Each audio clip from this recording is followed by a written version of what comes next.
Yo, what is up, VOD watchers? How are you guys doing? Can I move this let it cutting out again? Okay, I can. As always, times in the description. We're doing, 4 free coaching sessions, having a good time. All of that. What was I thinking? Oh yeah, here, wait, one sec. I'll give my whole, like, normal, pre-live viewers VODs tangent.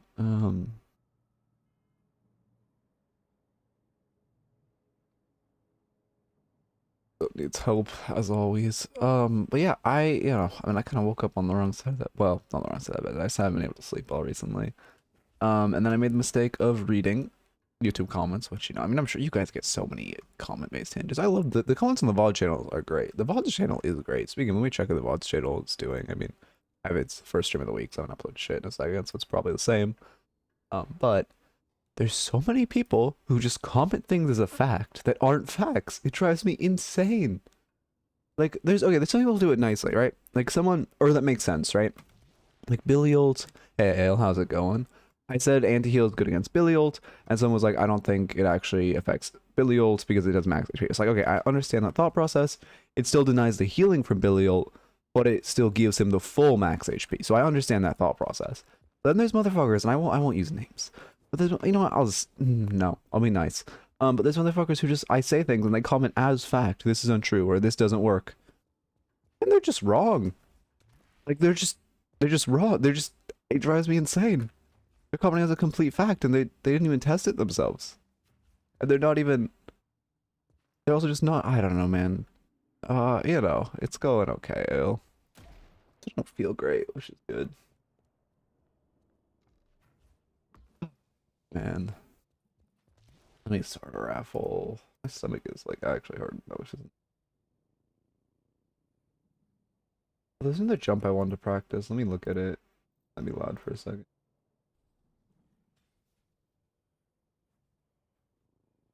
Or this starts at this vent again. Backdash, wall jump. Hope it gets better. Thank you, thank you. I mean, I like streaming. Streaming makes me happy, so it'll get there. It is ironic. I think some of the times I'm like, I do like taking time off for my mental health on weekends, but like, it's definitely like it's good for me long run. But I am definitely happier on the weekdays where I stream because it's just so nice to fucking be here. Okay, I need to. First off, I want to check something before we start the raffle. Is Deadlock Mod Manager working or is it still broken? Fuck, it's still broken. It's probably just I need to update it or something. How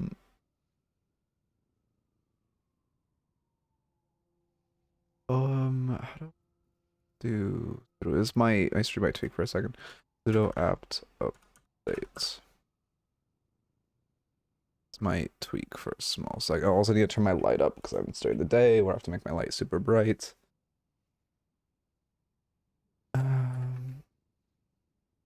Okay, so that'll update. Now I need to reply to Swento. I'm assuming I have my VODs on track 6 because it's the only one off of the audio. Yeah, probably.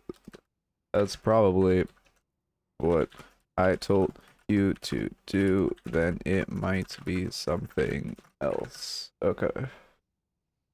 Now I go to raffles and we start a raffle. Okay, all my stuff is upgraded, so if I open Deadlock Mod Manager now. I actually don't want to start the raffle if this isn't working, because it'd be really nice to get this working. I might have to restart my computer for it, so that just wouldn't happen to stream. Mod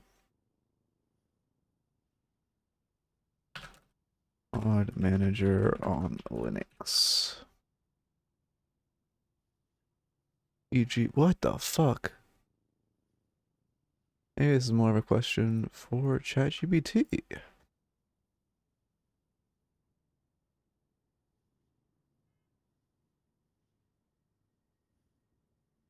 Oh no, it's the same fucking response. Alright, well. It doesn't exist. Of course it doesn't exist. Get out.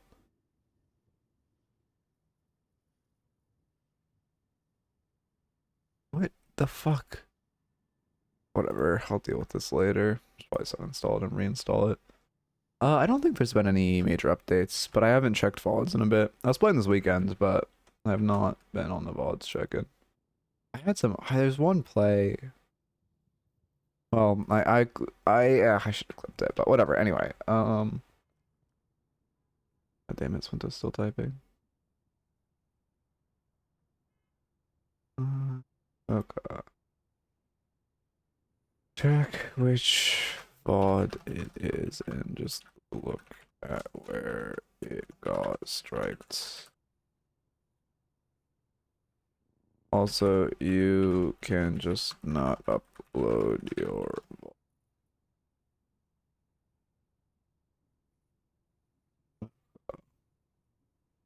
Sorry, I know we're like behind.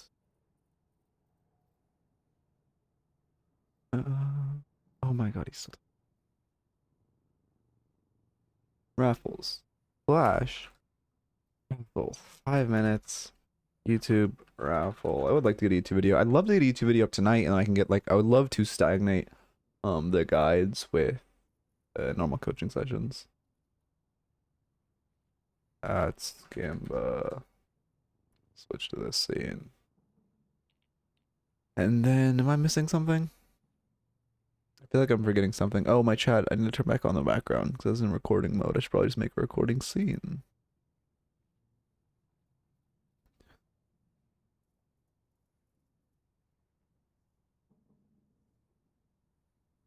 Okay.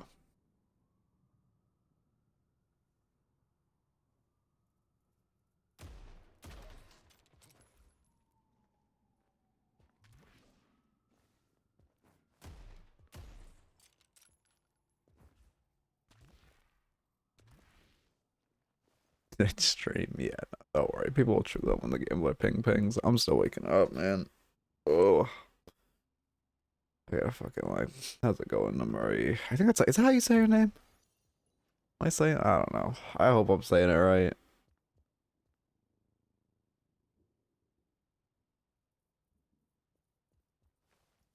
Ugh.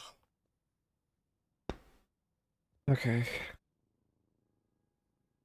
It's Narumi. Okay, yeah. So it was okay, Narumi. Okay, yeah. Can't be that hard. Yeah, but like, I don't know. I can't pronounce basic shit.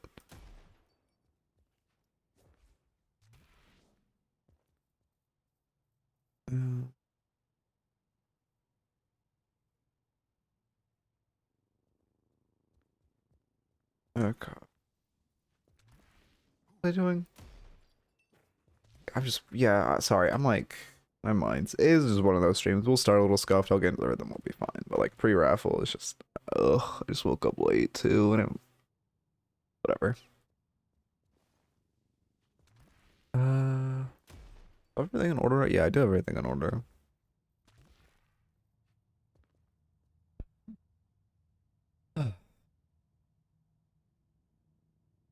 Anyway, how y'all doing today? How's it going for everyone? Yeah, good morning as well. I mean, for me, it's fucking. I know I said I just woke up, but it's like 12 in the afternoon, man. I've just been getting to bed so late recently. It's so bad. Like, I just can't sleep. I don't know.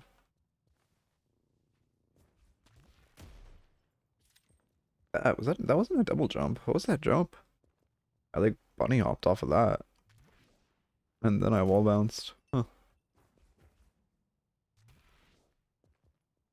Heck, hey, Lucy, how's it going?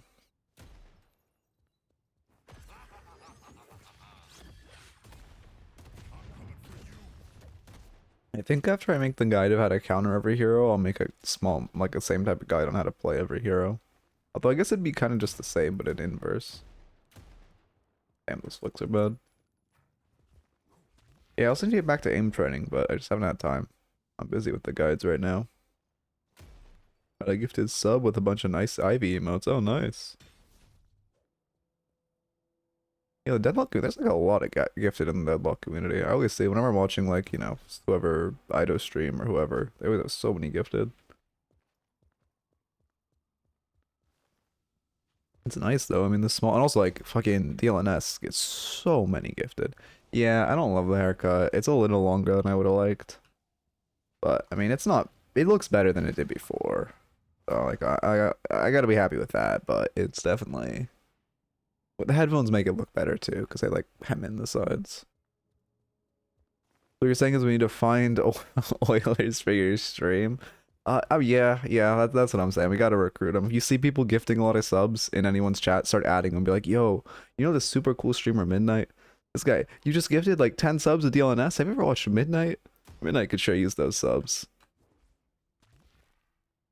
Looks good. Don't worry about it. I appreciate it. Like I said, it just I don't know. It's not like bad, but it's also because I like getting my hair cut kind of short, so that way I don't have to cut my hair for like another while. But now I'll probably have to get one in a month, which is just I don't know. For some reason, getting a haircut to me is just like a massive chore. I think because it's so easy to put off. It just gets like or I just like kick the can so long. Yeah, that's true as well. 14 seconds. Oh, lurk a little more today? Yeah, no worries, no worries. We love lurkers here. Okay. I mean, also, it'd be really nice to get a YouTube VOD. Such a good YouTube VOD. I love the Abrams VOD. The Abrams VOD would have been like a 10 out of 10 VOD if I edited, but I don't, so it's just like an okay VOD. Okay, is there a match ID in this threat? Wait, where's the... What? Oh, I didn't look at... Okay. Primrose. I'm clicking to go to the thread. Was it deleted? Match IDs. Wait, it's just taking me to the channel to find it?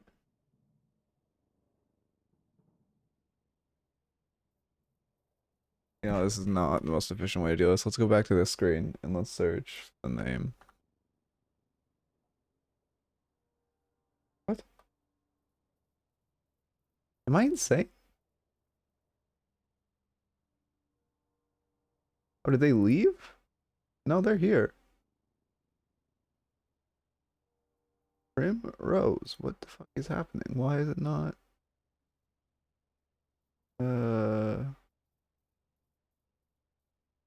Match IDs. Search. Happening.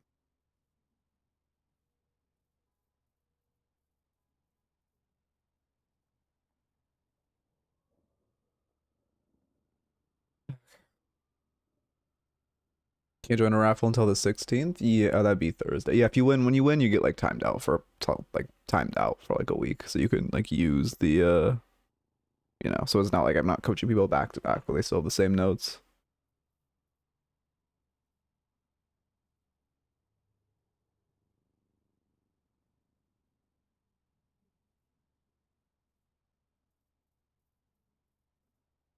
Okay.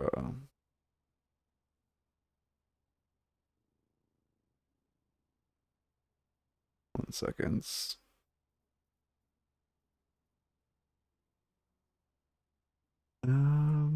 Okay, where is this mother? Why can't I search the fucking name? I've never had this issue before. I think they might have deleted their message. Because if I click this, it just doesn't. Okay, wait, let me try clicking someone else's. Yeah, normally it highlights. I think they deleted their message. So I think we might just have to run a raffle. Highlighting shit.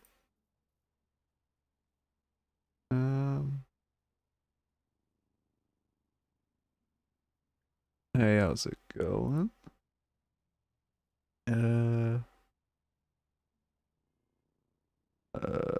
am I going to? Match IDs and then search for this. Copy and paste. No. I copy and paste this. Yeah, there's you can search at this person.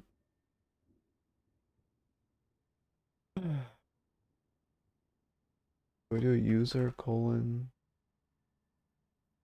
I'm like a boomer when it comes to Discord, man. Okay, I think this person. Oh, it's going good. How are you doing, Pugs?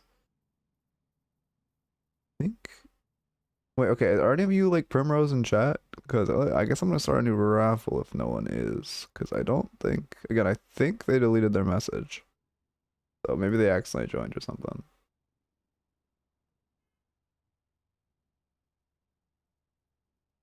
I can go to mod view and look at their messages. I'm not streaming yet. Oh, no, they sent quite a few messages. Oh no, they have one. Yeah, they have one. Okay. It's just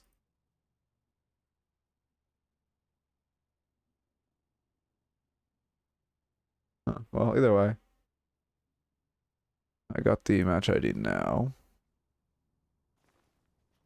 Range. Okay, so it's a Ritualist Geist. I need to learn how to use Discord, honestly. Um,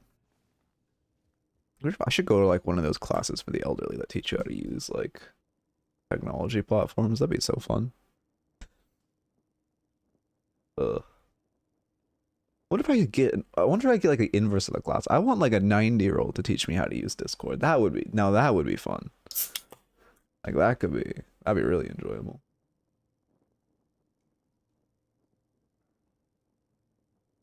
I'm making the Majestic Leap Mo Tech my thing low key. Majestic Leap is an overpowered item, straight up. The movement is just like, I mean, the movement it gives you just can't put a soul value to for like rotating and stuff. I love Majestic Leap. Some people build it on Doorman, but it's very supportive, so I can't really slot it in. My Doorman build's actually been needing some work.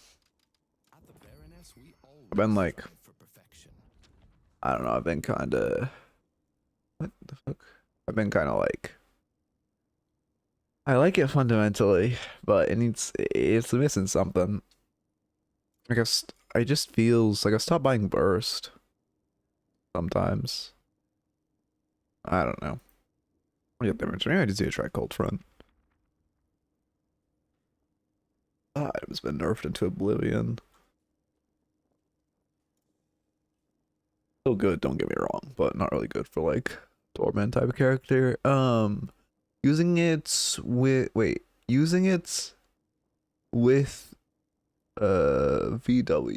Vorpex, the web, that starts with a V, right?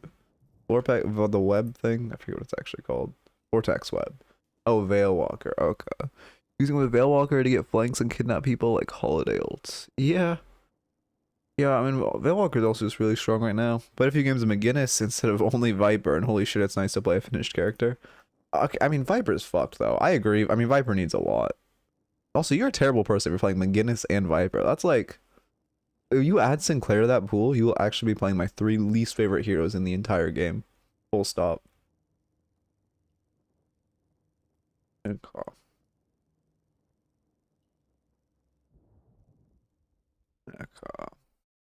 Yeah, I hope, I don't know. I feel like a lot of games also intentionally don't name things with like 2 syllables at a time. Oh, this font is a little bricked. Please tell me this is old and there isn't a new replay bricking thing going on. Please just tell me this is old. Don't say it's recent. The 8th. Oh, thank God. Okay, it is old. Oh, thank God, it's before the last one. Because the last breaking patch was on the 9th. Bill. You have a good VOD after the 9th. This one and ones before the 9th are bricked. Okay. Now we'll wait a second. I will go jump around the map for a bit. We'll wait for them to respond. Yeah, eventually, you know, as I continue to grow the channel and like actually on a full committed arc where I won't get, you know, on another distraction where I don't stream for like a month. Especially when the game comes out, like into beta, which is, I mean, not soon, but not soon. I'm gonna have like we'll start having like minor requirements, like they have to be in chat. First, like the person has to be watching live. The person like has to have more than like I don't know, 100 games, stuff like that. I've been trying to narrow those down more. Okay, I want to practice on. Oh, fuck! You can't wall jump off that. Made in a month, definitely 2026. I think it'll come. Let's see, what month? We're September. I think it'll come early 2026. What I expect is next month. I honestly don't know my month without singing the like January, February, March, April, May song. Um. We don't. Okay. Well, that kind of sucks. That's unfortunate. I can just refund you if you don't have one. I never coached this person before, so they have probably, what, like 7 tickets, I would guess? That's probably the average. If they're coached before, they start with 1s, it's probably less, but if you haven't been coached before, probably 7. What was I thinking? I know Valve time, October, yeah, thank you. No, it's gonna be, okay, so we're gonna get another, next patch will probably be a jungle rework in October. And then they're also gonna fix the other half of the map. And then we're probably gonna wait like 3 months, and then we're gonna get another massive hero dump, and we're either gonna get beta that and a draft.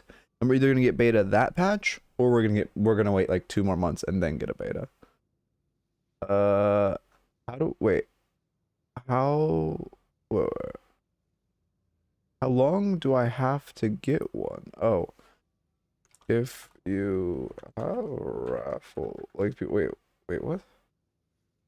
How long do I have to get one? I mean,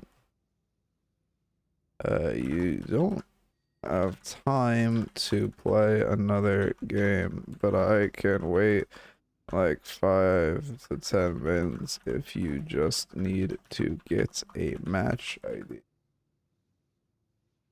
I cannot for the life of me think Trapper, Raven, and Wrecker are coming to the main roster. I think Wrecker will. I think Trapper will. I don't think Raven will. I do think Trapper will come eventually, and Raven. Or not Raven, and Wrecker. Because people will riot if Wrecker doesn't come. You don't know this Slork. We love Slork here. And then Trapper feels like cancer, but not less cancer than Calico, or Holiday, or Viper, or Sinclair. Although I was playing as a Sinclair, man, that character, it's disgusting how no one plays that character. He is so broken. He literally just nukes you whenever he wants. Like, no one plays him, so I forget he exists, and you get against him one game, and it's like a Sinclair one trick, and it just feels unplayable. Because he just literally does, like, 77, 2/3 of your health. With 2 bolts. It's insane. He will. Okay, I always thought I never win against Sinclair because Sinclair sucks ass. You can't win against him. I won lane against him, so whenever he would nuke me, basically the TLDRs, whenever he'd nuke me, I'd be like, okay, yeah, this sucks dick, but it makes sense he's ahead of me. I won lane against him. I was ahead of him, and he was still nuking me for my entire HP bar until I like rushed spell break. It just felt unplayable pre spell break, and even after spell break, it felt a little rough. Jobber makes the urns. Oh, really? Is that the lore? Well, I guess I'll wait for this person a little longer, but there is, I mean, it's not, I don't know, I'll give them time. Okay, wait, I want to practice the jump. The whole reason I'm here is to practice this jump, where you, like, you come up here, you cancel, double jump. Okay, I don't understand for that. The whole point, okay, I think you cancel with a dash. Dash, double jump, wall jump. Oh my god, I fucked it up. Dash, double jump, wall jump. Okay, I didn't get melee there. That's an okay escape. They can row on the ground fairly easily to chase. That's the issue. Yeah, I don't love that escape. And there's this jump I was practicing. Oh, I already fucked it up. No. I really don't like that meleeing makes it so you get like that, like ED wall jump. It just feels bad. I hope they change it. Why am I doing it so bad now? What the fuck? I got this jump locked. Now I can't move for the life of me. Wait, okay. Just here, you don't touch W because it slows you down. There we... Wait, while bouncing off that corner actually makes it significantly easier, but that also is significantly harder to hit. Okay, come over here. Yeah, that's not happening. You're probably not using your mouse with your D key. I'm using my D key. I also hate that when you majestic leap out. Your majestic leaping should refresh your jump also. 100%. Okay, we have a new VOD. I need to hit this jump so I don't look completely washed. But yeah, I'm not touching W. I'm just on D. There we go. I need to get that jump down 100% because it's so good for escaping people like in the backline. Especially because if you do this while you're on their side, you can just like drop down here and route out. Well, I guess actually, well, there's a decent I guess if they're chasing you, they probably route around that way and they don't expect you to come back this way. Wait, let me check if there's another out. I guess you could also like hide, and then if you see them, do some shit like that. And you can kind of get out, get to your zip. Anyway. Match ID downloading. I need to clear my match IDs folder, speaking of. Because they made it so you like can't delete them. I'm sure it's slowing down my whole system. Is this? Okay, it's on the 11th. Perfect. This surely there's no I would feel so bad if this one's also bricked. But surely there's no other glitches. Surely.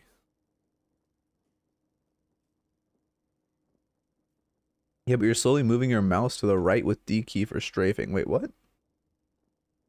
I think Paige was... I think Paige was bricked on the 9th. I think it's been a minute. Paige bricking last week? Ah, God, we hope not. I'd feel bad, because I should have known that off the top of the dome when I told them. Let's see my raffle descriptions. When did I say no Paige in all caps? On the 9th, on the 9th. Yeah, it's fine, it's fine. I was saying within 24 hours or no Paige on the 9th, so it's perfect. Are shields or resist better? I mean, neither of them are like better. Resist apply. Like the resist didn't used to apply on your shields, but when now they're applied to your barriers. Look, I guess okay. Well, here's the TLDR. If you're very squishy and you have a low HP pool, shields are better. If you have a high HP pool to work with, resists are better. However, keep in mind resists do apply on top of shields, so it's not necessarily an either or. Or it's not necessarily you have to choose one.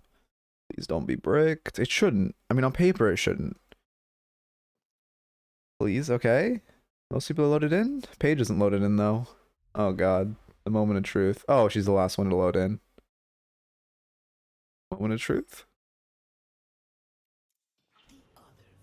Okay, this is not the moment of truth, because it doesn't actually... Here, I'm going to skip forward and skip back, because if it's a YouTube video, I have to record the preamble, but I need to check this is working. Oh, thank God. Okay. Now, let me get everything in order. Start recording. Can I type? Slash marker. Ritualist Mina. Get the word in the right spot. Get my notes stock up.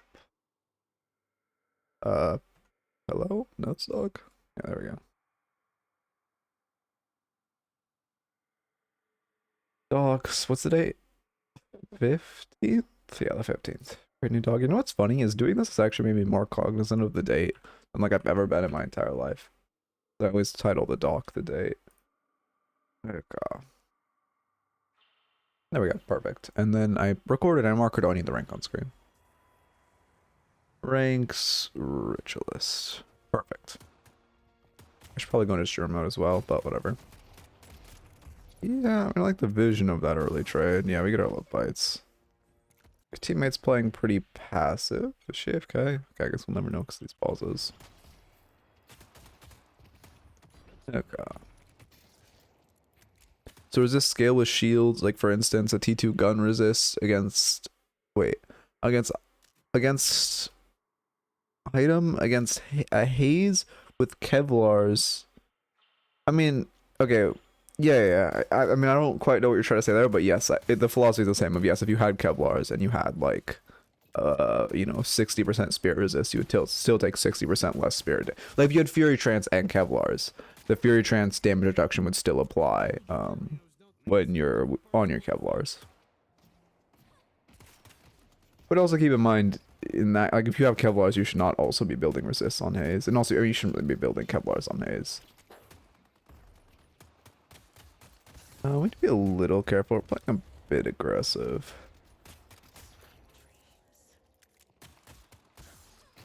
Yeah, we just take our love bites proc because Haze isn't looking for the melee. Extra spirit first. It's a pretty standard start. Cold front next. Okay, I mean that's a pretty standard Mina item. Maybe a little early. This also might be the Ido build. No, Ido goes Mystic Shot before cold front. I hate that voice line so much. It sounds way too realistic. Where she clicks her fucking tongue and it sounds like someone's like, I don't know, next to you. Yeah, Ido goes Extra Spirit, Mystic Shot, Cold Front, into Cultist, Monster Rounds Cultist, and then I think from that part it starts getting funky. But that's normally his core build, or core start. Yeah, he does go Cold Front, he just goes Mystic Shot first. There you go. We're getting poked down a lot, we need to make sure we're using our Rake to heal. Right now you should try to get a Rake on a minion. Just for that, I mean, what's the healing right now? Like 6 or 60, honestly. Wow, they really upped that scaling. I expected it to be like 40 or 50 at most, but yeah, 63. For Pocket, thinking Kevlar's an infuser and some resist should make disgustingly tanky once I ult. I mean, I don't play enough Pocket to know why Kevlar's fell in the meta. We need to be careful. Yeah, we're not bad routing.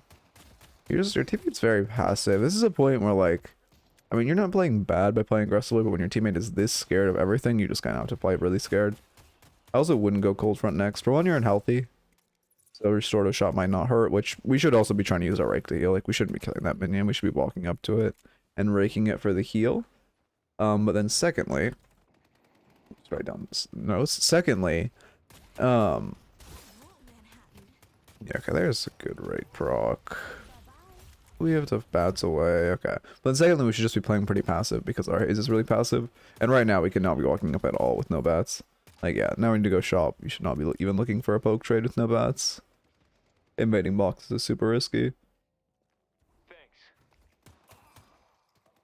Your haze gets them. Okay.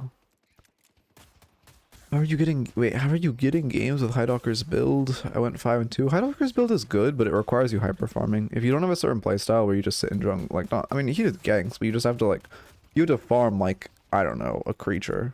If you don't do that, it's rough. I think your Haze is looking for a sleep. You should be backpedaling, though. You see Shiv coming in. At this point, you're kind of wasting a lot of time. You're looking for denies, but it's better for you just to be going to shop, and then you could try to force in a box route after you crash wave. I don't really talk about like box routing a ton in this elo, but it is, you know, at points like that where you're crashing a wave into their tower, but you don't really have enough potential to siege, or you don't have enough potential to, you know, get kills, or like maybe you get a deny at best. It's better to just go get some boxes. So you could invade their boxes over here and like take these two, take the other two back here. Just give yourself a little soul boost and deprive them of some pretty valuable boxes. Especially since now whoever passed the bridge buff will probably grab those boxes. What are we talking about? Oh, for Hydocker's build. Well, the thing about Hydocker's build, for one, you can be fed, but also, it's just, you have to aim like a god because of how much you're sliding. Like, if you don't have good aim, if you have amazing aim, it does more DPS. If you have bad aim, it does less. But it's kind of like Viper, but it's actually a harder Viper, honestly. Because you have to, like, be more cognizant with your slides and sliding more, but also still lasering people. We have enough for our next buy. Also, I hope you don't have your whole build pre-queued. I'll get into that. Right here, you can shoot tower. Yeah, I don't mind walking up here just because you can get damage on tower. Yeah, we're gonna get tower very early. Crazy off of one kill, they're this scared. Yeah, you should die. I mean, you should just ult him. Yeah, it looks like we're looking for it. Yeah, we should have ulted a little sooner. That silence is really huge. If we could deny him from his immediate ult and dash and stuff, our haze could be in a lot better spot. Oh, you didn't see him go up. That's unfortunate.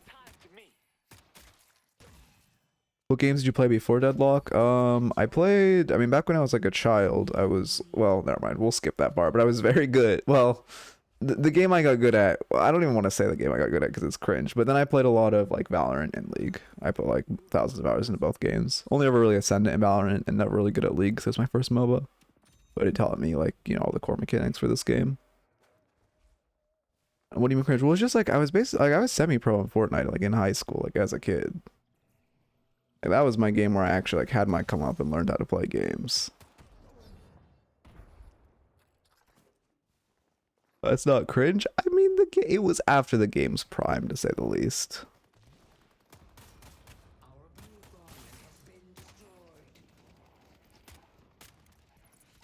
I mean, it was just a lot of, like, I don't know what, I just had, like, I was just a kid who had a ton of time while I was in school. But, like, post-school, I would just spend a fuck ton of time with my friends in, like, the boxes. Like, just do that. Anyway. Okay, we're close to Lotto spawning. We're staying here. I mean, you can greet another wave. Your other lanes... Actually, what are your other lanes is broken? Wait, no, that's your lane. No, your mid lane's broken. I'm not insane. Okay. So we should be a little careful. They're showing everyone on map right now. But we do need to be careful. It's also better for... I mean, you could choose between you two, but both of you saying this lane is also a little... like, time-wasty. Ideally, only one of you is picking up the wave and the other one is looking to impact. I mean... Again, ideally this lane where neither tower is broken, but you could also go mid to try to get this mid tower. 1 second. Sorry, I had to sneeze. Okay, we're going Cultist next. QSR over Mystic Shot. Okay, this is basically the item build, just QSR over Mystic Shot. Okay, I see that. But like also right now, I mean, my timer is desynced slightly. I think there's like 10 seconds till Lotto spawns, but like your goal right now... Where's the map view? There's the map view. I'm a little rusty. Your goal, I mean, ideally, I mean, Hayes is backing out now, which kind of sucks, give you soul wave. But you want to set up so when the timer hits 8 minutes, you hard shove the wave in, so it's like right here when the timer's hitting 8 minutes, and then you steal this Lotto that's going to spawn right here, and then because this lane is so shoved, they basically have this Lotto secured.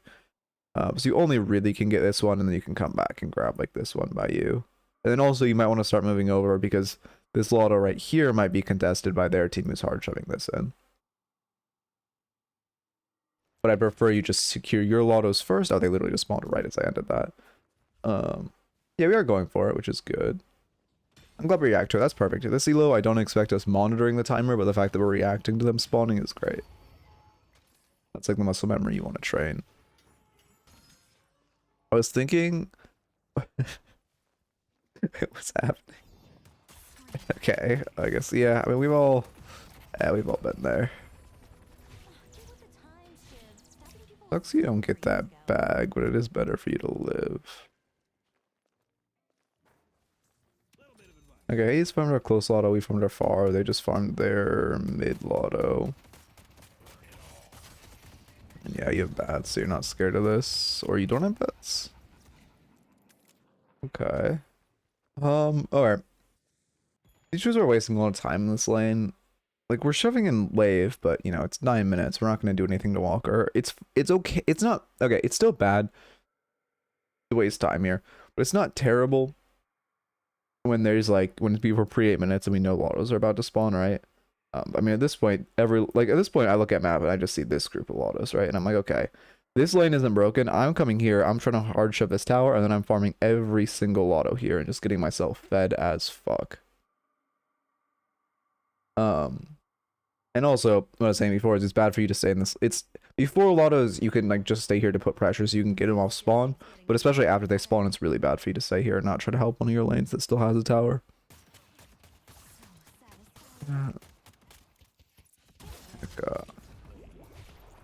Is that the fighting game from Riot? That's the new Riot game I know. Oh, to be fair, the Riot MMO I'm kind of excited for. But I know that's not coming for like another year.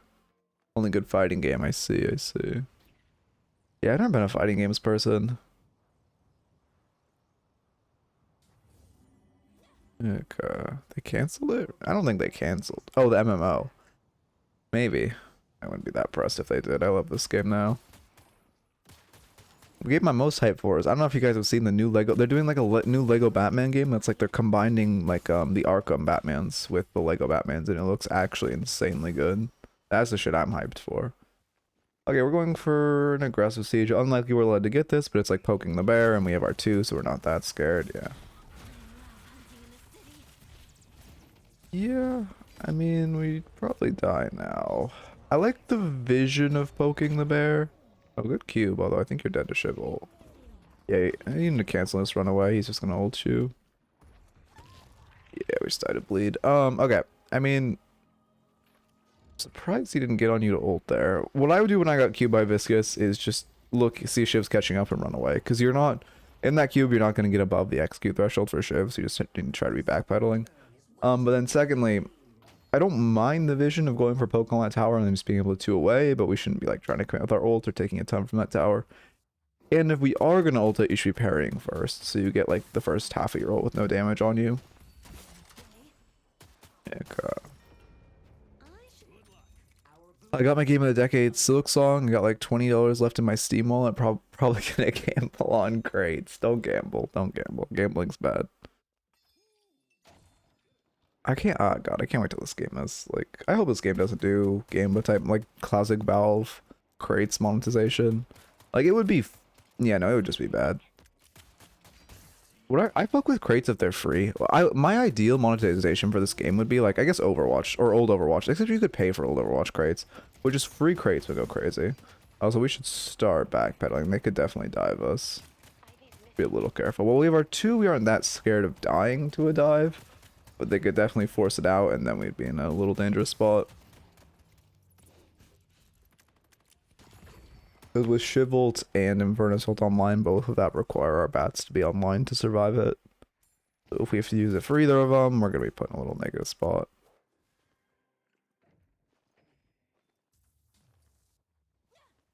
Okay. Yeah, but that's the gambling story for everyone. You should quit now. That's everyone wins something with gambling, and then they are like, oh shit, I won, let me gamble again, and then they lose everything. That's just like... That's just how it is. Same with the stock market. Well, for everyone like generally investing in the stock market that isn't like an actual committed like a broker or whatever.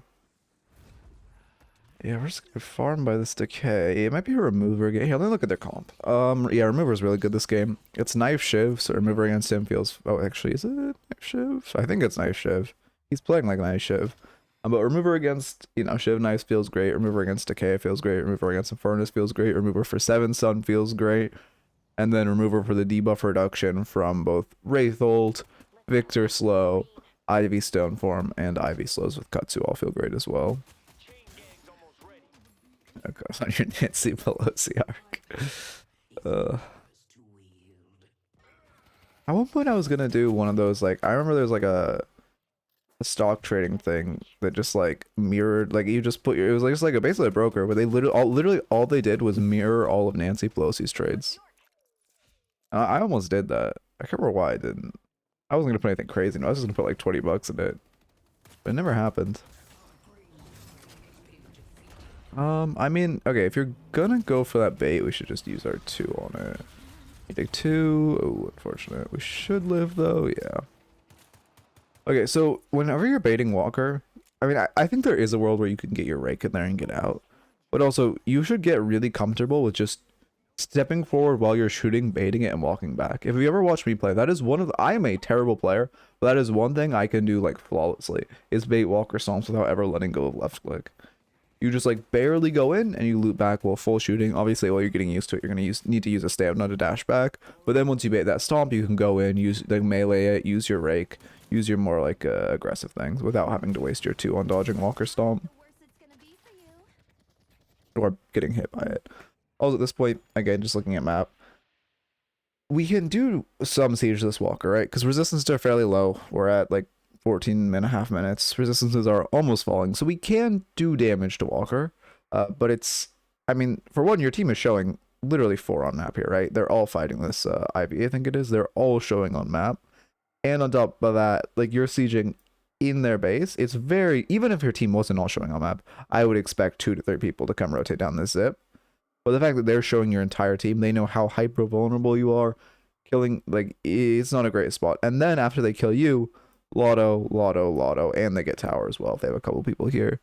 But from you, what we should see, we should also just see these Lottos and be like, oh shit, we hard shove this wave, we grab this Lotto, we grab this Lotto, we grab this Lotto, we're great. And, you know, hope one of your teammates catch the crashing wave, because you, I mean, you could path there, but you're not gonna, unless you're not gonna make it there before any of them who are next to it. World Watcher's gonna be confusing, chat. I mean, it's on screen, they can read it. I actually noticed, because of all the 7TV emotes, it's actually surprisingly difficult to read. Like, if you, because if you type, like, what was it? Someone typed Phantom Strike, and because of 7TV, it did the Phantom emote and then Strike. Like, it's kind of funny, and it's not that disruptive, so, like, I'm not gonna, like, get rid of it. But, like, if anyone ever actually complains or doesn't like it, I'll look into, making it a little better. Yeah, I think we're dead here no matter what we do. Ulting for the silence for survivability, I respect. Your pathing's... I mean, your haste is here, I suppose. It's just still asleep. No, you survived. You definitely shouldn't have lived there. He has spirit resilience. I don't know why he's not using his 3. When you throw bats like that and you're in his face, you should be dead to rights. He just did no damage to you. I guess he did not use his 3. My favorite item, Phantom Strike. Yeah, is it? Yeah. Yeah, there it is. That happened with something else too, but I can't remember what it was. Oh, someone was talking about getting parried. We have our 2 up, but we should be backpedaling. Yeah. We're dead to a Victor 1. He is just getting it. It's just coming up for him. We don't die to Shiv Bleed, but we need to be backpedaling as quickly as possible. Okay. Yeah, chat's never on topic, but I fuck with it. I found a go. Oh, we should stay for the full heal. There's being down 500 HP is really bad. And there's no, like, if you were boosting to a walker or something, I could see it. Also, right now, like, we're down 500 HP. When there was 2 minions standing on top of each other, if you just press rake or you shoot them both press rake, you're gonna heal like 300 of that HP, which is great. When you're not using your rake to heal, it's really unfortunate. Okay, I'm in caps lock.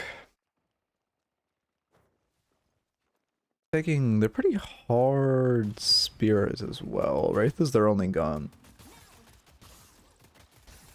7 on Fleetfoot? Oh, fuck. Titanic. Over Fleetfoot? Anyway. We should, I mean, as Mina, you know, you don't have much of an HP pool to work with. So, oh yeah, we should not have picked up that urn. You know you're not going to run into their base, because you're only up, I mean, they still have, like, mid-walker. It's just not an urn you want to run. They're going to be fighting that urn with walker resistances, or just next to walker, but picking it up, especially in this elo, just reminds them it's there. Like, they'll forget about it if you don't pick it up. So, picking it up is pretty rough. How's my vending machine timer sync? I think my dog just sneezed. Yeah, Restolock. I mean, I don't know, I feel like I don't see a lot of lower elo Minas buy Restolock it. It feels when I mean, I don't play Mina much because my aim is terrible, so I make this character look balanced in solo queue. I don't think she's really that broken in like organized queue, but in solo queue she feels fucked. But like it does feel amazing to have Restolock it. Their comp isn't that stam demanding, but being able to space Victor feels great. Also spacing Shiv feels great. It's actually a really good counterspell game. On top of that, counterspelling Shivul is fantastic. Counterspelling Wraithbolt is fantastic. You know, also you can counterspell 7 stun. You can counterspell Ivy Stone Form and Furnace ult. Why did she ult there? Yeah, no, like I said, I mean, I use it on Mina and I think it feels really good. But I haven't... I mean, yeah, I guess it is pretty core to her kit. I need to get better with ult usage myself. Because, okay, one thing that I noticed a lot of high elo players do, which I haven't, like, I myself am trying to, I don't play much Mina, because, like, I truly hate this character. Well, I don't truly hate her. I'm just truly bad with her. So, like, I don't really play this character. Or, well, I play her, but I'm not that good at her. But anyway, the point is, one thing I notice a lot of high level players do to make her ult feel like it does a lot more damage is they really just ult in people's face. When you're ulting really high up, so many bats just miss. Well, if you're ulting in their face, you're going to connect so many more bats. We maxed our ult first. Yeah, we're getting Spirit Burn next. We're going for, like, the one-shotting objectives play. We can't one-shot mid-boss until we have 60 stacks or more, give or take. What are they typing about?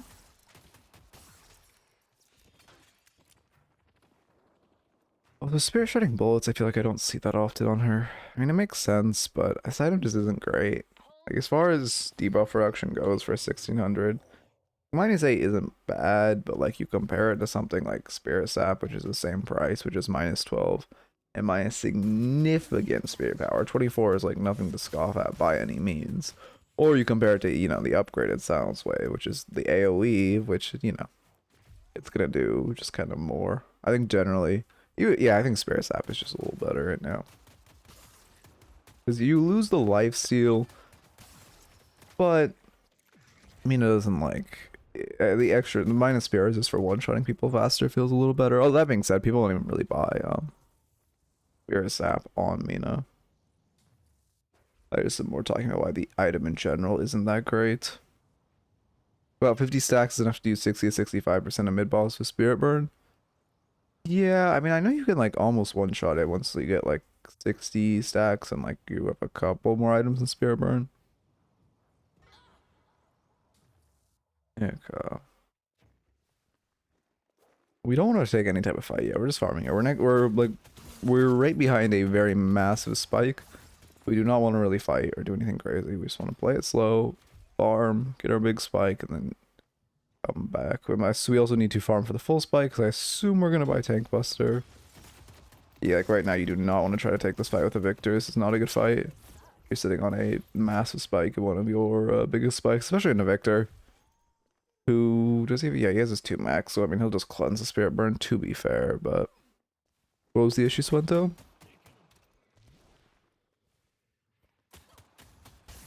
I don't know, I mean Mina's like I mean to mid boss the thing is Mina's stacks on ults after like they only matter, I mean they matter a lot, but like they mostly matter like once you get enough to one-shot mid boss, they kind of lose, like they lose a lot of their gained value because it matters in ult. But it's not crazy. It is crazy if you can one-shot mid-boss. Yeah, yeah, there we go. I love buying Spirit Burn before this fight. I need to be paying more attention to your map. Our team's just kind of roaming in a pack on strong side, which is really rough. There we go. Yeah, it is diminishing value. Pretty sure it was Streamlabs plugin that was messing around. I see. Should just do that. Oh, you need a 2 into it. Yeah, we're still gonna get hit by the ult. That's the thing with also with Mirage NATO. You need a 2 into the you need a 2 into it, so it actually like hits you while you're in bats and just despawns. Otherwise, you just get hit by it anyway, which is a little rough.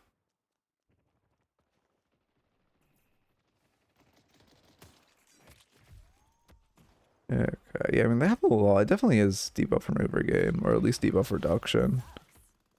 Because they have a lot. And either Shiv is, yeah, okay, Shiv is a knife build. So let's say either he's cracked with his knives, or he's a knife build, and he is a knife build. So debuff remover literally just makes him, like, takes away over half of the damage he does. One of the reasons why you don't, I mean, you see knife Shiv. Shiv is just weird, man. One of the reasons Shiv also is just less good and higher elo is just if he ever goes knife, you just buy debuff remover, which is already a fantastic item in general. It just is fine. You can full farm this camp. Once you have Spirit Burn, you can kind of just, I mean, you can't one-shot tier 3s like the same way Victor could. You can farm tier 3s pretty fast, and we should be trying to. Alright, let's look at this fight. You're coming to this fight. I mean, in general, objectively, the fight your team is taking is bad, right? Just straight up. Game's even, we see Ivy split, so you're coming here. I mean, this is the best call. If Ivy was splitting this wave, you need to defend, but since she's splitting a wave with literally no objective for no reason, it is your best call to come to this fight. That being said, your team taking a fight this close to their walker, which is obviously a very tanky walker that's going to give them resist, isn't a great fight, but your response to come to this is your best option, all things considered. As long as you don't let Ivy, like, crash the wave into your base guardians, which Calico is catching. Perfect. Get Victor ult out. Oh, his ult already popped. Nice. Yeah, we just can't never fight in a confined space as a Mina. That 7-ball literally just one-shot you. But that's just a Mina moment. You need to be trying to stay away, especially like when you're ulting and stuff. You need to be in the air so you don't just get put in like, you know, 7-ball or anything like that. You think they're going to rework remover? I mean, they kind of already did where they made it not affect ultimates. I think... okay, the thing is, I don't think remover just needs... I don't think it needs to be reworked. I think it just needs an item that fills its same role. Because there's stuff like weighted shots and spell break that also give debuff reduction. But those are both items, you know, that are kind of... well, weighted shots is very character specific if you can actually build it. And spell break is very game specific of if it's good in the game.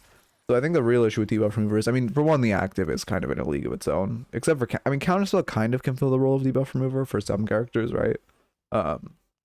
However, it's just, there's nothing that can, like, achieve the same, like, as much value as remover just with a pure. There's no item that you can just build universally that gives that much value of anti-debuffs. And debuffs are insane in this game. There's way too many of them.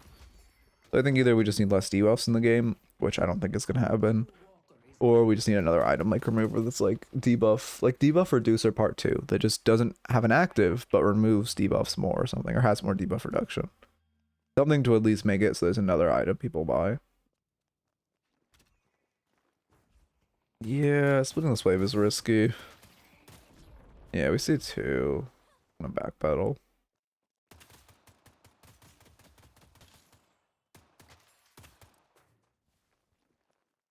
Wait, I wiped it clean off the PC. Hopefully it works for tomorrow. Wait, what do you think was... Okay, yeah. I guess... Well, you should just watch the VODs, Swento, and see if the music track is on the VOD. Because if it is, then it was that. If it's not, it might be something else. Resto shot, but it's debuff remover. Yeah.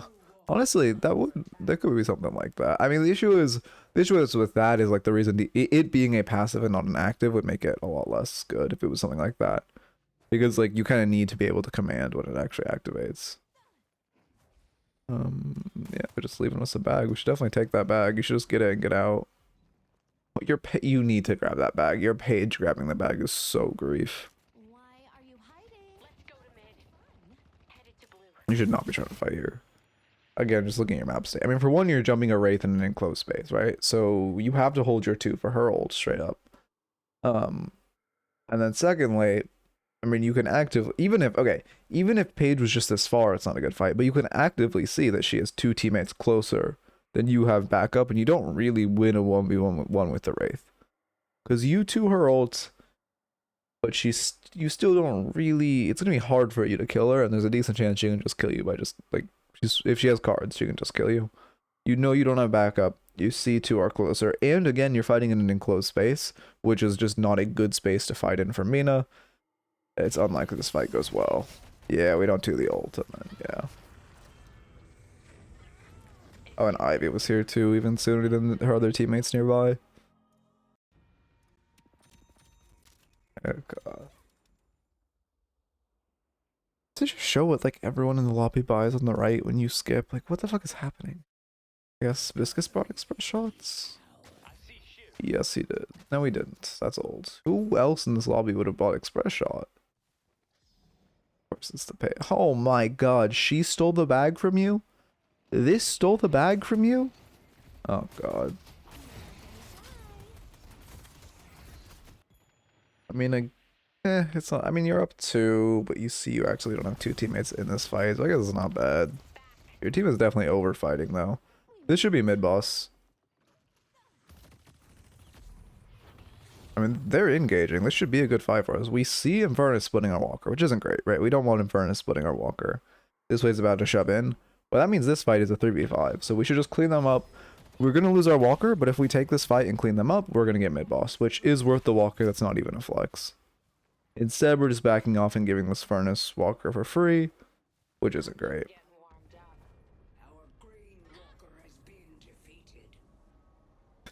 Yeah, our rebuttal, I mean, rebuttal is an interesting item. I thought it would be so strong when it came out. Like, I thought it'd be an item that you, like, I see it bought in high elo as counter, but it's like, it just isn't. It's like, it just, I mean, for one, taking a slot is, like, massive. Taking up a full slot is massive, even though it's a T1. Yeah, they just got mid off that, which is unfortunate. We should have taken the positive fight. But then for 2, it just doesn't, if you aren't, you should just be hitting your parry, you know? Like, it's just kind of, if you aren't hitting your parry, like, it's just kind of a skill issue if you aren't hitting your parry. And if they're fishing with light melee, so rebuttal isn't bad by any means, because it puts your parry on a better cooldown, but it also just doesn't feel that crazy when you have to sack an entire slot. I mean, I like the vision you had of going for base guardians while they're on mid, but I'm glad you recognized it was just too late. You didn't need a pop cultist on the T1. I mean, they're gonna fight mid, but you can literally just pass to this T3, like cultist it, and you'll be fine. Alright, actually, cultist says it's, yeah, don't transcend me. Never mind, I don't think that was cultist. I think I'm going insane. Okay. Oh yeah, we don't even have the cultist buff up. I am going insane.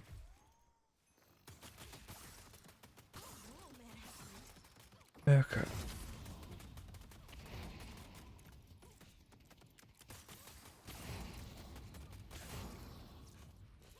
Yeah, I'm surprised we haven't seen a resto shot nerf.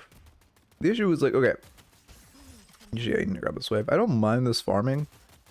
The issue is now, like, you know you're gonna be taking a big fight because they have rejuve. Now you're taking this fight with a pretty big bag. Yeah, you need to push this another wave before you go to the fight. Okay. Gotcha.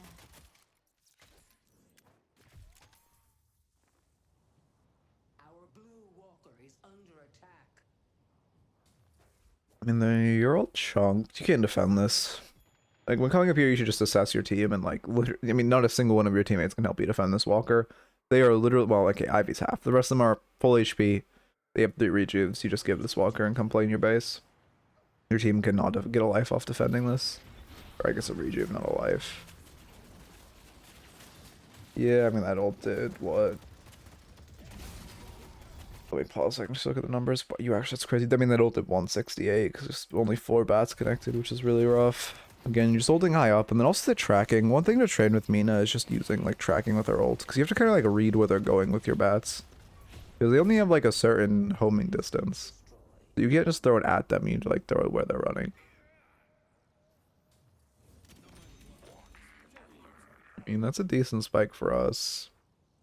They should knock Patron, but I don't think they will. We need to be careful running at them like this. Ivy's half, but yeah, I was gonna say she probably has the whole goon squad next to her. You need to 2 silence, that's really bad, and now we're just dead. Surely? Oh, they don't kill us off, that's crazy. When we're Ivy silenced, we should just get jumped. That's something people don't think about as well. It's just like how important it is to dodge Ivy ult, because not only does it give us silence, but it goes minus bullet resist, right? It's like a pretty significant debuff.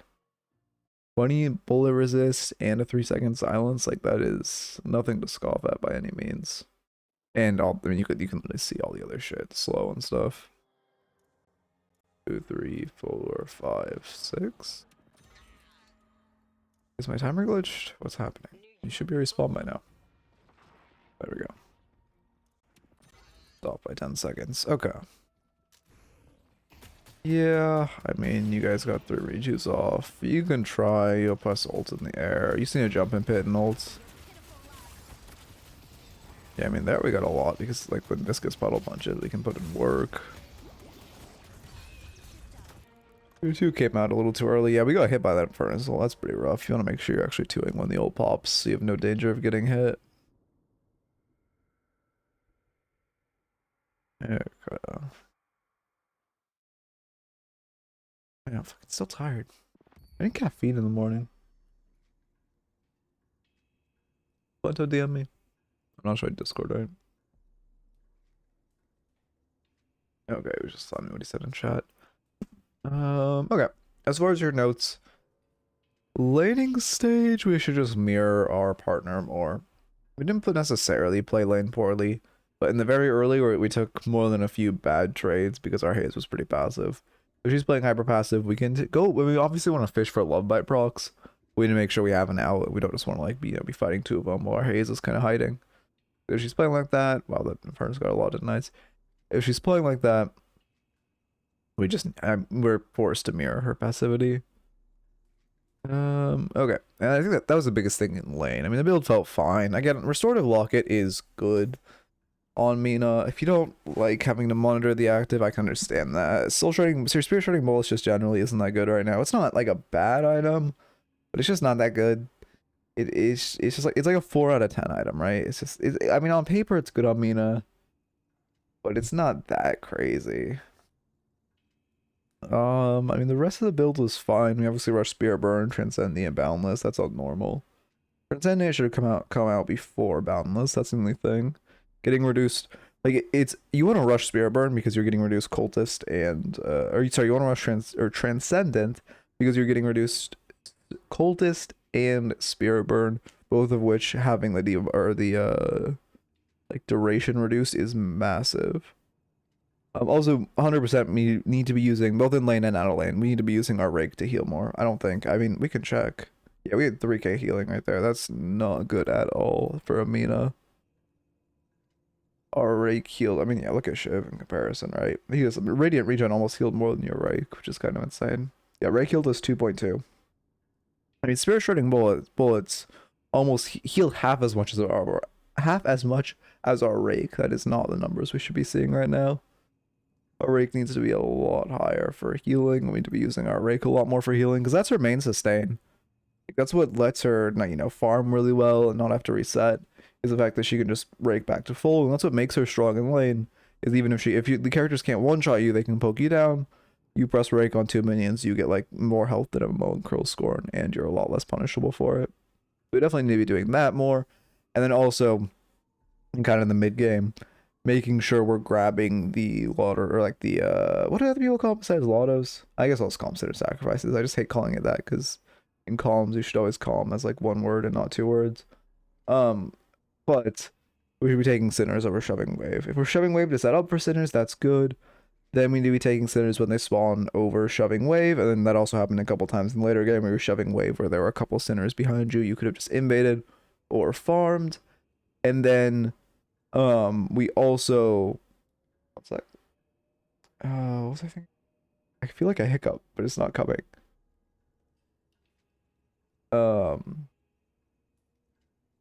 Sinners shove. Oh yeah, also in the middle game, when we win lane that easily and when we win lane that quickly, we need to like move one of our people over to one of the lanes that isn't broken. Well, there's only one lane that wasn't broken at that point. But we need to go to that lane and try to get that tower quickly. So for one, we can get our teammates out of that lane lock, but for two, so we can get that tower and then, you know, pressure invading their jungle on that side of the map. And then for three, because if we rotate sooner while we, you know, hardship wave and have a lane advantage in the right lane, we can get a good gank, which, you know, ganking is good.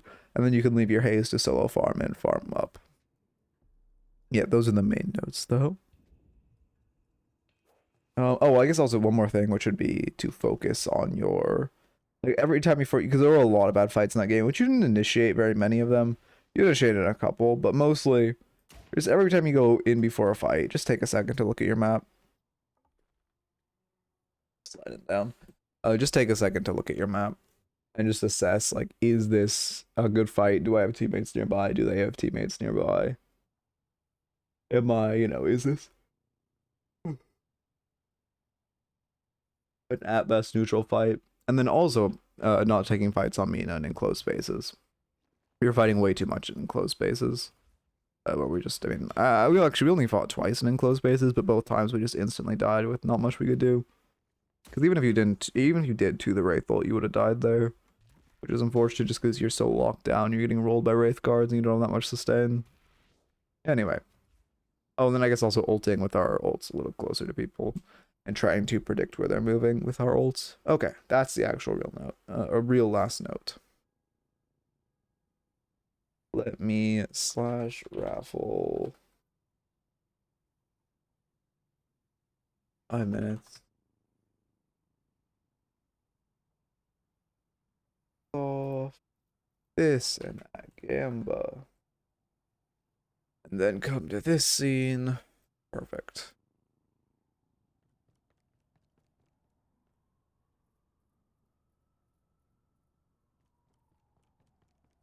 Okay.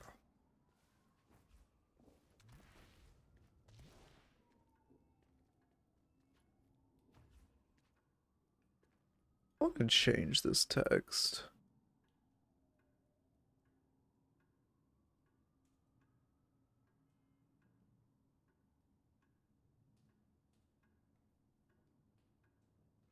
Do this. And recenter it.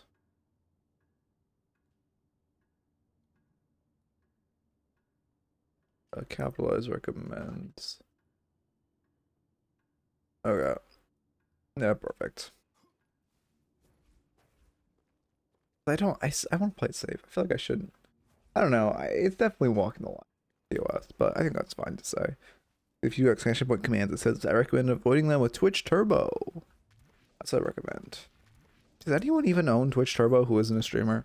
I know a lot of streamers have it.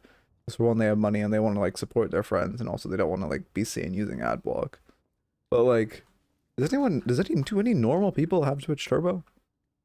We don't have a neckbeard, I guess. Oh, that's a shot. I guess that's a shot if any of you have Twitch turbos, so my apologies, but I don't think any of you do. Feels like such a waste of money, since you can just use an ad block, like unless you're a streamer. Okay.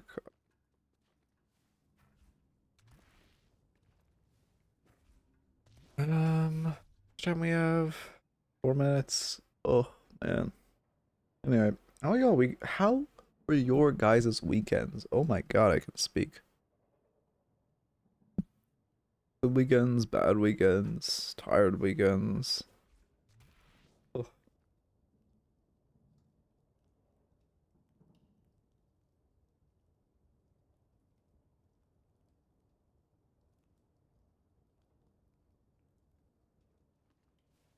Okay.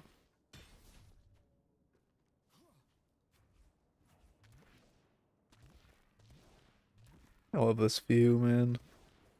Hey, hi, how's it going? Good, that's good. Yeah, mine was, I just kind of worked, but it was good. Thank you, thank you. It's a little longer than I would have liked, but it looks better than it did before. Yeah, I mean, I just spent a lot of time working. The whole, like, I think the whole new guide will be good, the, like, how to counter every character. It's fucking long, though. Oh my god. Ripping it out, like, alone took an hour? Maybe 2? Well, actually 2 if you include, like, the countering work I did and, like, asking other people. And then recording it. Oh my god, it's actually taking so much longer than I thought. I thought it'd be, like, one 30-minute video.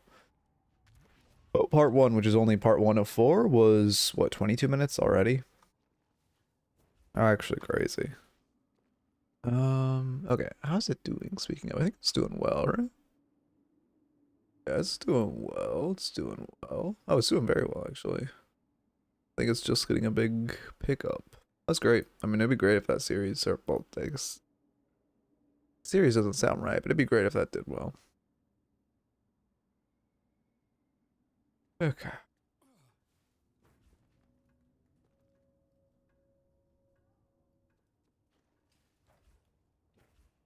I feel like, I don't know, I'm trying to get more YouTube Deadlock content also, because the YouTube Deadlock content, like, at least, I mean, on an even in general, but especially on an educational front, is kind of fucking dead.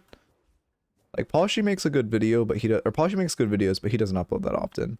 Deppy makes good videos, but they're generally targeted at, like, super new players to the game. And then also, he also doesn't upload that often. So, like, but for, like, the, I don't know, person with, like, above 100 hours in the game, between, like, 100 and, like, 500 hours, there's, like, no YouTube, well, actually, between 100 hours and more, there's just absolutely no YouTube content for them. Like, unless you, like, are someone who likes watching just, like, someone at high elo playing a good game with, like, a Valorant style montage, then there's stuff like that. But, like, that ain't for me. Like, I love Ido's streams, but his YouTube videos are not for me. Okay.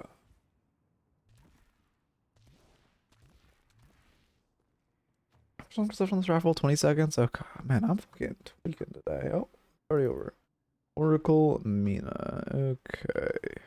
Can I move? I can just move. Nice. There we go. I guess it's a Mina day, damn. Did I slash marker? I did.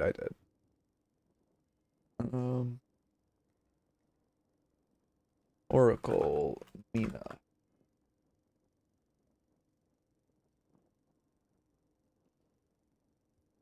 Probably when an actual comp queue is added, educational content and Deadlock should get a big boost.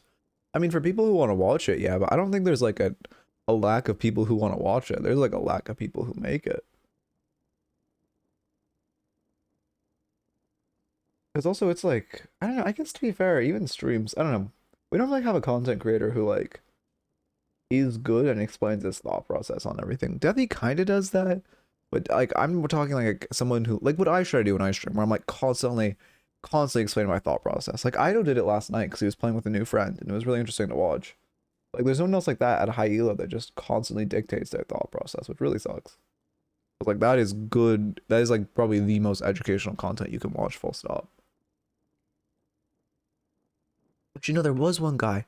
Again, I found one guy streaming that. He gave useful advice, but I fucking lost him. Lost him to the wind. And he was like a small streamer too, which sucks.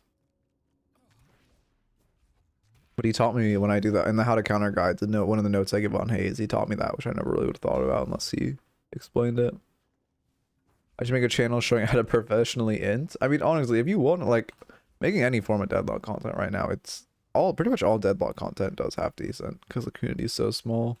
Like, as long as you put a little effort into it, like, you know, it won't, I mean, it will, you know, obviously, if you're new to this shit, it won't do great. No, it wasn't. Venom's, like, only Archon. It was not Venom. Able to be for me, Venom's gone up, but as I saw him, he was, like, only Archon, which is a bit ago. What was I saying? Oh yeah, I mean obviously like, you know, it's still, if you knew it's not gonna do well, but it won't like flop like it does for other shit in other games. Okay. I continue making Deadlock content when I'm too lazy for that. Yeah, I mean when you had the channel of like showcasing VODs is good, like I love VODs. I know there's a guy who does it right now, but he bought a channel with 100k subs and he uses AI thumbnails, and I really truly hope he does not become the guy for that, because god, that would be so awful. He just ugh. But yeah, I mean, hey, if any of you want to contest that guy, please. Or just find Hilo bods, put their like build in the thumbnail with like fucking glowing red letters of like how fucking Ido carried this Eternus 6 lobby and like smurfed on everyone, and then just like do that. And you're golden.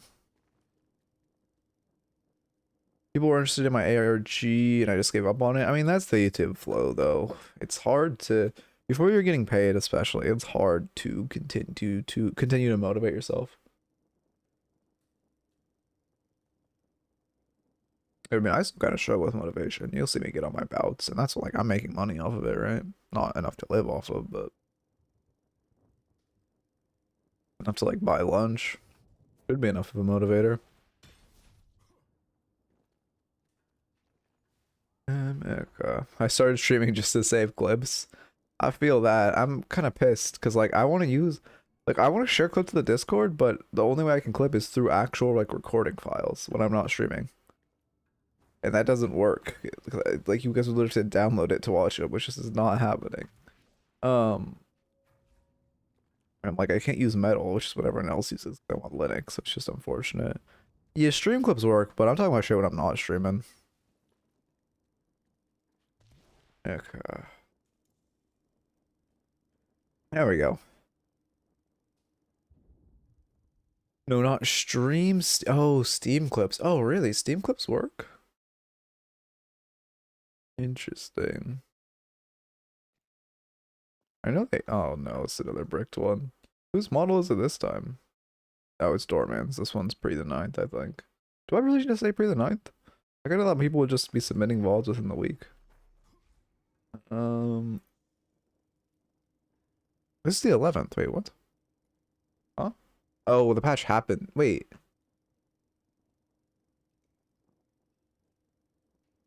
When did that Doorman patch happen?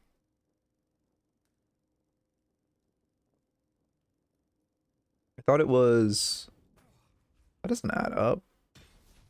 Maybe it was the 11th. I don't know. That's AA. Damn it! I hope VOD stop breaking. Is this the right one? Yeah, that's the right one I'm adding. At AA. Do you have a more recent VOD? This one is bricked. Smile. I need to have this copy and paste it. On God, I need like, the amount of times I've typed this recently is unreal. Yeah, I just press one button and it saves the clips, then I cut it however I want. Interesting, interesting. Can you share it fairly easily, I guess? Huh. Yeah, I should do that.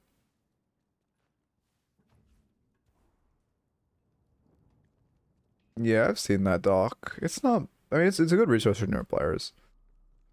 I don't like the builds he recommends for Doorman, though. Okay.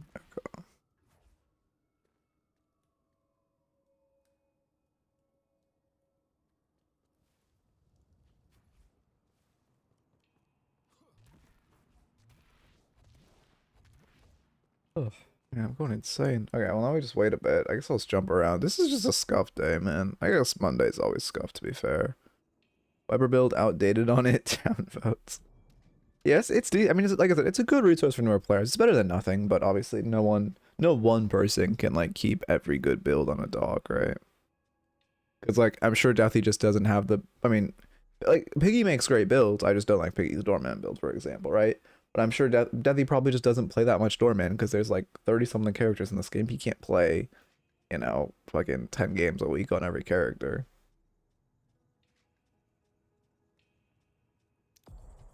Only thing I do is no clip and parkour around the city, kind of mental reset too. Interesting. Yeah, it does. That's not a bad mental reset in between lobbies. I don't have a jump to practice. I guess I'll just keep practicing that one I was working on before. Where is Majestic Leap? There. Okay. I don't understand. I know it has to do with pressing W, but it feels so weird if you're just pressing W and you hit the vent, you like lose all of your momentum instantly if you slide into it. Wait, I didn't lose it there. What the fuck is happening? Okay, my movement is cracked. Okay. Wait, if I just... Yeah, I lost it there. Why? Every time I let go of W. You're not supposed to hold W while you're on the vents. Oh my god. You're not supposed to hold W while you're on the vents. Why is it getting griefed? There we go. Okay, I mean, when I actually can make the vent work functionally, it works fine. Did I already use my double jump? Well, I guess we'll never know. How long do I give this guy? I mean, it's not really his fault, because I didn't even know that they were... Oh my god, bad. I didn't even know they were bricked over the 11th. I really wish Majestic Leap reset your double jump. It feels so bad when you just Majestic Leap and you don't have double jump up. God. I feel like I fundamentally don't understand vents. It's like, why? That's not holding W. Like, I know W reduces your momentum, but why sometimes when I hit it, is all my momentum just neutered? Like, that was pretty weak. I don't understand.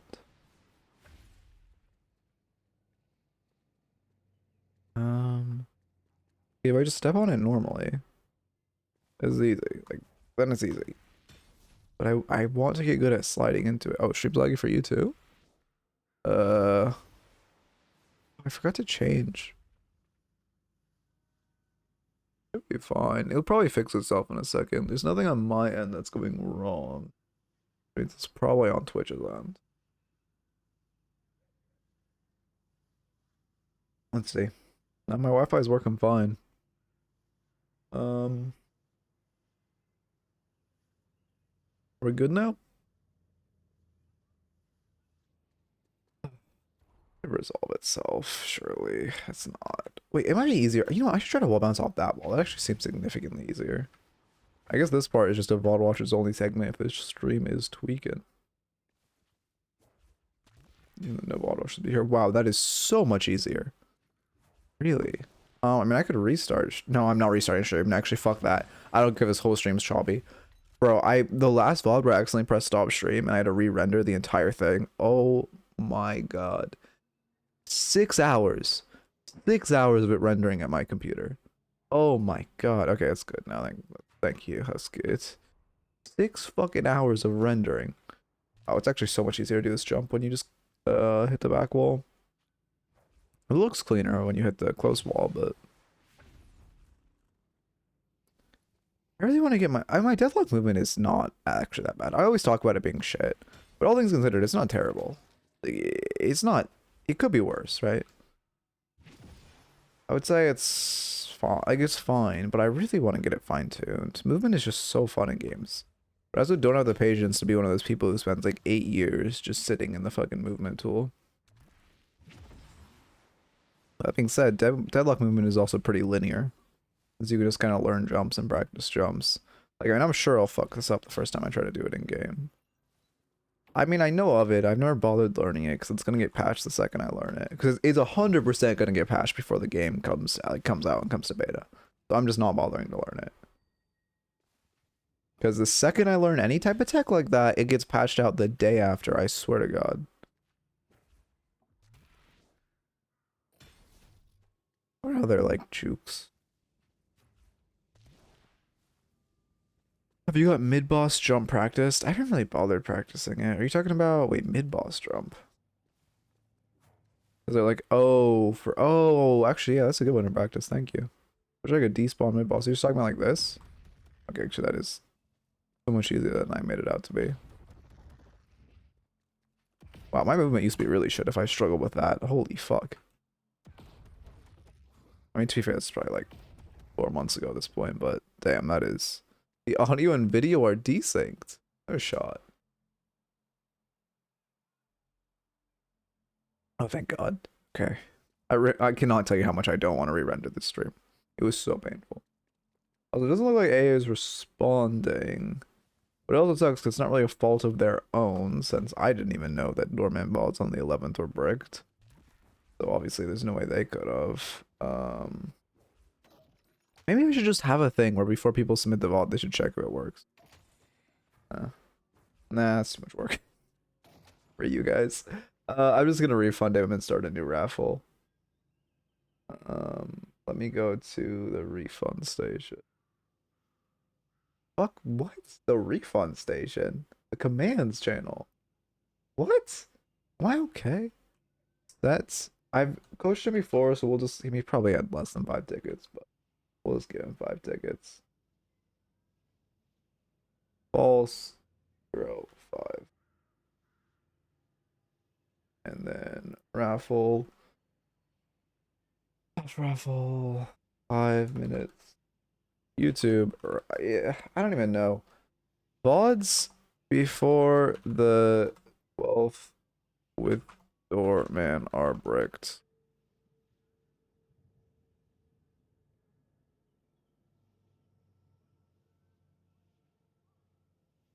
Gamba. Oh, it's before they gave him his new parry animation and such. Oh, it's before they gave him his new animations. That's what it is. Which also, I really hope they make this door actually like have texture. Like be a Baroness door. That was a different guy whose name starts with A. Is that a different guy named AA? I don't think it is. But those are 2 different people. We just have so many. The community's getting too big. We gotta start starting like Hunger Games style things. We gotta like kick some of you out. Like fights. Fight for your place here. Oh. What other jumps? Oh, I know a jump I wanted to practice. This jump is hard as fuck though, and I'm not good at movement, so this is gonna take me like a while to practice, and I'm probably just gonna embarrass myself. But this jump was sick. Yeah. How do I mantle that, by the way? How? Okay, I need to practice this. You know what? Fuck that. I just need to practice this jump. I did not double jump there. Because this jump is OP. But I'm just so shit at it. It's actually crazy. Because this hitbox just feels so bad. There we go. Okay, I want to practice. I think the jump's over here, right? Yeah, it's over here. It's... You snake around and you wall bounce off this double jump. I almost made it. Okay, almost. If I didn't double jump there, actually, you probably would have. You can see those wall jumps are cracked. Although I am becoming like a high elo player who wall jumps way too much, which is good. I think that's a good start of how you actually like get good at movement. Is you wall jump too much, and then you learn bad wall jumps and stop. Why did I do it so well and easily last time? Okay. Wall jump off early, double jump, wall jump. Oh, that was actually significantly easier with a double jump. But you move a lot slower, and I know you don't have to do a double jump there. I guess I'm double jumping either way. I mean, this is the best way to practice specific movement elements, because like there's no... I mean, there's no... The biggest thing is learning good corner boosts. So the biggest thing you can learn is how to move yourself around the map, like... efficiently to hit corners. So practicing different jumps, you have to snake around map geometry is the best way to get like comfortable with your character. Because there isn't really like any elements I could practice besides like corner boosts or such. But like I don't care about corner boosts. God damn it, I'm so bad.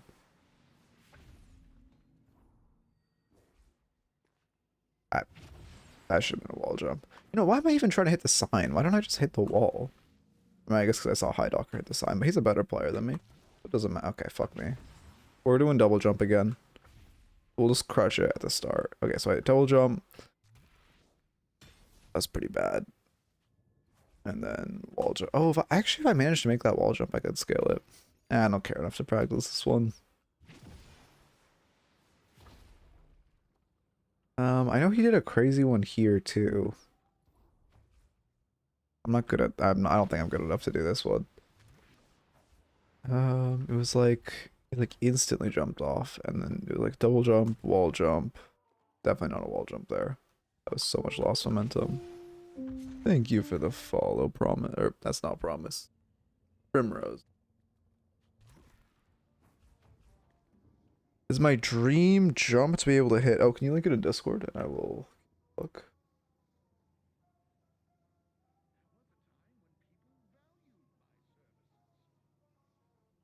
Okay. I do need to get an actual. Not just like guessing. I'm really glad. Advanced jump, escape routes. Okay, let me. I don't really. Oh, perfect. Actually, I'm showing Discord. Don't wait. I'm gonna mute desktop audio because I'm gonna like hurt myself in my ears. Oh, it's muted by default. Okay, fine. This is gonna be really tiny for you guys, but the easiest way for me to show it. Holy shit! Wait. Okay, you start at the stairs. Down the stairs. Wall jump. Double jump. Wall jump. Yeah, I'm never fucking doing that. How do you, okay, I don't understand how they get those micro wall jumps where they like barely leave the ground. That's what I don't understand. Like the one where he did up. Hello? My hand was not even near my parry key. The one where he did like that wall jump without even leaving the ground. He like wall jumped from the ground. Oh, he let it. He must have let it like fall off. That's like I think it'd be more efficient for me just to do this at that point. You know what I mean? Oh hey, hi Docker. I was just showing some of the jumps you showed me. Oh shit, you won. Oh no. Okay, well it's another what's the word I'm looking for? Fucking watch party. Oh, this is good. People have been asking about farming macro a lot. This is actually kind of perfect. I'm gonna repeat that for whenever I had time or slash marker for the VOD watchers. Okay. Come here. I can't believe your name is still real phase Bill Clinton. I thought you would have changed it by this point. Hi Dogger, did I ever coach you before you were Eternus? Hmm. Okay, let me rephrase that. Hi Dogger, did I ever coach you full stop? Like, or was it just again like kind of more replay watches? I wasn't there, won the raffle. Hope oh no, you don't gotta sweat it. I saw you typing in general. You don't gotta sweat it. I'll make sure to be there next time. Yeah, no sweat. I'm sorry. I mean, I should have known that the previous replays like bricked it. That's not really your bad. It's on me. I was never not Eternus besides the rank reset. Okay, so I coach you to Eternus then because your rank did get reset and I was there to coach you. So you add you to the list of people that coach to Eternus. That is 4. No, I think I've legitimately coached 2 people to Eternus, 3 people to Eternus. Although I don't think Noob would say I coached him to Eternus. Coached me to Oracle. Hi, or no, not hi, Dogger. Hi, you're gonna get to Eternus. I'm telling you, you got. I mean, you're already almost at Phantom. 100% you can hit Ascendant. 100% you can hit Ascendant. And I'm not like immediately, but like with practice and work, 100% you can hit Ascendant within like the. I shouldn't give you a time frame because then if you don't hit it, you'll be sad. But you're about to hit Phantom. You good. And plus, you play fucking Page, man. I hate you for playing Page. I hate Page players. You coached me when I was E3, and after that session, I hit Emissary. But then, okay, technically, you climbed back to Eternus after my coaching from Emissary, which means I kind of coached you to Eternus if you think about it. Okay, I'm having a recording. You know, whatever. This might be a good analysis. Slash marker, and I'm gonna say like a scripted YouTube thing for the VOD watchers. Eternus Ivy. Slash marker Eternus Ivy.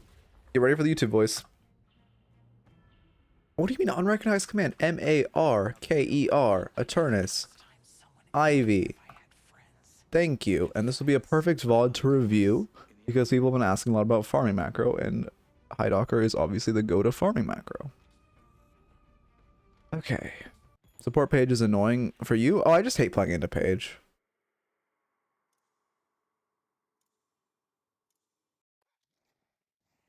Because page, I don't know. True supports, I mean, true supports will always be like boosting characters. Not to say you're a booster or anything, but like literally last game, I played against I destroyed this kid in lane. He went 0-5 in lane, the worst player I have ever had the displeasure of playing against. He was top damage by the end of the game because he was just playing page, and he placed barriers on people and pressed dragon.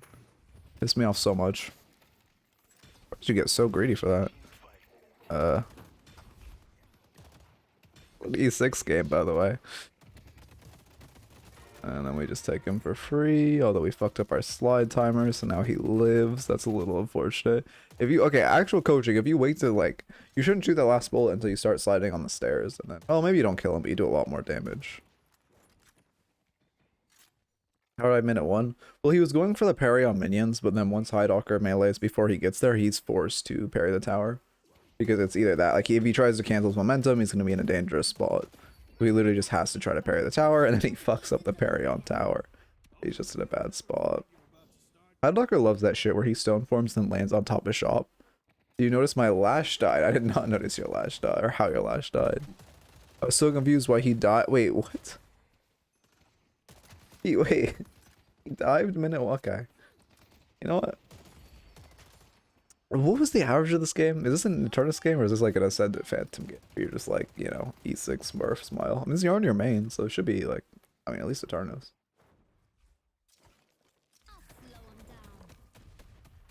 Yeah, one thing to actually genuinely note if you're like an Ivy player watching Highdocker, one of the most important things he does is just he like constantly stone forms for the healing. He stone forms camps, he stone forms on shop when he levels it. Is that shit you spam? He just spams that shit for healing. Oh my god, this Lash is not a player. Playing suboptimally is the key to defeating Highdocker. Yeah, exactly. Well, no, what I always say is people can't read you if you don't know what you're doing. So it's perfect. You can't be outplayed by an Eternus 6 player having like great macro if you don't even know what you're doing. How are they supposed to read you or know what you're? How are they supposed to know what you're farming when you're stealing their like T3 in their base at like minute 10? They're not gonna predict that. Easy. Now we're just saving for Tesla. If lane gets scary, actually, you know what? I would say on paper, if lane gets scary, he'll buy like extra health or something. He's not going to. I don't care if they lose minute at tower or tower at minute 1. He's still gonna full save for Tesla. So what you're saying is I could be an E6 player if I play like I'm Mo IRL. Exactly. But like generally, it's why you see. Well, okay, it's kind of less true in this game because macro is super more impactful. But generally, like in Valorant, you would always see these like X amount of players versus Radiant players, whatever. But the reason you would see the Radiants die like more often than they should is just because they would try to predict. They would like you don't even think about the fact that you just get used to reading people who like knowing what people are gonna do with a basic sense of the game, and then you get against people who don't even know what they're doing, and it's like almost impossible to read them. Well, not almost impossible. It is impossible to read them. Extra health scam, we use Resto Shot and right to roam. Sprint speed up here, yeah. Oh yeah, I guess, I'm surprised you even buy right though. I feel like I never see you buy a single green. Like, being able to regen health makes, yeah, I mean that as well. It's less, I mean this game, I know Gluten Snake was doing 1 Eternus versus 3 Ritualists, I think. He actually in a few weeks he invited me to partake in one of his videos, which you'll see in like probably a month or so. It'll be a while, but I was definitely interested, so that'll be fun. I'll mention when that happens. Who needs greens when you keep the healer minion alive? True. Oh yeah, that's also something Highdocker really likes to do. When he's pushing, like if he has his heal crew alive, he'll push more aggressively on the wave to get another heal. I think he taught me to do pretty well. Just whenever you can to min-max that. That's an insane amount of box maxing to go for those 3 boxes, which you don't even pick up in between the wave. Okay, that's actually like, I don't understand. Okay, that's like good. I don't know if that was probably just a misplay, honestly. I think it's better for you to not be doing that for kind of obvious reasons. Wow, he actually gets 1 shot. I mean, ooh, Valhalla. Always farm on my mind? Yeah, I guess so, even in the middle of wave. I mean, they seem good. I mean, they can dive you there and Furnace parry on tower instead of just going for the stun on tower. I see so many Infurnuses fuck up that dive because their ult stuns tower. I mean, obviously it's an Eternus game, the burst is gonna fuck up the dive, but just talking generally. This spot is great because it's void of brain activity. So I can suboptimally study chemistry. Oh, I see, yeah. Yeah, this is a great VOD to have in the background while you're studying. Yeah, you just saved the man. This is where if he doesn't type TY, you hate him and you never ult him again and you grief him. Yeah, we got the High Dock review. Go to shop, buy your Tesla. Wasting so much time. Go buy your Tesla. Yeah, there we go. That's like minus 10 seconds. Come on. You should know when your Tesla spike is coming. Are you seriously going for farm right now? Okay. Oh my god, he is. I'm shocked you trust your Lash not to hardship wave, honestly. If that's my Lash, I wouldn't. I mean, he did kill a minion. No, he did kill a minion.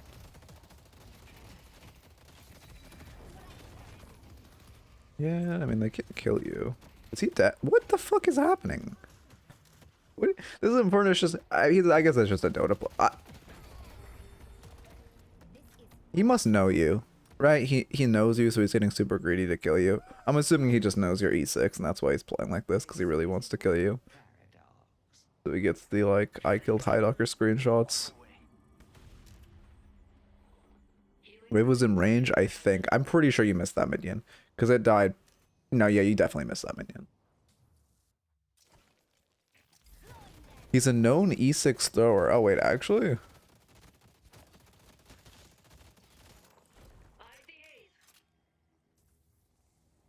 Rotate over.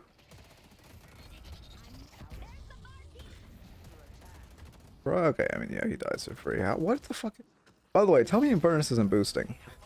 Tell me Infernus isn't a boosting character. Oh, that was actually cool. I saw his death when I hit tab before he actually died. I did not know that was a replay glitch. Now I'll use that to scam my VODs. I almost hit the hee-hee-hee-ha, but I also hit him wee-hee-hee. That was not a fun combination. VOD was about to spawn. Yeah, I think High Dog, you play in really high sense, right? I've always assumed you play on high sense because of how your hand, like, feels like I'm about to die when I watch your VODs. I feel like I should get seasick watching you. Especially you for double auto off spawn, not single auto. I mean, I think it's better for you to secure a auto, especially mid. With your, like, with your mid tower broken, this auto is so invadable. You should probably be securing this first and then rotating over. If I'm the enemy team, I'm angling to steal. Oh, we got that. I thought we missed, but my timer must be a little tweaky. I play on 400 DPI, lowest sense. Oh, okay, I see. You play on glass pad or cloth? I'm shocked this didn't get invaded. I suppose your drift would end up pushing, but there's definitely a window for them to take this. Oh no. Look, E6 player, by the way, laugh at him. You play on cloth, okay. Because I've been thinking of getting glass. I hear people gas up glass a lot.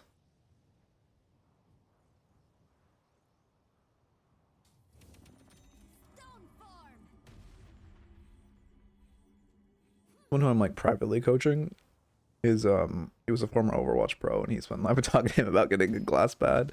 Cause well, I guess not former Overwatch semi pro, but like I've been thinking about I'm thinking about it. It seems so nice to have a glass pad, because also like my mouse pad's kind of old, so it's just I can definitely tell, like, it doesn't grief that much, but I can definitely tell it could be smoother. Also, it's a weird buy because I normally wait.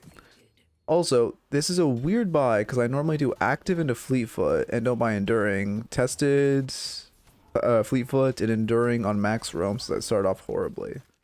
I see. So you're just going enduring over active reload. I mean, I feel like it's only 1 meter movement speed difference. Active reload is just objectively better, no?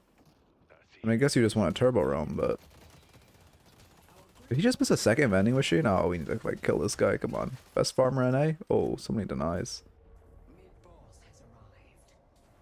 Talking about buy order, I buy all three normally. Well, yeah, we were saying you rush enduring over active. No, yeah, sorry, I'm not saying substitution. I was talking even early. It's only a meter that's lost in movement speed, right? Because you pretty much always have the active movement speed up. Let's be honest.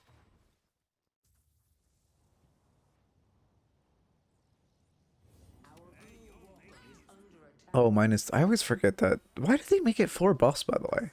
Ooh, why did Lottos did not need a buff. Why did they change that? I don't understand. I don't even think about it. Yeah, yep, it's always better to secure Lottos so they don't get invaded on your crashing lanes. Or on lanes where you lose tower, you really want to make sure you're putting an effort towards securing those Lottos. You ever get to... I mean, okay. One thing I will say... Well, I guess I'll let High Docker into that first. I play 0.5, 1600 feels fine for Deadlock. Yeah, I play 1.5, 1600. I don't have them. I don't know. I tried doing 1600. I just don't have the mouse pad space, man. It felt bad. I had to pick up my mouse way too much. It was like griefing me. But also, again, I really don't think sense matters that much. As long as you can, as long as you don't have to pick up your mouse constantly and you also can do micro flicks, you're fine. Like, I just noticed that I couldn't do micro flicks, and I was like, oh shit, I gotta turn down my sense, because I'm really struggling with micro flicks. Because I just like, that's also one reason I wanted to switch to glass. Was because with cloth, it also felt bad to do micro.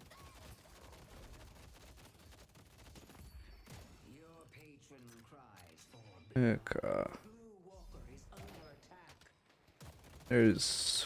Oh my god, heroic. What the fuck? My mind just like put so many words over each other. Is heroic next? Honestly, I mean, you could probably model a build, like you could model a build off of this for Viper. You definitely need to switch some shit up. Like Tesla isn't that great on Viper, but like, and you probably need like extra spirit or something because Venom is so fucking OP. But you could probably make an angle for this with Viper. Also, most Viper players don't buy enduring speed because you don't need it. Once you have, well, sorry, most good Viper players, because Fleetfoot really gives you the movement you need on Viper. Oh, they actually cleaned that 13 minutes. That's crazy. Yeah, I got a haircut. It was really just, I told him to take 3 inches off the top. It was mostly the sides. I think he took like an inch off the top, but it is what it is. I trusted him because he had like good style. And I think the haircut looks fine, but it's longer than I like. Because I like getting haircuts like twice a year because I fucking hate haircuts. You're going for T now, we're just going for T1. Really? You're farming T1 here? I guess you're gonna angle towards T2 and 3. Okay.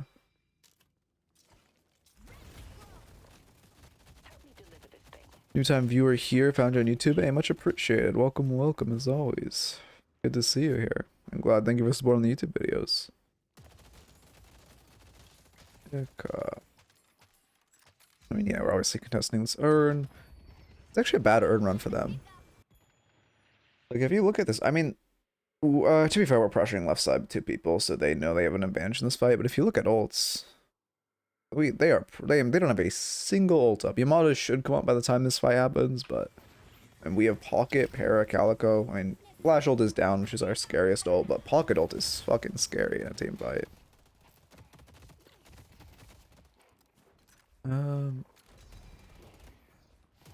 Wouldn't a Farmaxer get Cultist? Highdogger just farms so efficiently he doesn't need Cultist.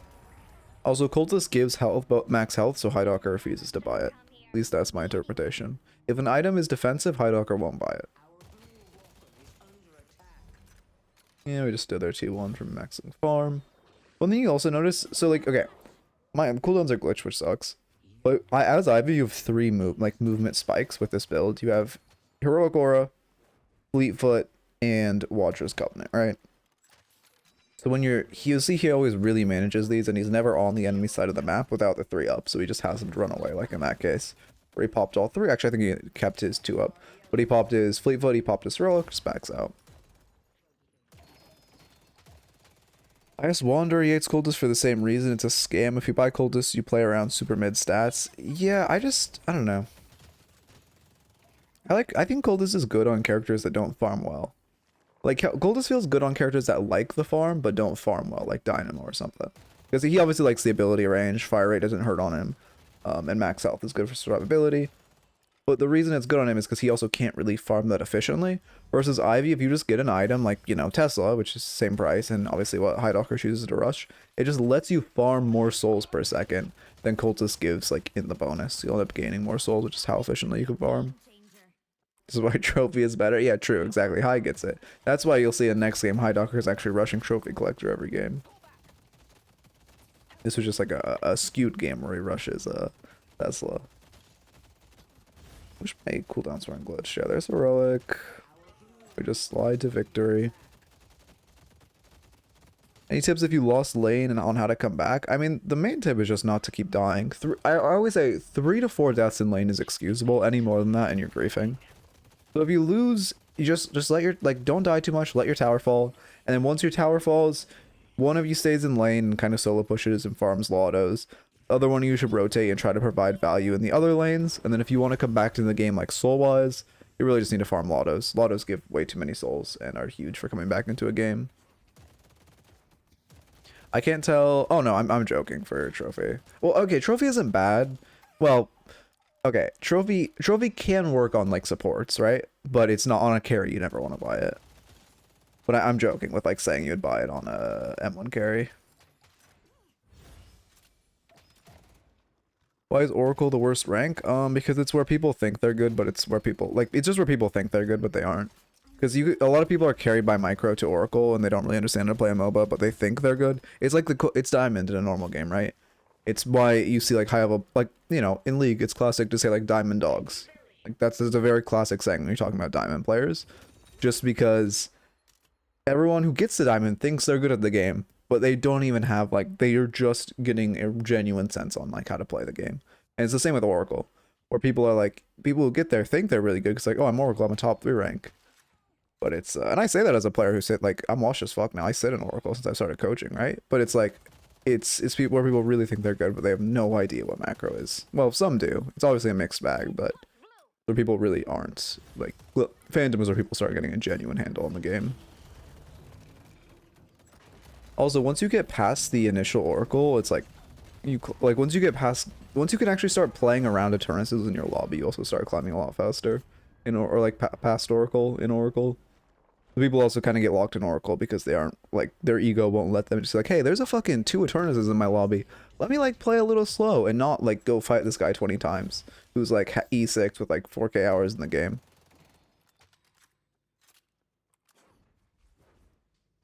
Yeah, Highdocker, I'm disappointed. We haven't seen you grab the boxes in mid. But also, another thing with Highdocker is, again, notice how much he's box maxing. I mean, for one, 18 minutes, he has farmed alone every single fucking camp on this map. But like, look at how much just he's maxing boxes in between his camps. And now that no camps are up, because this is something I've struggled with a lot, I hear people struggle about a ton, just how to take this now and just grab these boxes. He'll just run around the map, he'll grab his urns, he'll grab his boxes. If there's no wave to catch, no camps up, it's just box maxing to oblivion. Oh, he steals the kill too, big. Let me just ult away to be safe. Okay. Another great thing is how quickly they call mid here. It's okay, if you're in like a normal elo and you're not Eternus, you should not be calling mid pre like 20 minutes. But when someone on your team calls mid at like 22, 24 minutes and you're saying no, like that's the issue. Even just a 2 kill advantage should be rolled into mid post like 22. Oh yeah, the Billy's upset. But to be fair, I think he deserves to be upset. Just got back into the game after a long time. Like when the revive item got removed. Oh, I said when Soul Rebirth got removed. Okay, I just got dropped into Emissary. Any very basic tips on how to hard carry a game? I have a guide on my channel of how to like get out of low elo, which a lot of tips would probably be useful for you there, like reacclimating to the game. But then as far as how to hard carry, either just play a hard carry and play. You would just play selfish. Like, okay, play how Highdocker plays. Look at how selfishly he plays with how much he's farming. Like he's at 30k. Next person on his team is at 19k because he is just eating every fucking camp with no regard. Emissary is not technically low elo, but for the sake of the guide, it's anything below Archon. Emissary is technically like top 50% of players, but for the sake of the guide, it fits very well in with the, like, I don't really see people starting to get past these points till Archon Oracle. So it's stretching it to call it low elo with Emissary, but it is also, all the points are useful for emissary players. Yeah, but like the best tip for how to hard carry a game is play selfishly, play someone who can farm. Or I mean, you know, you can also if you're, that's if you're really trying to climb out of elo. Another thing you can do is just focus on improvement. Don't focus on carrying games. Don't focus on like playing really well yourself. Or sorry, do focus on playing really well yourself, but don't focus on winning. Focus on playing well. Don't focus on like don't be upset if you like you get 5 bad teammates and you lose the game. Just be like, hey, I played really well this game. That's what matters. Because we're gonna have a rank reset at some point, right? It'd be probably before the game when we get actual ranked. So if you just spend time improving yourself, you'll climb during the ranked reset.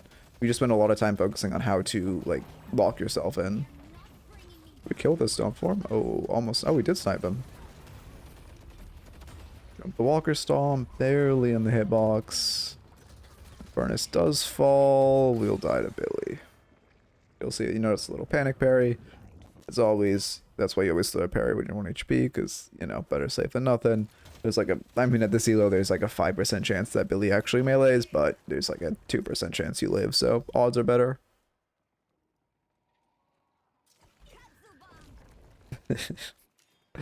Yeah, I played a game of Pocket the other day. I mean, Pocket's OP. I ain't gonna lie, but like, I don't know, man. I just like, Pocket's too mechanical for me. I prefer Doorman because I just throw bells at them and don't have to get in their face. And then I door. Feels nice. Ooh. Fortunate play by your Pockets. I think this is, I mean, I had distance it traveled out to be heavy melee, but I didn't hear melee sound, so I think it was a light melee. Surprised he went flying off of a light melee. I hate every other hero than my main. True. Actually true. Especially also, Hideout, have you tried Veilwalker? I'm surprised you don't have Veilwalker. I saw, who was it? I think it was, I saw Wander using it on Ivy, like, kind of recently. It just feels so good. The item is just so good right now, and it fits your, like, movement speed based build. I yelled at my teammate and reported them for the biscuit, for punching the viscous cube. Any tips on dealing with ganks when my other lanes feed? I mean, the biggest thing is just be aware when your other lanes lose tower. On average, you aren't going to get ganked before, like, a tower falls.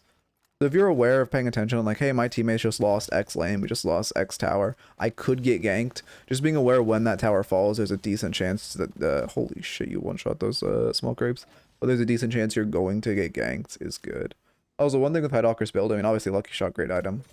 But he buys Glass Cannon, even if he wasn't fat, he'd buy this shit. Just because the weapon damage it gives is nice for him, and on top of that, he already has a decent chunk of fire rate off the back of his now bought Vamp Burst, Heroic, all of his, and Fleetfoot. Well, yeah, all of this, which is just crazy. Vamp Burst just gives so much fire rate, it feels so nice. Also, sorry, not to say Fleetfoot gives fire rate, but Fleetfoot gives sliding, which gives not having to reload, which gives more value for pure damage. Yep. Surprised your Yamada can tank you that long. I guess we just don't have APR. Should you, I mean, I know. Okay, you shouldn't rush Glass Cannon if you're behind. Buying it if you're okay. I know people who disagree with this. I don't play a lot of like gun M1s. I can't aim for the life of me. I'm a coach, right? So like I don't fucking. I'm not terrible at aim. So I don't. There's people who disagree with me on this. But I don't think you buy Glass Cannon unless you have some, like, unless you have a chance at getting stacks. Because it does still feel, like, it does still lose value without getting stacks. I think it's a solid item, and even if you're not doing well, you can buy it. But if you're, like, 0-8, I don't think you should be buying Glass Cannon. But that's just me. I know people who disagree with that. I saw one of your YouTube shorts. If as a viewer, wait. If as a viewer, we want your opinion, say a match played, what's the process? Oh, for like review, exclamation point raffles would be, that'll give you the easiest description. Even if I'm behind, I go GC even more because the only way I come back is pure damage condition. Yeah, but I mean, to be fair, okay, but also you're trying to like 1v9 the lobby, High Docker. Okay, I also kind of disagree with people who say the best. Okay, I think generally the best way to carry is to play selfishly. But when you're behind, I think the best way to carry is play like if I'm playing solo queue Ivy and I go like 0 and 8 in lane, I'm just gonna pivot to a support build. I'm just gonna like sure it's not great to rely on your teammates, but I think the chance, holy shit, poor Mina. I think the chance that you carry the game, we're just gonna rush mid, right? The chance that you actually carry the game off of continuing to build pure gun is lower than the chance of one of your teammates is competent enough for support Ivy to be able to let them like play well. Oh, I didn't update. Oh, god damn it, you're right. I didn't update the command. Sorry, you'll have to use the exclamation point Discord link. But that command explains it. Let me update it now. Hi, bots. Dashboard. Okay, copy this Discord link. And then go to Raffles commands. Oh, did I already update? I think I did update it. No, I did not. Wait, I actually don't know which one's the correct one. The correct one is in exclamation point Discord, right? Not exclamation point Raffles. Dude, I don't know. Got a second. This game's paused. Where's invites? I show the link.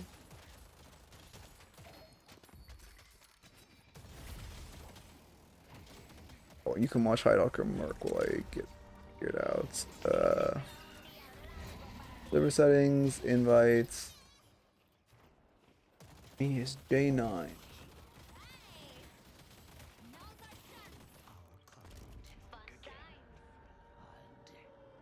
That? That's your link. Hi. Okay, perfect. That one does. So. Did I fuck that up? Oh, I'm leaving HP. Okay, yeah, cut this. Okay, perfect. Now the command. And let me get sure.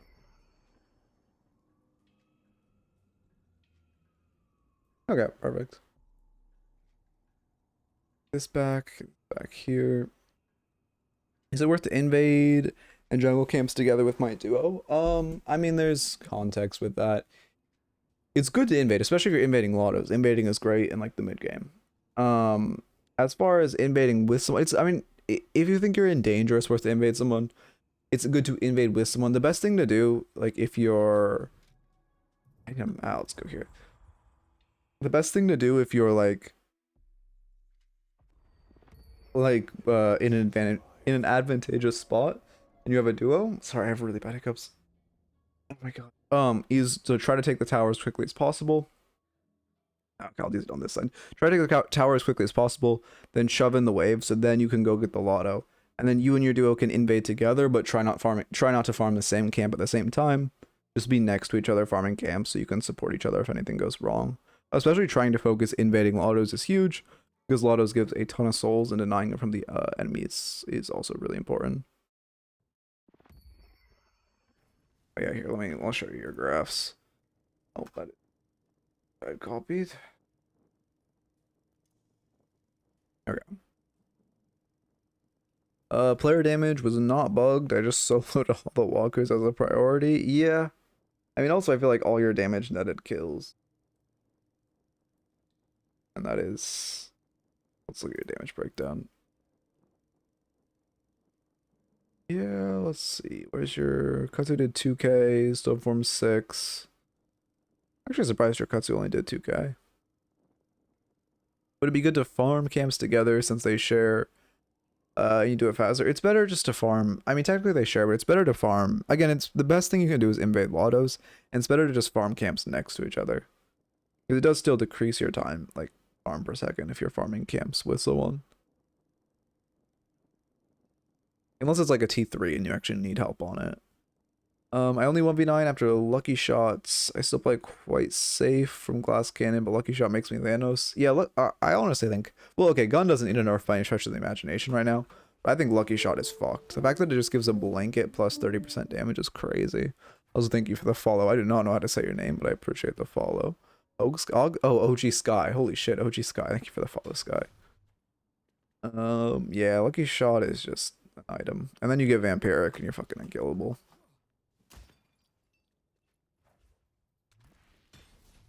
Heck, Shred is better than damage amp if you come... Oh yeah, Shred's OP. Well, also Shred kind of stacks with damage amp, so it's good to have both. About the duo... Wait. I play with a duo. Should we do jungles together? Since we oh no, if you're farming your own jungle, you especially shouldn't be doing jungle together. If you win lane or such, it's better to have like one of you in lane and one of you like, especially if one of you's playing para. The para should be trying to like gank other lanes and such and get value.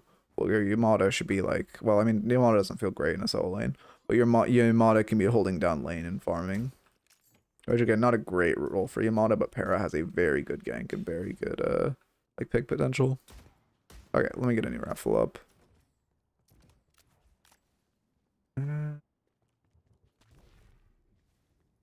I come over here. Flash. Oh. 5 minutes. Oh, false. Oh, not that. False. False. Okay. That's Gamba. Then. Okay, perfect. Demon Para. No, yeah, Yamada and Para is a good lane.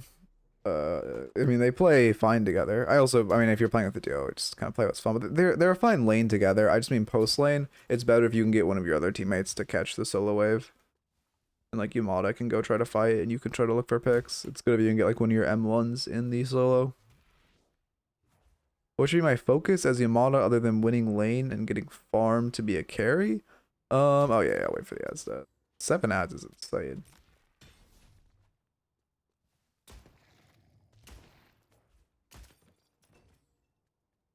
Okay, is it decentered now? Wait, is that text decentered? Oh my god, it is. Yeah, it is decentered.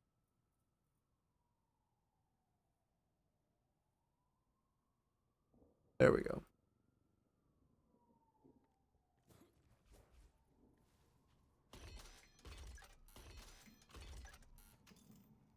Hate this box. That's good sound effects though. And my doorman aim is just so bad. Well, I mean, it's actually better than my aim on any other character, but it's still a little rough.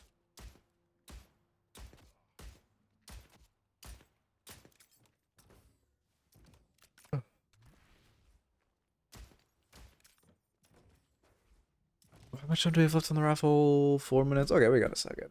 Oh, second to relax. Hungry. We have 2 raffles left in today's stream. I am getting spammed by solicitors today. What the fuck? I literally sent 6 today. I have 1, 2, 3, 4, 5 spam calls. All from different numbers. God damn it. You know how like people will choose a random number to sign up for spam shit? Like people will just like make up a number that they have for like spam shit. I think someone uses mine as the one they made up. Cause I get a lot of spam and I don't sign my number up for shit. And like today, 5 in a row from different numbers definitely feels like someone was just writing my number in as like their fill. Oh yeah. If you win the raffle, it's like a 7-day lockout. Yeah. Also, yeah, let me see your Sky. Your question was, yeah, I mean on Yamato you should be focusing on winning lane and getting like farm to carry. Well, okay, out of lane as Yamato, you don't really want to try to farm a ton. You really just want to snowball your lead by getting a lot of kills and like especially if you can steal autos. You don't want to spend too much time farming, but you want to try to win lane as quickly as possible, get a huge lead, and then try to snowball that. Which does require farming when you can, but also you don't want to just like spend a ton of time in the jungle only farming.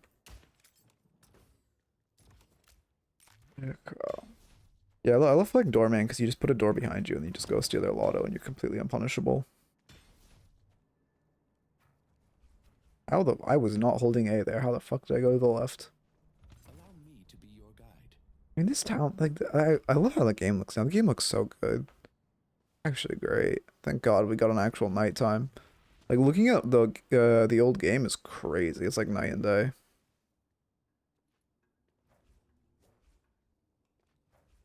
I mean, I guess it literally is night and day, to be fair. But, like, it's actually, this game just looks so much better now. Especially the moon about to eclipse. Okay, -2. Yeah, that wasn't intentional. My fault, game. My fault, gang. And I hate puns, too. Abrams finds half health Calico in his double auto inset hits.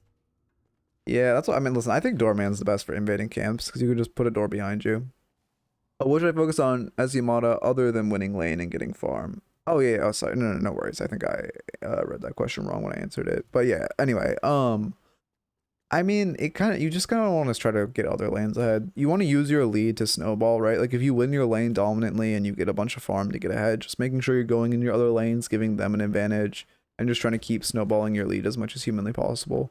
You just want to become a massive threat and like do a ton of damage and just be like, I mean, there really isn't that much more to focus on as Yamato besides getting as many, like getting as fed as humanly possible and just running the lobby.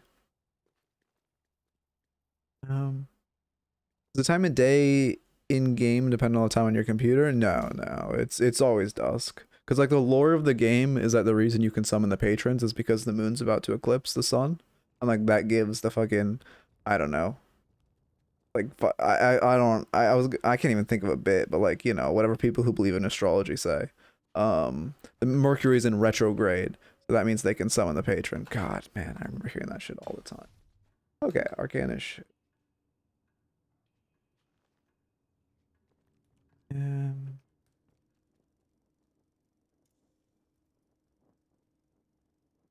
Yeah, it's good to gank. If you win lane early, it's great to gank. I mean, your para, both of you have decent ganking potential, but especially your para should be looking for ganks, because when she has her ult up, she's huge for setting up picks. Read the thread of the VOD. Got you. I appreciate when you guys remind me to do that, since I forget so often. My worst game so far, I think. Oh, wait, let me look at your KD. Yeah, that's a lot of deaths. My worst game so far, I think. I was tired after running around all day for uni, parcels, etc., and was completely off my game. Lost 3 in a row. I see. What's the best build for Billy? I can't think of the name. If you want a melee build, Kranz is really good. If you want a gun build, I think it's Listix, right?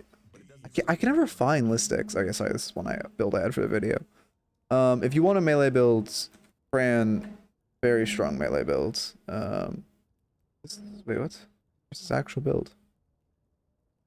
This is not his actual build, is it? Am I spelling his name wrong? Let me just go to top builds. I'm sure it'll be there. They fell out. Oh no, it actually did he remove his build? Or did it just fall off? I know, okay, listen, I hate recommending Metro build, but I know people really like Metro's Gun Billy. I think that's kind of the Gun Billy right now. Oh, there's Cran. It's just Twitch die. And then if you want a melee build, this one is very good. The twitch.tv/Cran. But Gun, I really like Listix, but I can never find it. Maybe it says twitch.tv/Listix. God, I hate people who put twitch.tv as their, like, build name. So cringe, man. Oh yeah, I'll change the logo, thank you. Listic. No, does anyone know Listic's build ID? Because he makes the shit look so overpowered in DLNS. But I can never find his actual build. Is this his actual build? No. I don't know, man. Maybe he just doesn't have one. Anyway.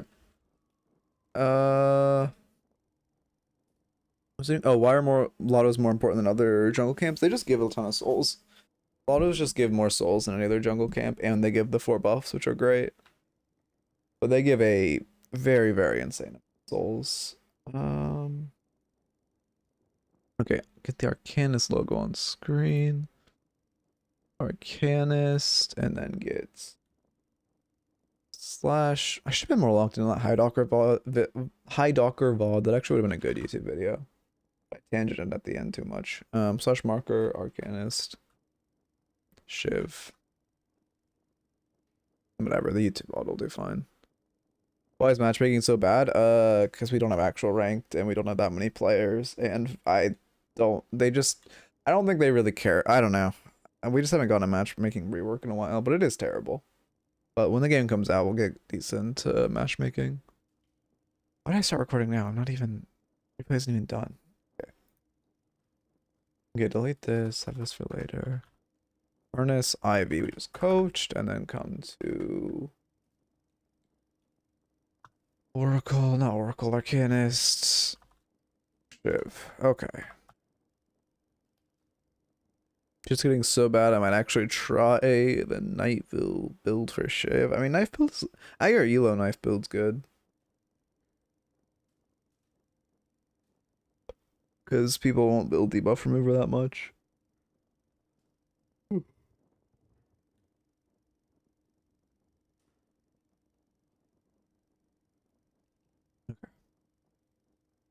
Good. Yeah, I'm good.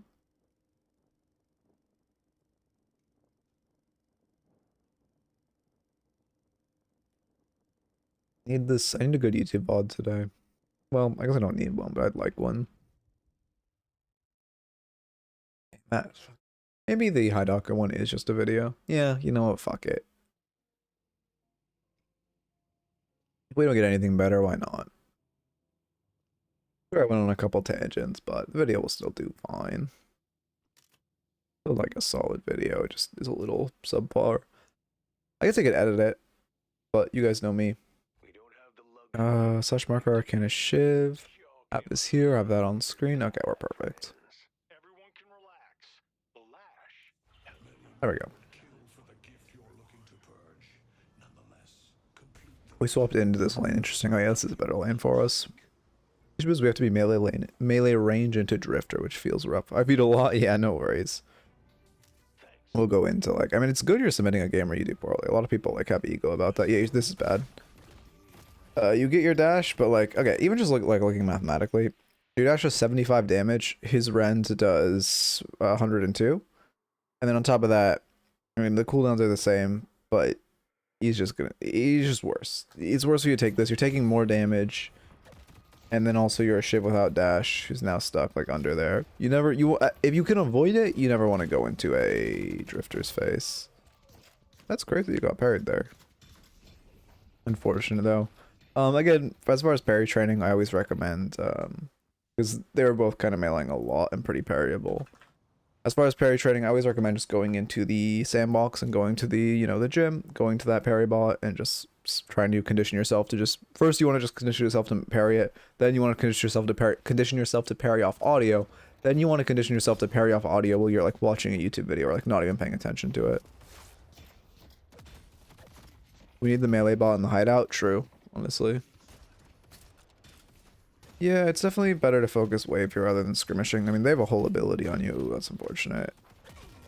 For one, fairly obvious he's looking for a parry on that. For two, you just needed to light melee it. By the time I get to the sandbox, I get in game. Oh yeah, I don't, like I said, I just do it while I'm watching like DLNS or something. I just have it in the background and we spam parrying. Because you want to just condition yourself to do it, like while you're not even thinking. Okay.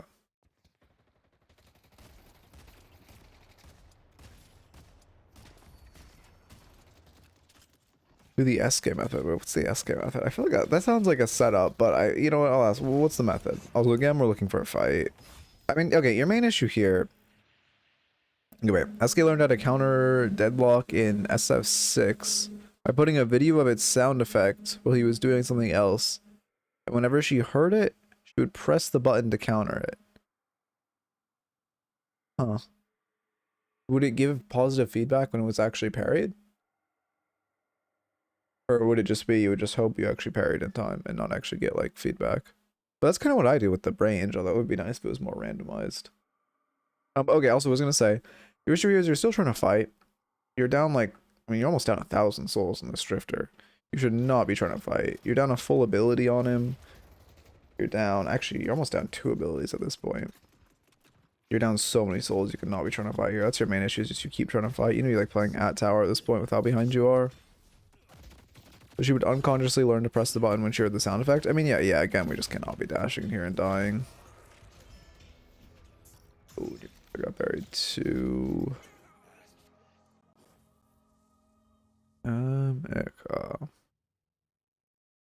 I don't feel like, see, what makes me happy is whenever I'm doing poorly, someone types like that, I'm like, okay, I don't feel bad anymore. Like, I'm happy to, like, I'll feel bad about having a bad game, and then someone will type like that, I'm like, okay, it's fine. I don't feel bad about inting this game anymore. This is fine. I mean, good fake melee, but again, even trying to dash in there, you just Yeah, you're just so behind. Like, even though it's a good fake melee, you're never gonna win a trade no matter how well you play. Damn it, I'm glad we get Mystic Regen. Makes me smile when someone's that mad. Yeah, it actually feels amazing. But especially when it's your lane partner. Because it's like it takes so much stress away. Because like, I felt really bad about inting this guy, and now I just don't. We need a full reset. We're gonna get Dove on our tower if we stay, and Drifter now has his 3, which means he gets stacks. Yeah, we're dead. Yeah, we could just not walk up like that. We need to be full resetting. We're so behind. Also, at this point, you need to give tower. Like I would say, 3 deaths is excusable in lane. 4 if you get Dove. You just need to be like hugging your tower at that point. Or sorry, not hugging your tower. You need to be like just backing off and trying to give your tower. They can't kill it in one way, but it takes a ton of damage. You obviously need to rush monster rounds next.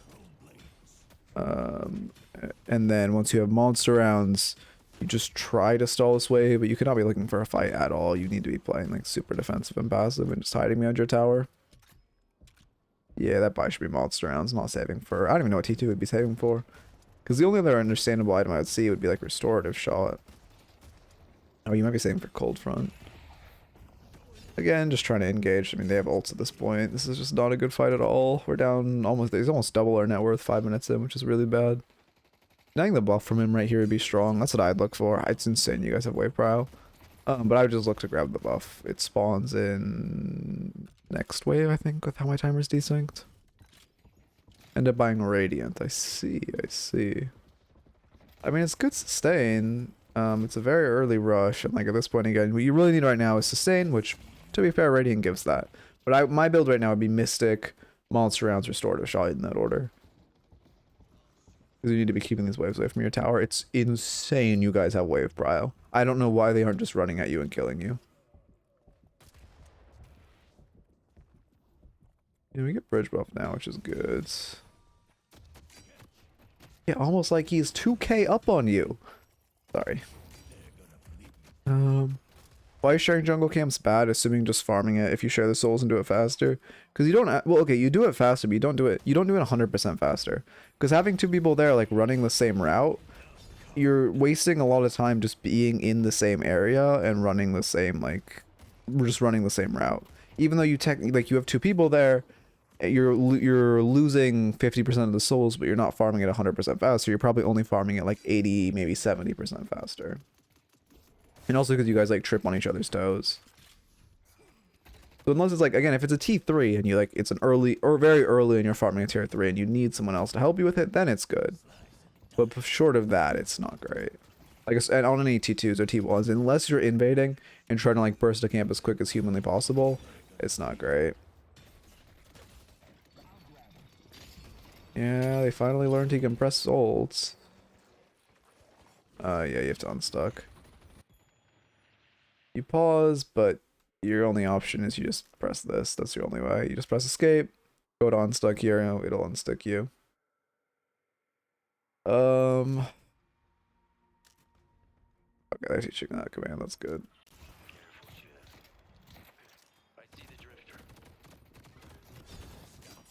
Yeah, we got our unstuck off. Or okay, I guess we get out with the ults. Crazy they like are that desperate for kills that they kill you off of you being stuck in a wall, but oh, you clicking the player feedback button. I see. That's unfortunate. Yeah, I wish it was. I don't like they made it so small. It's so easy to miss. So easy. Should make a short about it. Although I think people know about it now. I should have made a short when it just got changed and most people didn't think it existed. But I guess I also wasn't making shorts at that time.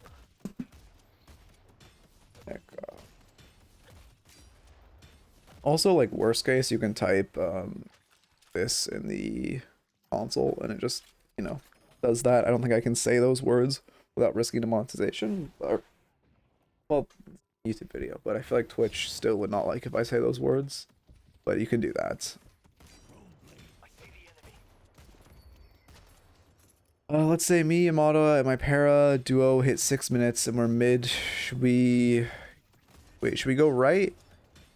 And the other left to clear jungles? I mean, you should just be... Like, that early, you should just be box routing, not really trying to, like, farm camps.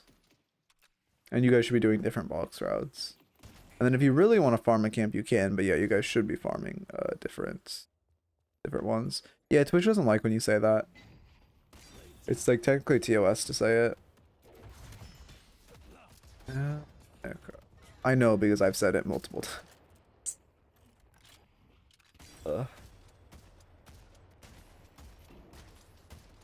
The problem with rushing Radiant, you're gimping your damage and effectiveness in lane for an early gimmick. I mean, the thing is, in this lane where we're already 0-4, you're not gonna have damage in lane either way. I mean, you had your knives up that whole time. Only thing there is like well, for one, obviously, you need to be playing more safe when you're this behind.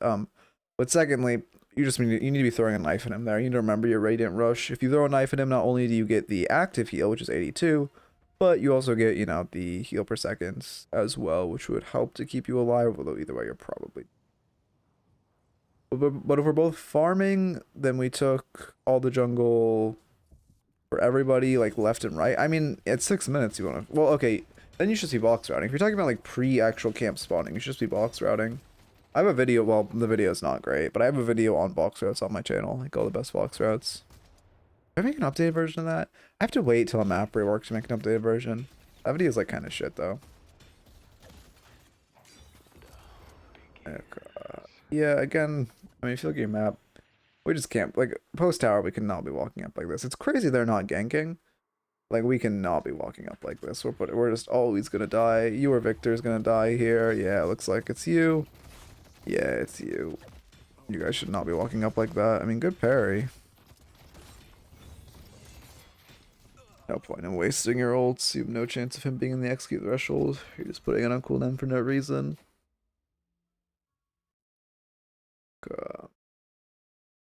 Video's not great because there's no smiling in Furnace. Oh god, I forgot about that. Yeah, it's ironic the stream of me making the thumbnail for that video is one of my, like, recently one of my best streams. But, like, the actual video, I mean, I guess the video did do well, but it's just, I guess the video did do well, but it's just ass. It's, well, it didn't do well, but it didn't do bad. It did okay. But I know it's a bad one. Anyway, assuming the lane is a stalemate, is it not a good idea to focus jungle at 6 minutes, or should we focus on finding... Okay, well, if the lane's a stalemate and you can get wave pro, like, okay, the ideal in a stalemate is you're shoving wave and then box routing, and then at 6 minutes you can do a medium camp. But again, you really should be focused on box routes. Box routes are the best for souls, like, early. For you, especially if you're a character that doesn't farm that efficiently, which Paradox... I mean, Paradox and Yamato both farm fine. Again, we're trying to fight this guy, which we just cannot be doing. We're dead to rights. Us stalling is just giving us Drifter time to rotate over. And now we're trying to fight him, which is insane. Considering he is... I mean, you actually kind of gotten your souls back, but he's still very ahead of you. Good parry. I mean, you're playing this well, but... very ahead of you, yeah.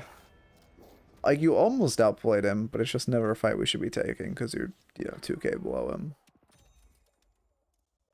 Oh, we're doing Shiv M2 tech wrong. Oh, really? Yeah, box routes are great.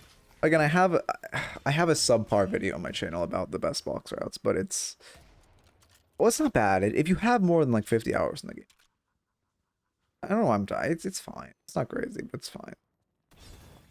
But yeah, box routes are great. They give a ton of souls, you don't take any damage, and they're just free to run. If you watch like a high elo player, you'll see them do a lot of box routes.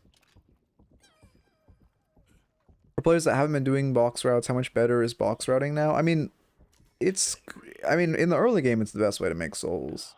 Like, I mean, when medium camp spawn, you can farm a medium camp. Which at that point, I mean, if it's first camp, it's okay to do a farm it. But I would normally like, Lotto spawning, which is 8 minutes, I'd normally prioritize box routes over farming. And then once Lotto spawn, you want to be grabbing those Lottos.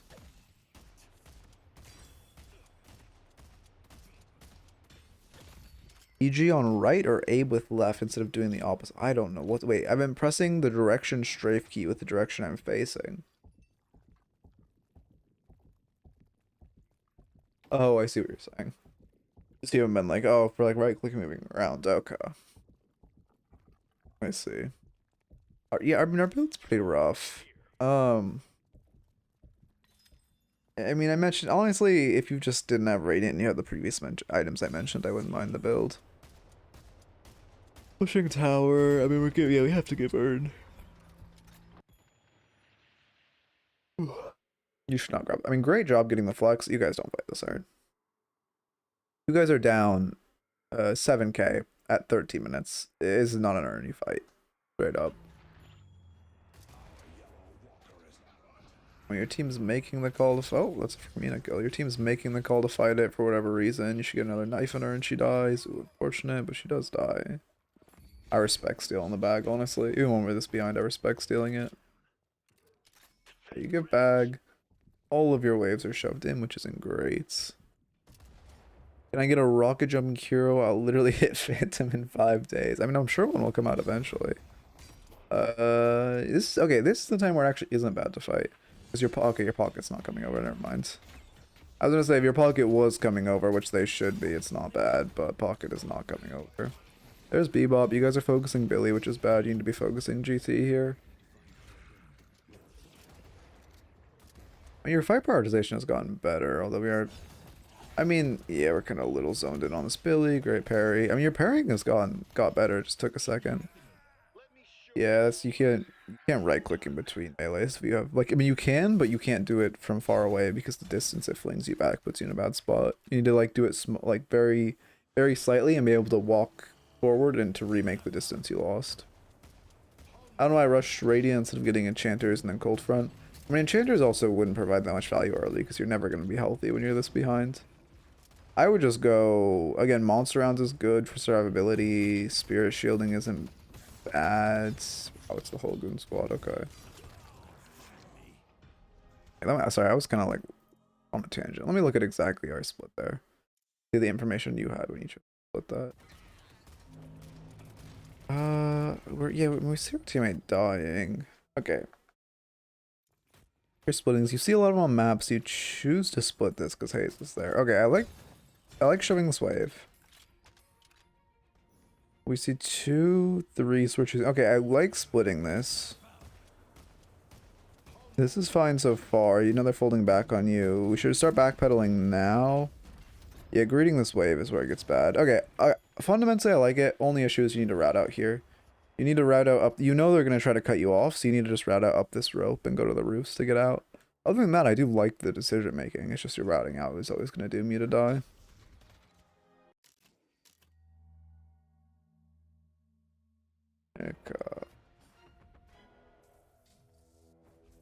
Against Drifter or Billy, honestly I would have gone Rusted Barrel on Spirit Shiv. You completely shut out either one of them for significant damage and do extra gun damage to them. Yeah, I mean honestly that's true. Rusted Barrel is a good defensive item. I mean it's just... Oh, my timer's glitch. The thing about Rusted Barrels, it's better on supports, but when you're this behind, I mean I wouldn't mind going Rusted Barrel. I love people giving up on the game 15 minutes in, when if you just grab Urn, you're just going to get back into the game immediately. Because you aren't even down a single flex slot. I mean, because Rusted Barrel is a much cheaper item. Rusted Barrel's here. Well, I mean, I guess it's not that much cheaper, but it is cheaper. And the minus bullet resist is not insignificant. Yeah, but yeah, I mean, you could go Suppressor. The thing is, we really just don't want to fight anymore, so the reason Rusted Barrel is also kind of better in that situation is because you can just toss it on someone as you're running away. Because we should never be trying to fight at that point. We should just be trying to run away. Be trying to grab those denies.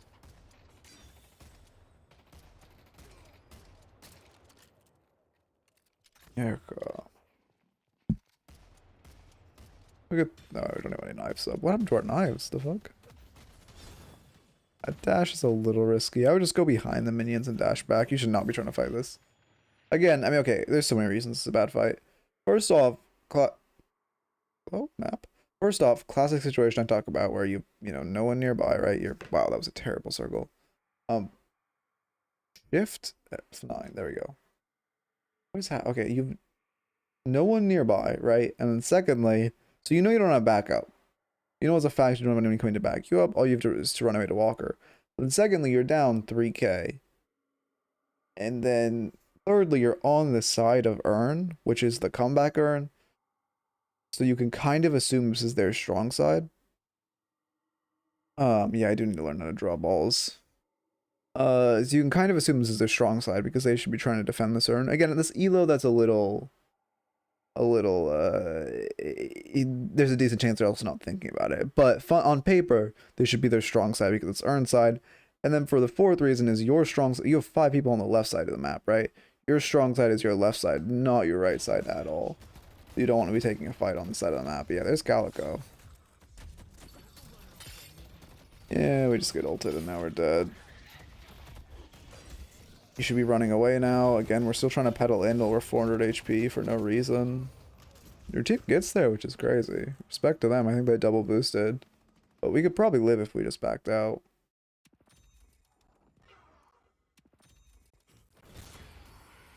Oh, wait, what? But I mean, I assume we just caught the drifter and pressed ult, but... Okay. Oh yeah, we just find him and press ult. Okay. Fortunately, we don't have a reset on our ult yet. We max dash first. You know, like ult max? I feel like I generally just see ult max first. Ult max into dash max, even on dash builds.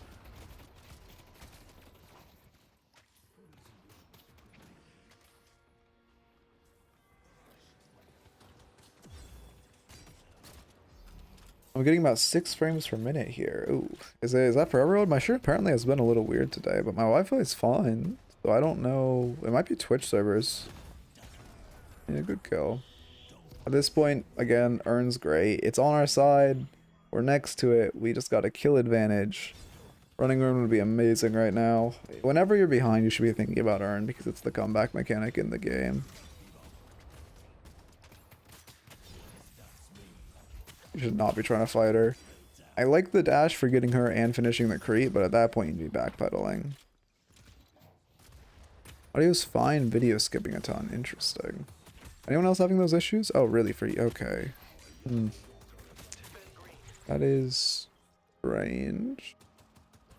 I think it might be. I think it's Twitch servers. I don't think there's anything I can do. Everything on my end is fine. Like my Wi-Fi is. Yeah, my Wi-Fi is great right now. I'm getting good connection. I don't have anything else I could think of. But the last time it went away after like 2 minutes, so it should be fine. Just give it a second. Curious if the VOD will be finicky. Oh, we'll find out later.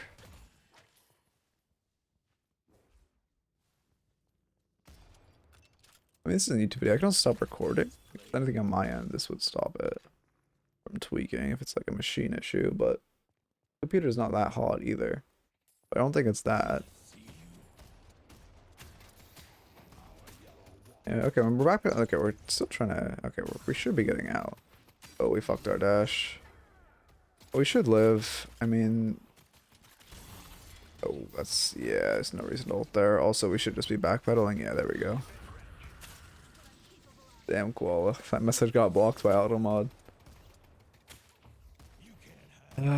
What happened? You just like sleep wrong? Again, we should not be going into this, especially if we don't have our ults. Yeah, we die. Oh no, we live by Christmas magic. Chris Kringle has our back. But like we shouldn't. I know she's low, but she's a Mina, and if you had ult, great. But she's low, but she's a Mina with 2, and she is 4k up on you. That took me way too long to do. She is 4k up on you. And then 11-hour drive between states in the car. Damn, that sucks. Yeah, road trips. I mean, road trips are something. Road trips aren't bad with friends, but the kids suck. Okay, now he dies. Yeah. I mean, it's crazy they have picked up the urn to run it into your base when you guys have won so much and you guys haven't. If you had run 1 urn, maybe 2 urns, like you'd be back in this game entirely. You're still not down a single flex. If Calico tries to run this urn, obviously she's just giving you guys a Christmas present, but no shot she does. Get our lotto.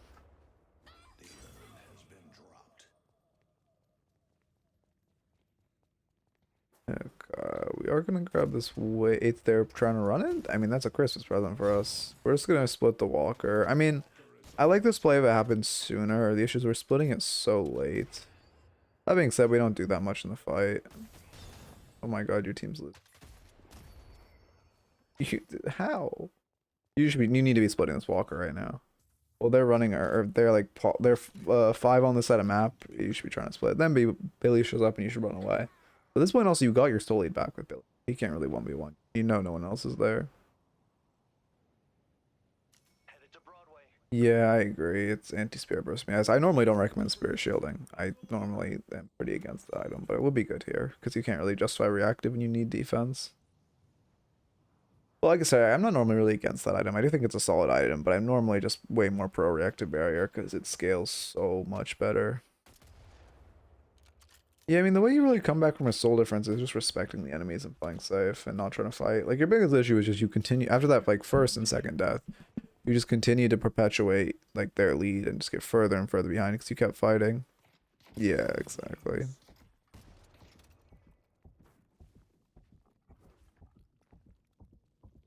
We do end up running this urn. Now the destination is marked on map. I mean, yeah, I'm glad it finally gets picked up. But that, I mean, that's exactly why I tell people, like, when they're winning, not to pick up the urn, because it just reminds the enemies it's there and on their side. But you should be getting. I mean, yeah, I'm glad you're the one to grab it. But you shouldn't need them to remind you it's there for you guys to run it. And also, do you know the numbers for urn? Well, I guess let's explain it. That's one thing.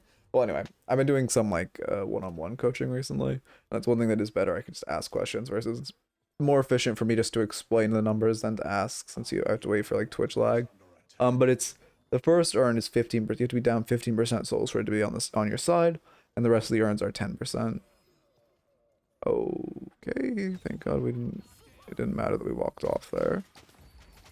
Yeah, we melee. Only thing that's better to do when you're meleeing urn is you don't want to melee it. Okay.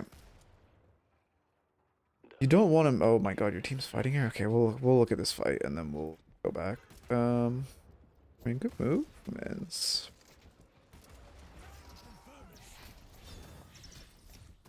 Mina's up on us. I mean, we're starting to get this lead back. Like, we're bringing it back. One more urn and we'll be in a decent spot. You cannot fight this though. You need to try to get to your base.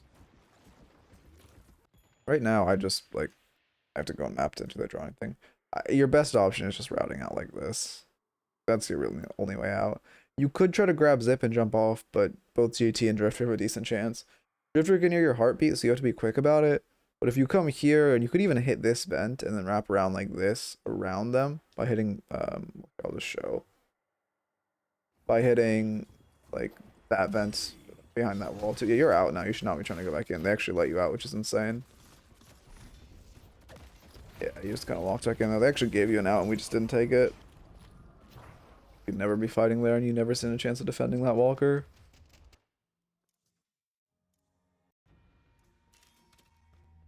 Okay. Can we back from a soul deficit to something about learning your power spikes too, like after you buy a big item? I mean, it's not even really, I wouldn't even say it's that much about power spikes. Well, okay, power spikes always matter, but I don't think it's more specifically about power spikes. I think the way you come back from a soul deficit is just by like playing safe. The best way you come back from a soul deficit is like you just wait for the enemy to make a mistake. You run urns if they're on your side, and you wait for the enemy to make a mistake. In solo queue, if you're in like super high elo, then you know things might change. But if you're in pro play, things might change. But in solo queue, the enemy is going to make a mistake if you just play safe. For one, when you're behind, you guys get a bonus in like souls you farm. You guys are actively getting a soul bonus if you're just in a farm off. And then for 2, stalling for urns if they're on your side is great. And then for 3, you aren't going to win a fair fight. So waiting for the enemies to make a mistake, 100% they will make a mistake. For instance, I had a match earlier today. Even though I was something like 3k souls down, I was able to 1v1 an enemy Shiv as Victor. Because I knew I had more power spikes and I countered him since he was playing Knife Shiv. Yeah.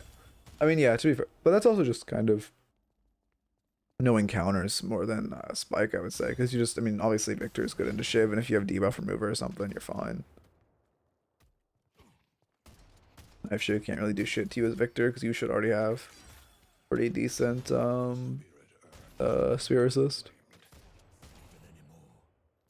At this point, you're showing this wave. This Lotto is very farmable. If you hear them or see them pull up quickly, you can just back off of it, but you should just try to farm it. Yeah, you could have gotten it. No one catches wave very quickly, so it's very free. It would have been great for you to grab and deny from the enemy.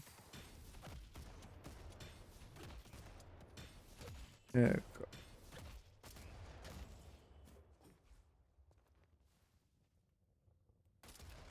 He was on Victor is annoying as shit, not gonna lie. Or annoying as Shiv. Yeah, I mean, the best thing you can do to deny Victor healing is silence him. That's really the... You just silence him when he's low so he can't pop his a lot of his twos. Oh, yeah, we'll take that. Also sitting on a lot of souls. It's not great for us to look for a fight here. We do get Spirit Resilience, which is good. They are heavier Spirit. Drifter is really the only scary gun, but he is also quite scary. Yeah, he has so much life steal. That's an unfortunate death. I mean, he should die. Yeah, he gets picked up. We just can't kill him without anti-heal. He was right above the ult threshold, but no anti-heal just feels rough. Anti-heal is pretty strong this game. They have, well, I mean, they have a decent chunk of healing. Billy heals a decent amount. Calico heals a decent amount. I should have mentioned anti-heal into my Calico counter guide. Whatever. Calico heals a decent amount. Drifter heals a lot. Mina heals a decent amount. Well, actually a lot if she's using her raid correctly. Talon doesn't really heal unless she heals an okay amount. Something just as simple. I mean, Healbane Field is a great item on Shiv in general. And Healbane would feel really good this game for denying their infinite heal. Perfect. Grabbing Urn. You can't drop it. You have to full cash it though, because if you drop it, it resets now. Well, actually, my timer's probably decent, to be fair. But you probably have like 20 seconds to run it before you can't drop it, or 20 seconds before you can't drop it.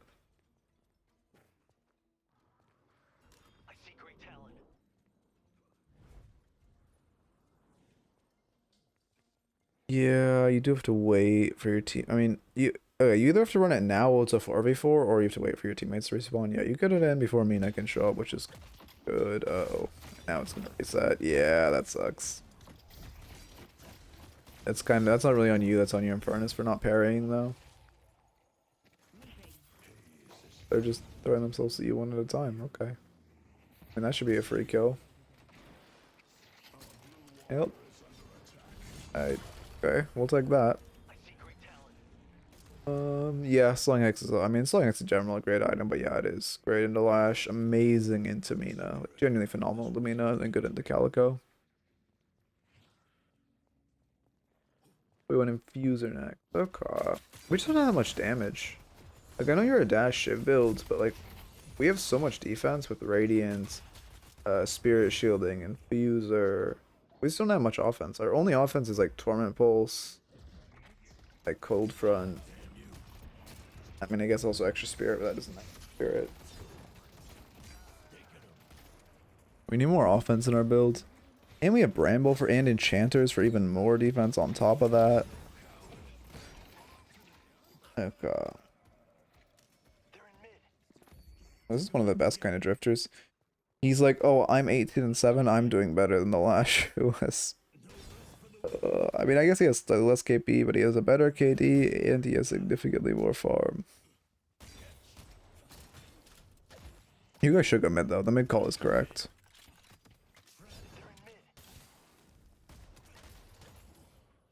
Really? Yeah, you're fixing your wave before mid, which is not bad, but your team needs to go there. I don't like being the one to fix wave myself before mid. Like right now, fixing this wave is greedy too. You guys need to go mid. But I pretty much always go mid instead of fixing wave, because there's always going to be one person on your team who's going to go fix wave. One or two. There's always, like, if you don't go mid, the chance of no one catching the wave is like 20%. If you don't go mid, the chance of no one else on your team following up and going mid is more like 60 or 70%. Well, maybe more like, we can say 50 even. Obviously, these are arbitrary numbers. But it is, the chance of no one catching the wave, you should be meleeing here, is far less likely than the chance of you, if you don't go mid, your team just doesn't go.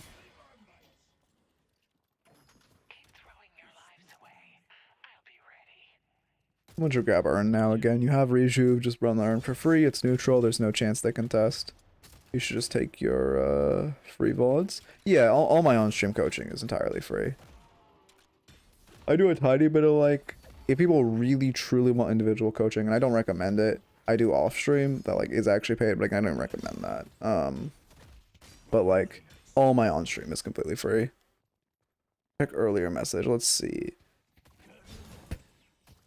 Wait, they need back. Wait. They need to bring back CC reduction or spirit lifesteal to diviners Kevlar. I might slot it in again like before shop rework. Yeah, diviners is yeah, if you want, it's just exclamation point raffles for the, it's just if you want to join the raffles Discord, you just drop a match ID in the match ID's channel, and then under the in the raffles channel, well, you know, I do four raffles a stream, and then you click the little blue box. I think I mean, does Deathy do good coaching? I haven't talked about his coaching in a while. I know I think that one of the coaches I actually recommend the most is like Polshy and Piggy at this point. Because Piggy also does really good coaching. I've been hearing good things about him. I've talked to people who've like been coached by him. They all seem to really like it. Not to say that Deathy's bad by any means, but I just, if I'm gonna recommend someone, I think it's probably Piggy the most right now. I've heard really like everyone who I've talked to who has gone coaching for Piggy really liked it. No, I think Deathy's good. No, I love Deathy as a content creator, but he just doesn't do that much coaching, right? Like Polshy is coaching foremost, and Piggy, again, I've just heard phenomenal things about his coaching, and he also does he's really good at like numerical stuff. Like his builds are fantastic. Except his Doorman build. Fuck his Doorman build. But his other builds are like genuinely fantastic. Heck,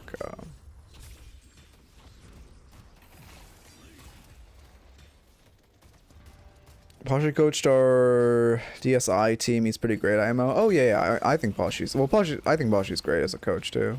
But it's just Deathy's more of like content. Like Pashi's coach first, Piggy's like kind of analytics first, and then Deathy's content first. What's wrong with the Piggy Doorman build? I just don't like it. I prefer Raw Spirit Doorman. I've played it because like I main Doorman, right? And I've tried all the popular builds, and I just much prefer Raw Spirit. Heck,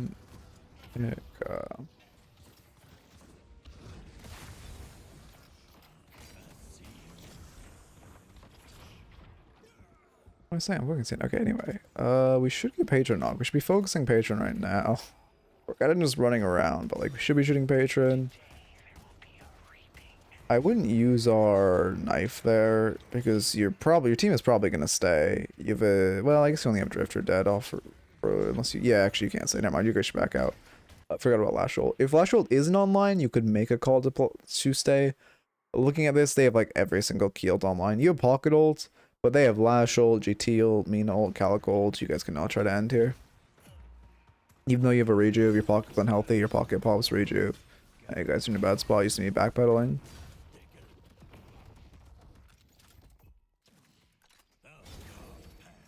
Heck,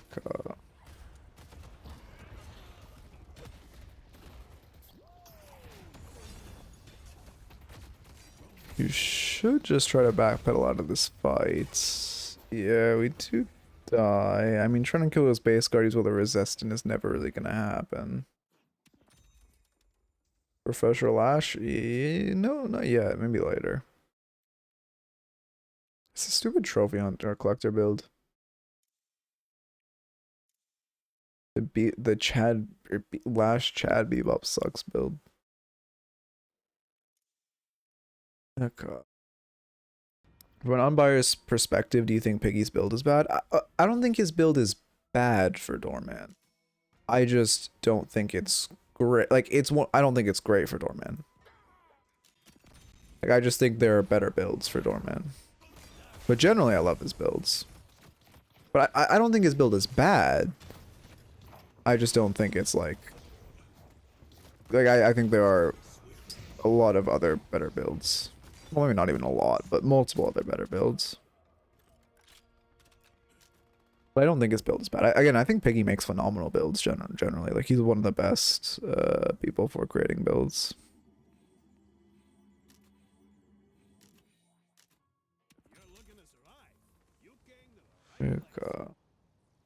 You're pushing too aggressively. Well, you're down to. You need to be careful. You could get caught out so easily there right now because they want to fight. No mid isn't up. Oh, there's a refresher on Lash. Mid isn't up. Seem to be. It's like really scary. Yeah, there's GT. We should be running away now. The second we talk, we're dead. Yeah. Yeah, we should not be trying to go into this. I mean, there's their whole team. Yeah. Pretty predictable death. I do not know about that tech, no. Thank you for the follow, meaty. Welcome, welcome. The follower goal, thank you, thank you. I say I'm I like welcome, welcome. I just love saying thank you, thank you. Okay. I mean, there's last shot, but also we shouldn't be running at him. Right now, your only goal is not to die. I mean, you guys pretty much have lost this game once Victor dies. But you can't die. If you die here, it's game, set, match. If a single one of you dies, that's game.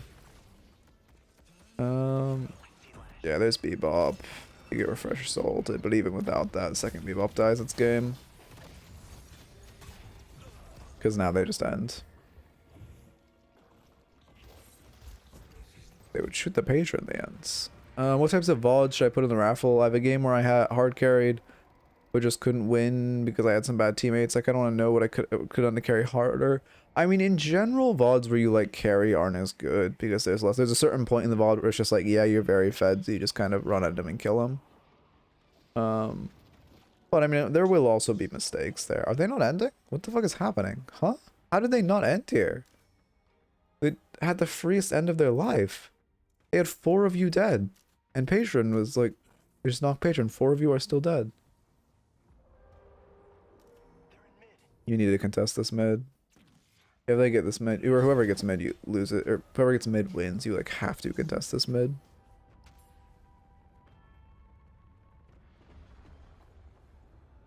I don't get Gumball players. I mean, it's objectively better than Spirit Bop right now.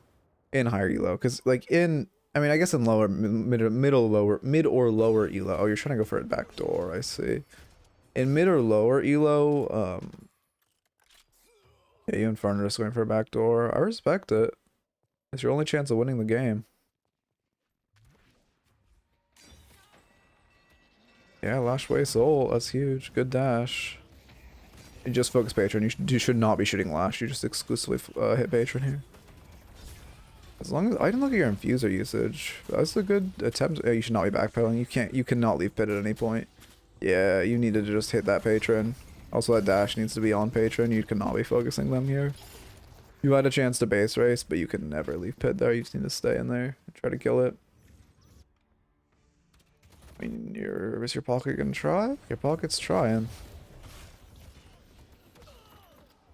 Does Drifter have cart? So what? What the fuck is this build? Oh god. Well, that is game.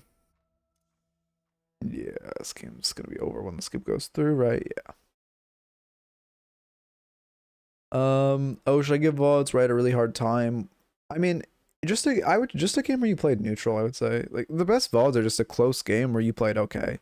Like maybe you were one of the better ones in the lobby. Like, it's fine if you were the best one in the lobby, but it can't be a game where you like 1v9. Like a game where you played well, like a game where you played anywhere between, like it's a close game and you played anywhere between 4 out of 10 or like 3 out of 10 and like 7 out of 10. Like, those are the best VODs. I wanted infinite dash there. Even if you're trying to infinite dash, like you need to be, the only way you win that game is if you're hitting Patron with all of your infinite dashes, right? Even if you're trying to infinite dash, you need to be hitting Patron with it. Okay, as far as your notes for how to like avoid a game like that, I mean, clearly, I mean, you mentioned you came into that game pretty tired. It's like after you lose 2 in a row, you shouldn't be queuing again. We got our, I initially I recommended parry training. We got our parries up. We were just a little slow to react. Like there was a couple times in Veil where we weren't parrying, but the main note for not having a game like that is just you can't be ego fighting that much. Once you die once and really, especially twice, you cannot be looking for fights. There were so many fights we took where we were just like trying to 1v4, or we had a bunch of teammates dead, or we were super behind in souls. You always need to assess before you take fights. Like, how much, like, you know, do I have a good amount of souls? Like, or am I like down a ton in souls? Do we have players? Do we have like ult advantage? Whatever. Do I have any teammates nearby? And it's yeah, it's probably, I would assume it's just another bug fix update. Unless you see like patch notes, unless you get added in the general Discord with patch notes, it's just a bug fix. They have like updates like this all the time. I just don't update because sometimes they brick VOD, so I only update after stream. And then let's see. I mean, that's the main thing. It was really just the fights you were taking. Were relatively sloppy. We should not be trying to take those fights. And then again, the best, I mean, there was just so many different types of boar fights we were taking. Early it was soul count, but then at the end, like that, our like second to last death where we were down like 3 and we just kind of ran at them mid and died for no reason was really bad. By the way, I see Zergy and other pros do the quick jump with an air dash like this.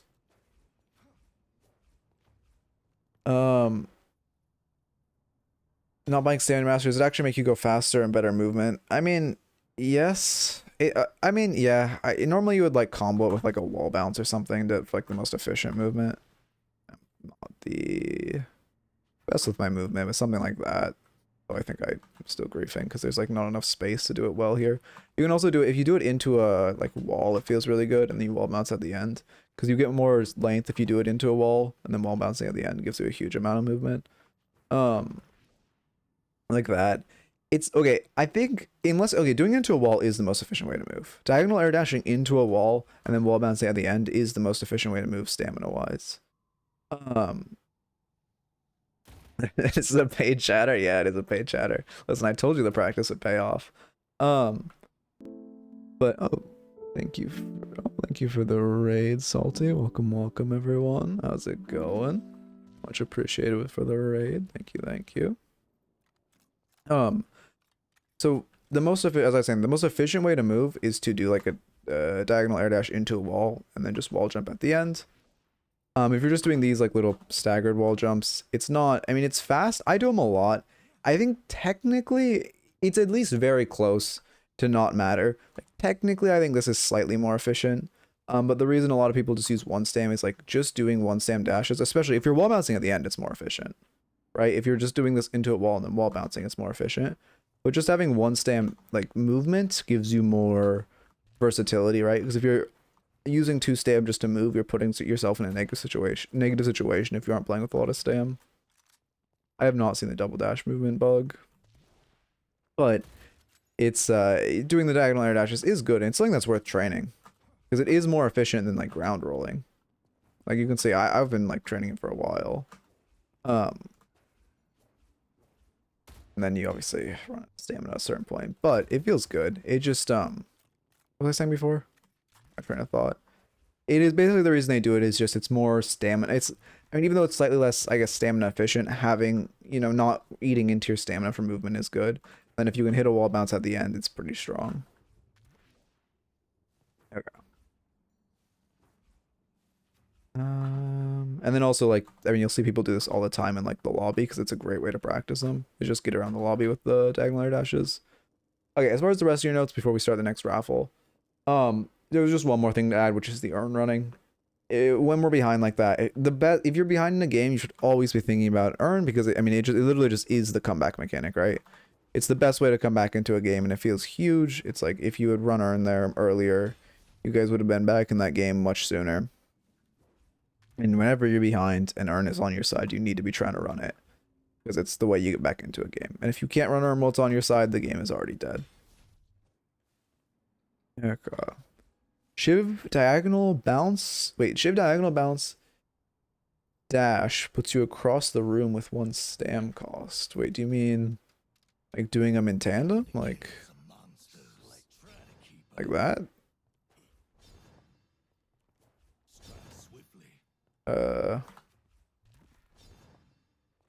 I'm probably just executing it wrong. Anyway, let me get a new raffle up. This will be the last one of the stream. Then tomorrow we'll have, you know, another 4 of the raffles. Get this off, and then obviously Wednesday we'll be watching DLNS. Here. Okay. You have a right click wall bounce. Oh yeah. Or like Shiv movement tag? Yeah.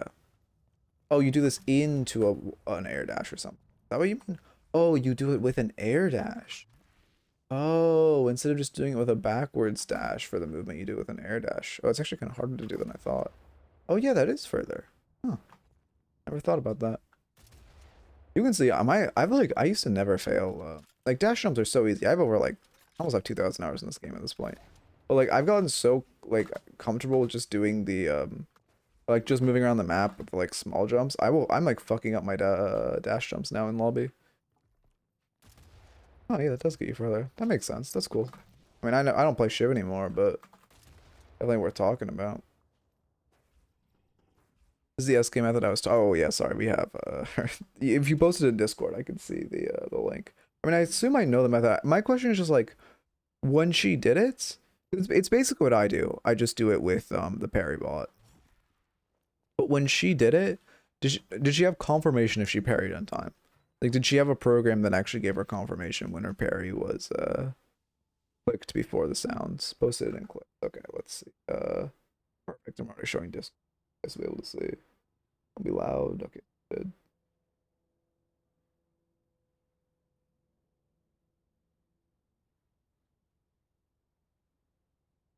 Wait, I don't Training. Yes, I made. Okay, I got the MP3 sound of the drive impact. That's about it. It's the Okay, same yeah, for yeah. everyone. And then I put it into a video file and spread it out randomly over the course This is game music, right? Yeah, I don't of think an it's getting hour. copyright And when I was struck. playing Deadlock, I had the video playing in the background, and every time I heard the sound, I pressed down my pinky. Okay, so it's just yeah, there's no call and response. I mean, it's basically what I do with the like melee bot when I'm watching DLNS on my own. Obviously I don't do it while I'm streaming, but when I'm watching DLNS on my own, I'll just go to the like parry bot and do that. The issue with the way she's doing it is that you don't get feedback if you do it like quickly enough or like correctly. I mean, it's not a bad way of training it, but you need the feedback when you actually do it correctly and like get it on time.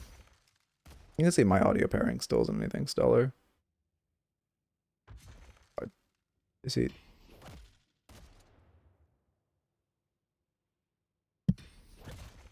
Damn, I'm not fucking rusty as shit. What the hell? I'm not bleeding. What the fuck is bleeding me? Oh, bloodletting. I'm stupid. Damn, I'm actually missing shit. I can't hit it for shit. But like, you just want it to be muscle memory. Because the issue is the like call and response of it. You don't know if you're actually doing it on time if you aren't getting the positive feedback. You can see if I go further, it's very easy to hit. What I'm really trying to do is like the immediate.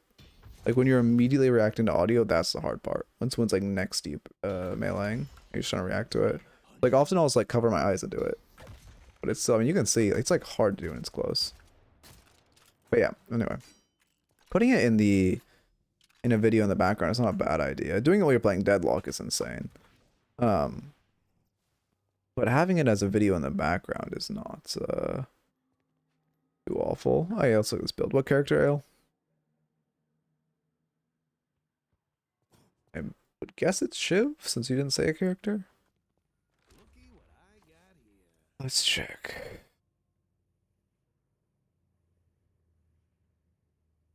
Nope, it's not Shiv.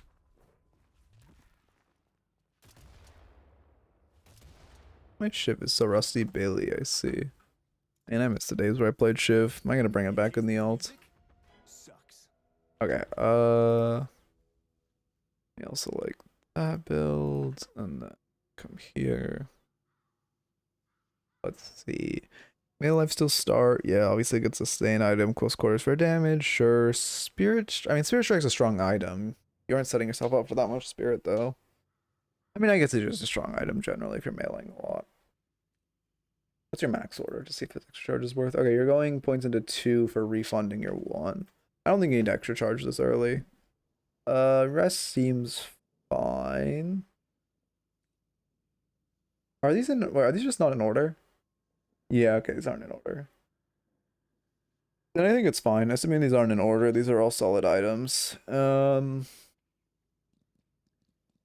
I mean, there could definitely be more here. Reactive barrier wouldn't be bad since you're going kind of spirity. Spirit shielding also isn't bad. Oh, he went again. Perfect. Wait, is it? Yeah, okay, probably season. And then nothing's in order. Okay, okay. This item's not. I mean, I guess if you're going a spirit build, but I still don't think really need rapid recharge on Billy. Great item, yeah, sure. What's this imbue? Imbue on 1, Spirit Snatch, obviously you need that. Snare Mastery, sure. And all this is sure. I think this is, if you're going for a 1 setup, Arctic Blast is kind of necessary. You need Cold Front here. Yeah, actually that's something, you don't have a way to stay on people. Yeah, Yeah, point blank doesn't get bonus damage tier 1, but point blank is still a strong item on Billy because his gun does such a high amount of damage. His gun is just fucked. And then yeah, sorry, we'll get into your VOD in 1 second as well. Let me just look at this build real quick. I would say you need Cold Front here, something like that. Cold Front is great if you're going a spirit build. It feels great on Billy, but you have no way to stay on someone. Also, for optional, Slowing Hex should be here. Because you have good eye, like you just have no way to stay on anyone without Arctic Blast. Your only like item to stay on people is Enduring Speed, which isn't bad, but you need to slow them down too, not just try to catch up with them. Ninja Power seems insane for 1, without more gun damage. I mean, you definitely don't want Mythic Expansion on 1. Cooldown, sure. Tank Buster, sure. Diviners, I mean, not really that good of an item. Yeah, I don't really think Diviners is that good. Leech, sure. Boundless, sure. Crushing Fist, sure. Punches Aura, OP. Then yeah, Armors. I mean, Spellbreak should be tossed in here, but other than that, that's fine. Yeah, but yeah, you need more staying on top of people, and then also there's some rough stuff here. Well, I mean, I'm washed as shit. I was coaching pro a long time ago, but I'm like bad now.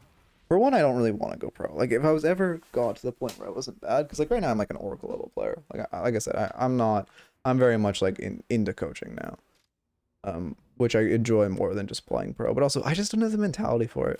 Like I don't want to spend like Leffa, for example. I streamed like a week ago. He just streamed for 8 hours doing rollouts for the entire stream. I can't do that. I do not have the mental to do that. I will never do that. I need to go back. Like I also just don't have the grind for like, well, okay, I do. I just would like prefer coaching to like grinding for being a pro player. But, like I probably could force myself to do that if I wanted to, but like I just enjoy playing the game for fun.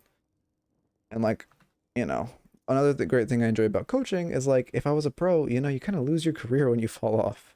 Coaching, it's like, you know, it's not that hard to fall off, or it is a lot more difficult to fall off with coaching, right? Because there's not a lot less like active mechanical skills. Okay, let's get Archon on screen. Where the fuck am I not on the right scene? Ranks, Archon, then can you easily get Eternus if you wanted? I mean, okay, if I switch to only playing, if I switch to only playing on stream instead of coaching, and I quit my job, then I could probably get Eternus within a few months. But obviously I'm, you know, kind of need my job, and also I like coaching more. But I mean, I probably could, but it's also like, you know, with my like full-time job now, I probably couldn't, even if I tried my heart out realistically. And then on top of that, you know, I'm spending all the time coaching. Oh, check earlier messages. Check Gen when you have a VOD downloaded. Wait, what? Oh, general. What did you say? Wait, I don't see anything in general.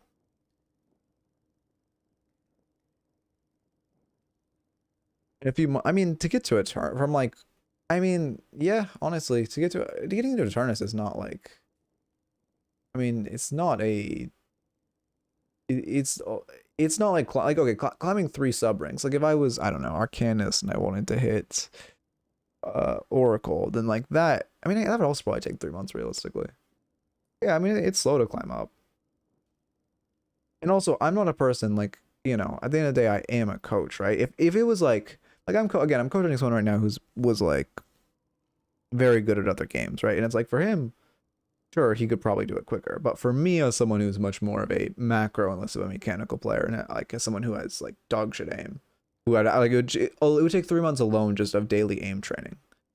Share button, put it in VC gen. What? Wait, share button, put it into VC general chat. What does that sentence mean? Instead of regular general chat. Share what?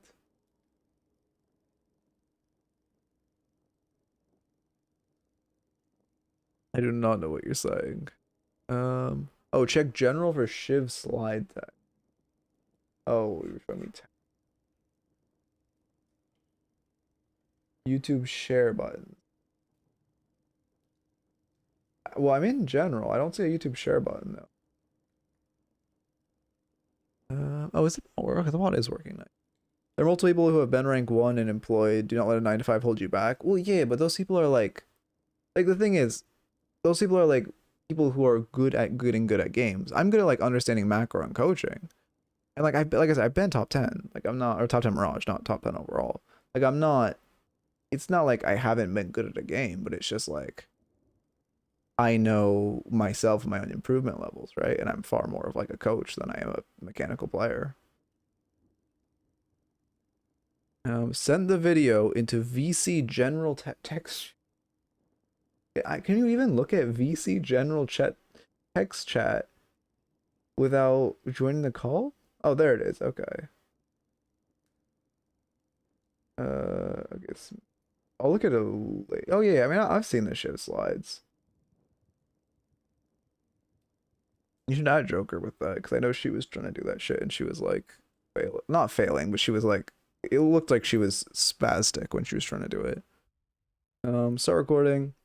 / marker Archon Calico. It's been a while since I've coached a Calico. And then get on the dock. Archon Calico. Okay.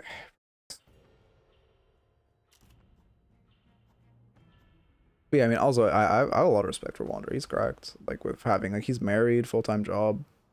He's like, you know, best Ivy and like 2 other characters in an A. Like that's crazy impressive.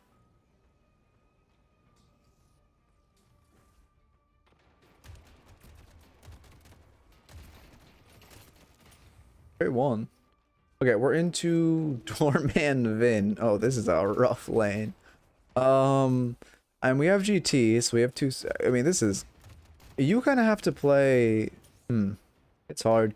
Your lane really revolves around Vindicta Tether, because she's not really gonna be using it on GT because he's gonna be playing really safe. And normally I would say like in this lane, especially with GT, it's you don't really want to go in. Like if you can avoid going in, it's good because you kind of just want to let your GT poke. But as a Calico, you kind of have to. So it's kind of like if Vindicta stakes online, you can't go in on them because they'll just stake you and take your entire HP bar away. But when it's offline, you can look for like, you know, guerrilla warfare type trades. I got into Emissary. My win rate for the past matches is 15 to 20. How long do you think it would take for me to get an Eternus? I mean, from Emissary, okay, well, I mean, there's a lot of like player-based stuff, but like, okay, say you're Emissary and you're spending, let's say you aim train every day for like 10 minutes, you spend like a couple hours a day watching content around the game and you play like 4 to 5 games a day. If you're truly applying yourself and VOD reviewing yourself or having someone VOD review you, you could probably get a Eternus in like 5 months. It's very, I mean, some people could do it in 3, some people it would take 7. It's also just very dependent on who you are and how you like are as a player. It's a little aggressive. I would have gone on Doorman there because he's, you know, not next to tower. 5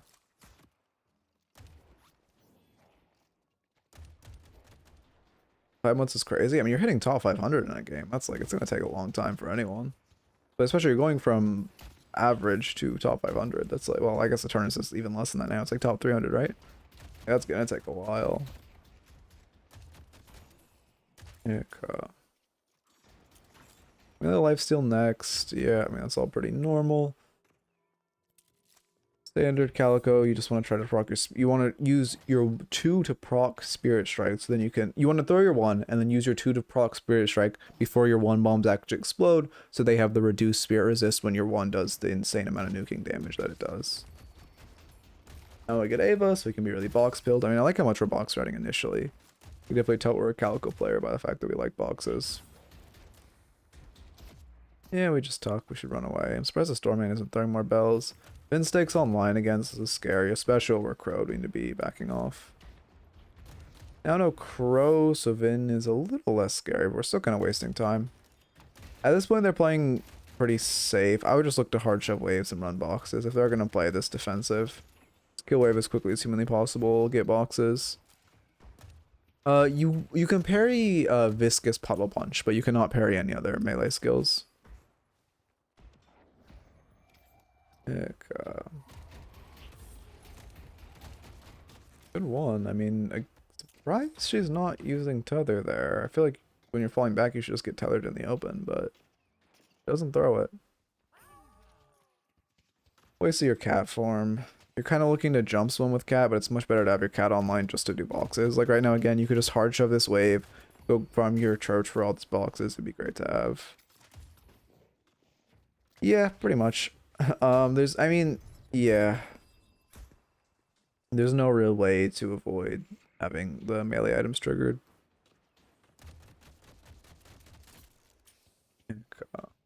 Actually, I don't know if your one applies Spirit Strike. I could just be lying. I need to check that. I'm just assuming because other on hits apply, but Viscous doesn't. No, it does apply on hits. I don't know. Some are also finicky. Like in this game, I try not to say things I'm not. Like I'm fairly confident. I try not to say things I'm not. You're playing like she has snipe up, but she doesn't. You don't have to be that scared. You just buy healing right here. Looks like we are extra regen. I don't love. I mean, in general, extra regen is just worse than restorative shot right now. And healing right would feel crazy. I'm glad we're box routing, but you could just have a healing right on you. You're box routing for one, the extra sprint speed, or extra 2 meters sprint speed. Right, it's 2 meters, right? I'm not insane.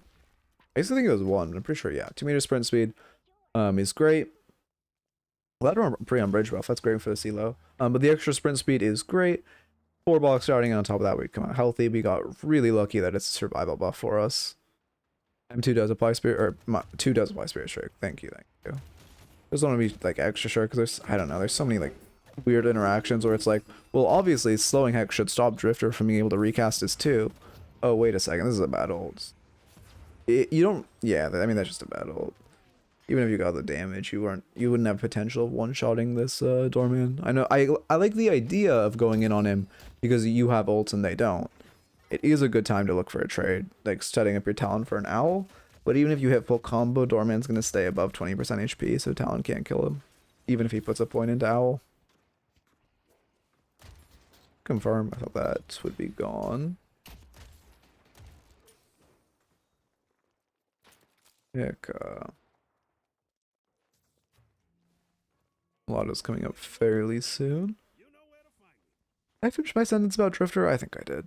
My thought process more than my sentence.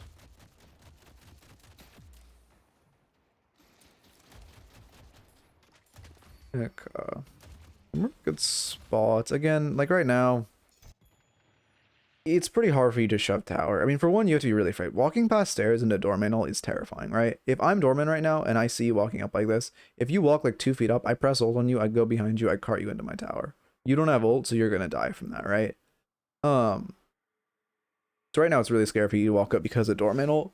But even if he didn't have ult online, again, just with Vindicta tether, you aren't going to do that much to them. It's much better for you just to box out here because you aren't going to be able to siege tower because they're both healthy and they have, you know, tether. They have good items that stop them. Yeah, we go for the camp. That's good. I'm glad we go for the camp. Get belled, which is unfortunate. Crazy heavy melee is that. But we do need to be careful. One thing people, because in general, people who are playing Doorman don't have that much time on him and aren't that good at him. But you really have to respect, if you ever walk up the stairs, in Doorman's head, if Doorman has ult and you walk up the stairs, that is like the best situation possible. If you had ult, it'd be an okay situation because he would ult you and it would just get your ult out. You would trade ults, which is not great, but not like terrible. When you don't have ult, if he just ults you, goes behind you, carts you into tower, you are guaranteed dead.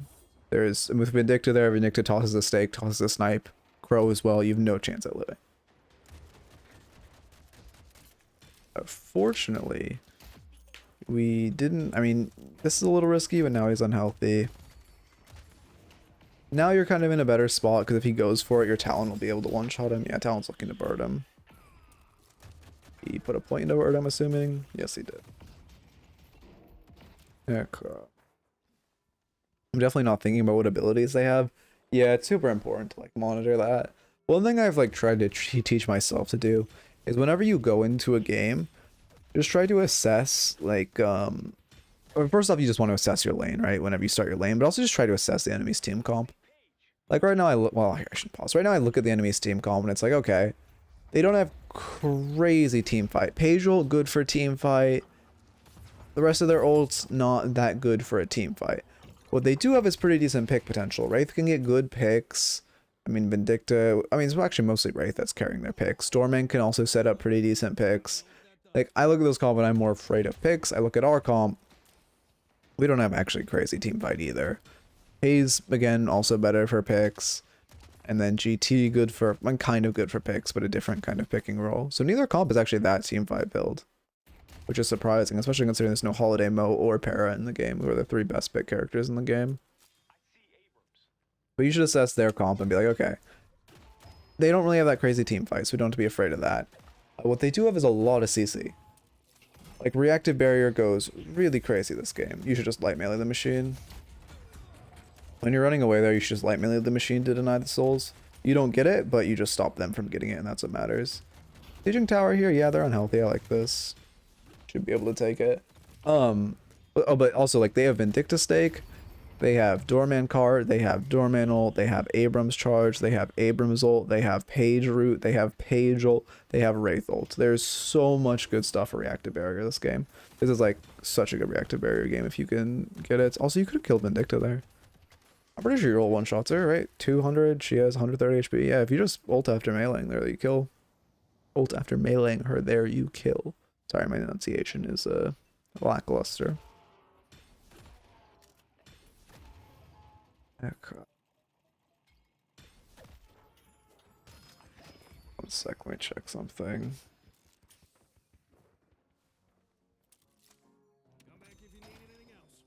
Okay. Kind of hungry. Part of me wants to keep streaming after this and like keep doing reviews, but another part of me is hungry. They don't have. Okay, efficiency with farming that camp. First off, I'm assuming he's asking you to come back to split wave with you, and that's why you're coming back.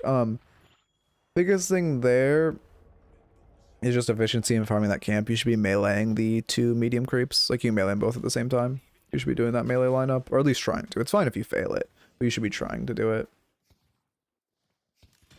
At this point, I mean, again, hard shove, look for a lot of...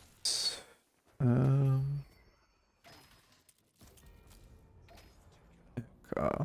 Going Fortitude next. I guess we could just box max to Oblivion. Yeah, I guess that makes sense on Calico. You're always going to be healthy. You're always going to have HP. What's our max order? Ult max? Makes sense. 2 points into Ava. Yeah, we're going to max ult first. Okay. Fairly standard. Just sit in their boxes because we have Ava online. Stealing this is risky. Your Archon. I mean, it's very risky. I guess you have Ava online. But like right now, if you look at map, both waves are crashing. I mean, they haven't farmed this Sinners, which means there's a decent chance they aren't coming for double Sinners. But with both of your waves crashing, it's really risky to farm this. This is one of those things where like you can do this and get away with it, but you need to make sure when you're doing this, you're telling yourself, I can only... Oh, there's Dormant, okay. But you need to make sure you're telling yourself you can only do it because you're in lower elo. Also, right now... Yeah, he didn't do damage to you. You should cat. You should 100% cat right now before this does damage and you're not able to cat. Okay, we ult away. Actually, that's a way of getting out. There's the tether. We have to stall for cat. We should live. Assuming we don't get sniped. It's good movement. Good try. Only thing with movement there.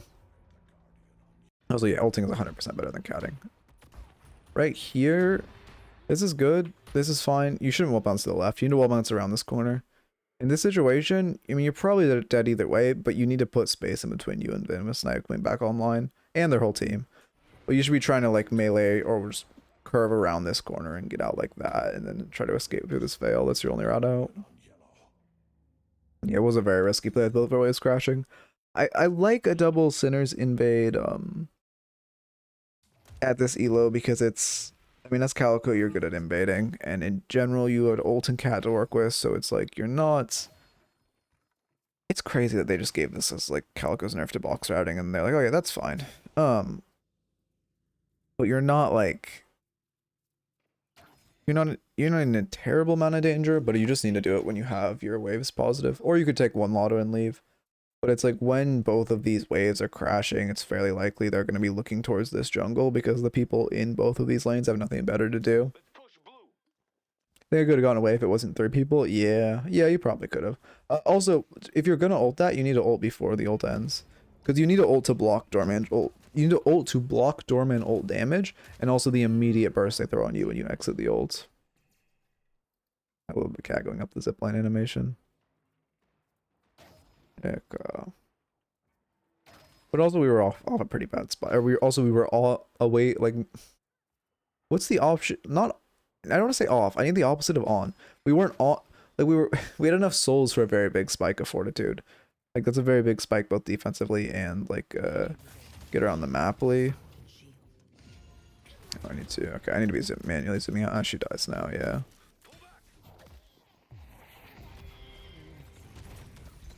What's their whole squads? Actually surprised you weren't able to one-shot her there. You're neutral.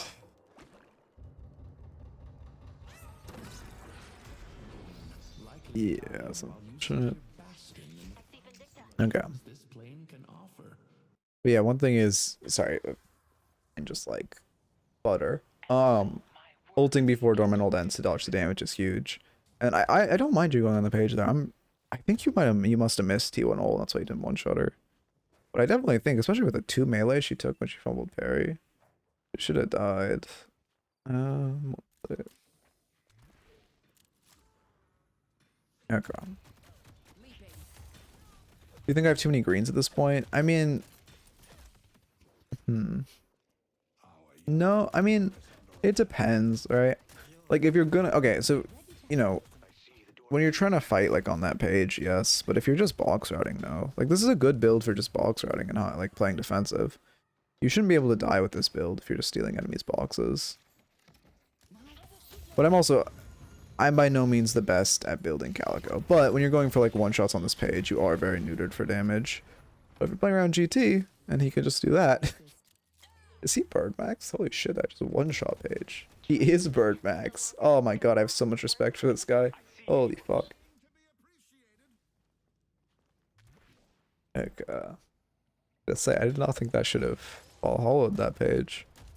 You shouldn't farm this T3. I mean, you're stealing farm, but you're kind of just putting this camp on cooldown for them. Yeah, you don't even finish it, do you? Okay, no, you do. You're just jumping off for reloading.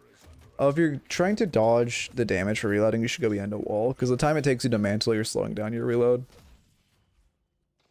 And obviously, the time it takes you to mantle back, you're slowing down how quickly you farm the camp. But I don't, again, as someone who doesn't play a lot of Calico, I don't necessarily think you have too many greens. But I think if you have this many greens, you know, you can't be looking for fights unless your GT is like right there. You need to be just like thinking of yourself as like, I want to say Abrams, but Abrams can just one-shot anyone for fun because that character's in a good spot right now, to say the least. Also, you're on light meleeing. That's a bad ult. But you're not light meleeing. That's an issue I'm noticing. When you're playing a melee character, one of the most OP things you can do is just spam light melee. Because first off, and not light meleeing after your 1. It's very common for Calicos to light melee after 1. That gets very predictable. But just randomly light meleeing when you're in people's faces, it's hard to parry. You have to read someone to parry it. So once you start, so you're not going to get parried on it initially. And then when you start doing it, you're going to condition people. You shouldn't grab this. You're not going to run it into their spawn. And you're just reminding them it's there. I don't know if you're here for the bod we just reviewed, but this exact situation happened. It was actually it's the same game. It was actually a Calico too that grabbed the urn when the enemy team was getting like rolled. It just reminds the enemy team that it exists. The idea that you have of keeping urn away from them because it's on their side, great. If you're like an ascendant level player, great idea. Because you're an Archon, it just reminds them it exists. Why does he have Echo Shot already? What the fuck? I mean, the movement's good. You need a 2 immediately out of this. You spamming too. Oh yeah, you are. Unfortunately, we just don't make it, but I like the vision there. Honestly, surprised he one-shots you there, but we just have no spirit resist. This is crazy. That's actually insane. But I guess I see the vision. I don't really see the vision. You just dodge the first card. I get his idea of why he thinks it's good, but it definitely isn't as good as he thinks. Okay.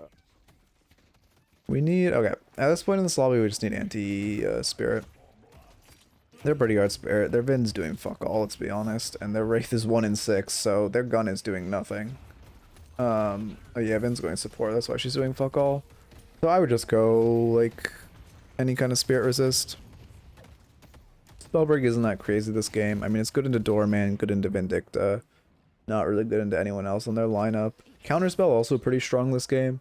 But right now I'd look for, like, I don't know, just Spirit Resilience, something simple. You don't need anything crazy, but you do need Spirit Resistance. Can't blame Doorman if it works in this elo.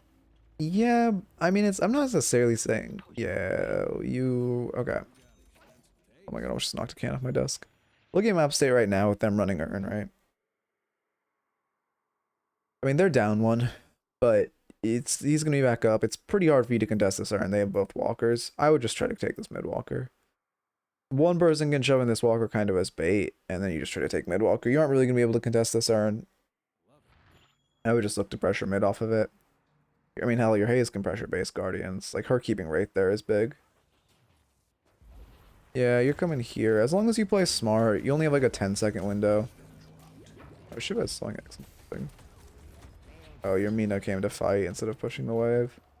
That's unfortunate. Yeah, I mean, yeah, not much more you can do there. Sucks that also their double auto just respawned, otherwise I would have said to invade that. At least I think it just respawned. If this was respawned and I missed it, you should definitely invade this, but I think it just respawned.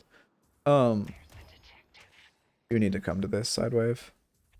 But let's see. It kind of sucks. You didn't get much on mid, but there's not much more you can do. If you try to fight there, it's a really good way to throw the game. Next turn is neutral, barely. Now it's neutral significantly. You should try to grab next turn off spawn. First off, because I mean, maybe you want to run it, maybe you want to threaten it. But even if you don't want to run it, you should just grab it and drop it so it cements in the middle. Because there's a decent chance. Okay, now if we team dying like this, actually, there's not a decent chance. They're coming back. Let me do one thing real quick.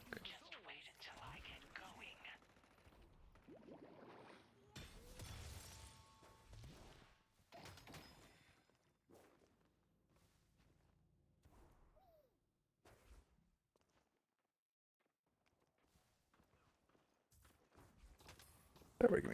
I could respond to something IRL. Literally will take less than like 2 minutes.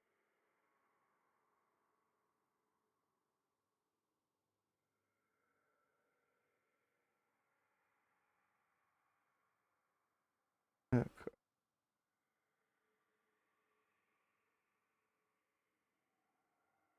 Okay, I'm good. Sorry, just had to respond to something real quick. I mean, looking at map right now, again, big cluster of farm, big cluster of lottos. I'd path here. Oh, someone just stole your lotto too, so you could try to jump them if they try to steal more camps. This is bad. Because, like, looking at map right now, right? Coming down this road. Like, what are you going to achieve here? I mean, maybe you double back, but, like, the only thing I could see is maybe you're going for invading this, which is, like... I mean, it's okay, but your Haze needs to continue to push this wave. Because your Haze fell back, this wave is... I need to, like, get different colors. But because your Haze fell back, this wave is naturally pushing into you and into your tower. So if you come over here, there's a decent chance someone's going to push 1 wave, maybe 2, and then go grab that lotto, right? So you coming over here, you don't really have a chance of getting the most useful camp. It's better for you just to farm your own map, which has a double lotto, which is great. Yeah, the Abrams is farming that lotto, actually, as we speak.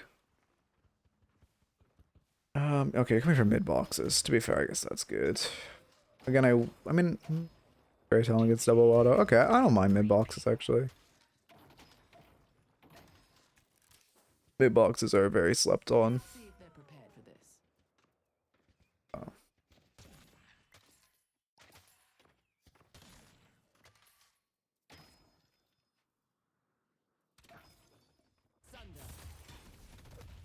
Oh. I'm fucking wow. I kind of tripping. Thank you for the follow, Delusional. Welcome, welcome. It's Snatch. I assume we're going Silence Wave. Oh no, we're not.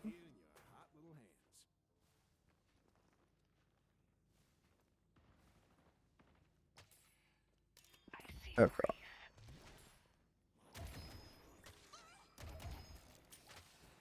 And again, just looking at map, you gotta pick. Great time to run it. Well, actually, it's on their side now.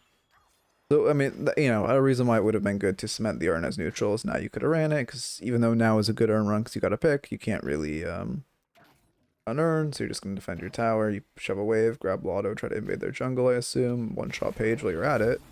She is vastly over positioning. Yeah. That's why we don't split as a Page. Good kill.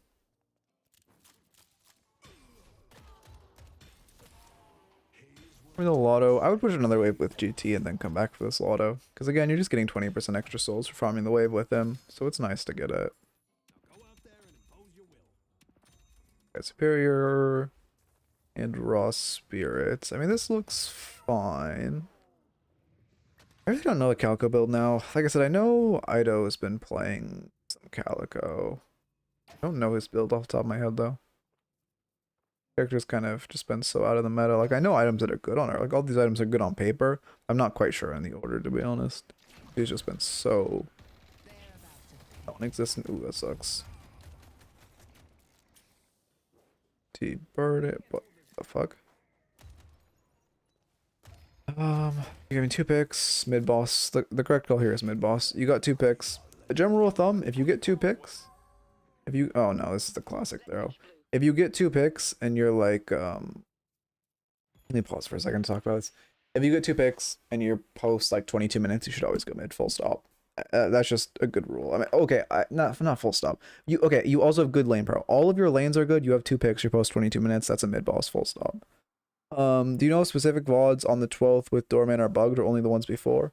I think it's only VODs on the 11th or before, or maybe it's the 12th and before are bricked if they have Doorman in them. I'm not quite sure. It's whenever they updated his animations that it bricks VODs with him. You know how soul splitting works? I thought you get 20% extra from 2 players. Yeah. Oh no, it's the entire game. It's not just first 10 minutes. The way soul splitting works is these stay for the entire game. They used to change after 10 minutes. That's probably where you got why you think that. But now the way it works for the entire game is if you have 2 people in lane, you both get 60%. If you have 3 people in the lane, all 3 of you get 30. If you have 4 people in the lane, all 4 of you get like 18%, I think. If you have 5, it's 15. If you have 6, it's 10. So if you notice, the more and more people you have in lane, not only are you after 2, not only are you just losing soul split by like splitting it between a bunch of people and wasting a lot of time, but you're also getting less souls just overall. The more and more people you have in lane above 2. But in the entire game, it's better to have 2 people farming a wave.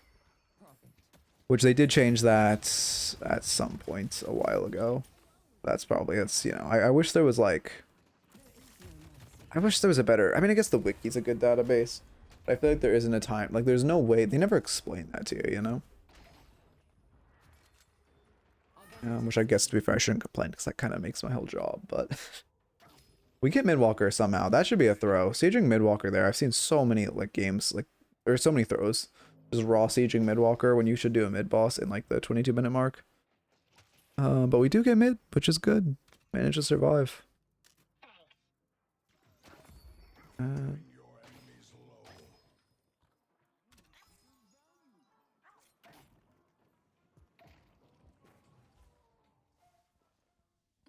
Okay. I mean, this is a good fight for us. We see, I mean, well, 1 dead, but we see 2 mid. We know there's 2 in the fight. It's a 4v4, right? Worst case is a 4v4, because one of their teammates could be, you know, who knows where. For 1, you have a wave pushing into their base. Greytown's about to push a 2nd wave into their base, and on top of that, you guys are up 30k. This is an amazing fight for us. We have every wave positive, well, besides the wave we're fighting on. We're up 30k. We know it's at least a neutral fight, probably better. And it's bound to earn, which obviously we don't want to just give them earn. Now Dorman and Hayes are rotating over, so it's a 5v5. GT is going to push this wave into their base. It's still a great fight. Fight priority. Okay, wait. Let me look at your fight prioritization and how we used our ults. What exactly happens here? Are we just ulting Shiv for fun? Okay, we combo ult him. Using your ult well, it's just shouldn't be on Shiv. That's a fight prioritization thing, but you don't want to be using your ult burst combo on the Shiv. You need to be using it on their backline. Like, if you're just doing an initial combo like that on Abrams, it's okay. But when you're using your whole ult combo, your goal is to get on their backline. Also, again, should be a mid call. Like, one of you should get Walker, the rest of you should go to mid. Yeah, there we go, perfect. But also, when you're in in that situation in a fight, you don't want to be prioritizing Shiv. You need to be using your burst combo on their backline. Like you saw how fast or how quickly you one-shot the page. You want to be trying to get on Wraith. You want to try to get on Page. You want to try to be getting on Doorman or Vindicta. Okay. This is a classic mistake. I mean, to be fair, he's not. I mean, if they catch someone out, it's not wrong. But the way they get back to this game is running Urn, not by grouping up. They get back in this game by turtling, waiting for someone to overextend, and then getting Urn. I guess that's their only way back into this game, is just abusing the comeback mechanic. As a Calico, should I generally be trying to pick off their backline in large team fights? Oh yeah, yeah. I mean, not necessarily pick off their full backline. Because it's not, I wouldn't even think of it as picking them off. You just always want to be on there. You want to be focusing their backline. If you ever can get on their backline, that's your goal. Wait, I mean, pretty much with any character, you want to be focusing on their backline. But especially Calico, because she's kind of like an assassin. Like right now, again, using your full burst on the Shiv, you pick him up, which is good. But you really, like, you're doing... Your full combo to Shiv probably does a third of his HP bar. Your full combo to Page, I mean, we literally watched it one-shot her earlier. So you're just losing a lot of value by full comboing Shiv. And Shiv's job, on the other side, Shiv's job in a team fight is to tank you. Shiv and Abrams, both of their job is to go in and try to tank you guys and do damage. So their backline can just fry you from behind. But your team doesn't even actually have a great front line. Billy being your only... Well, you're semi-tanky, but not really. And then Billy being your only real, like, bruiser. My throat's kind of getting chopped, fuck. Out of water? I'm not.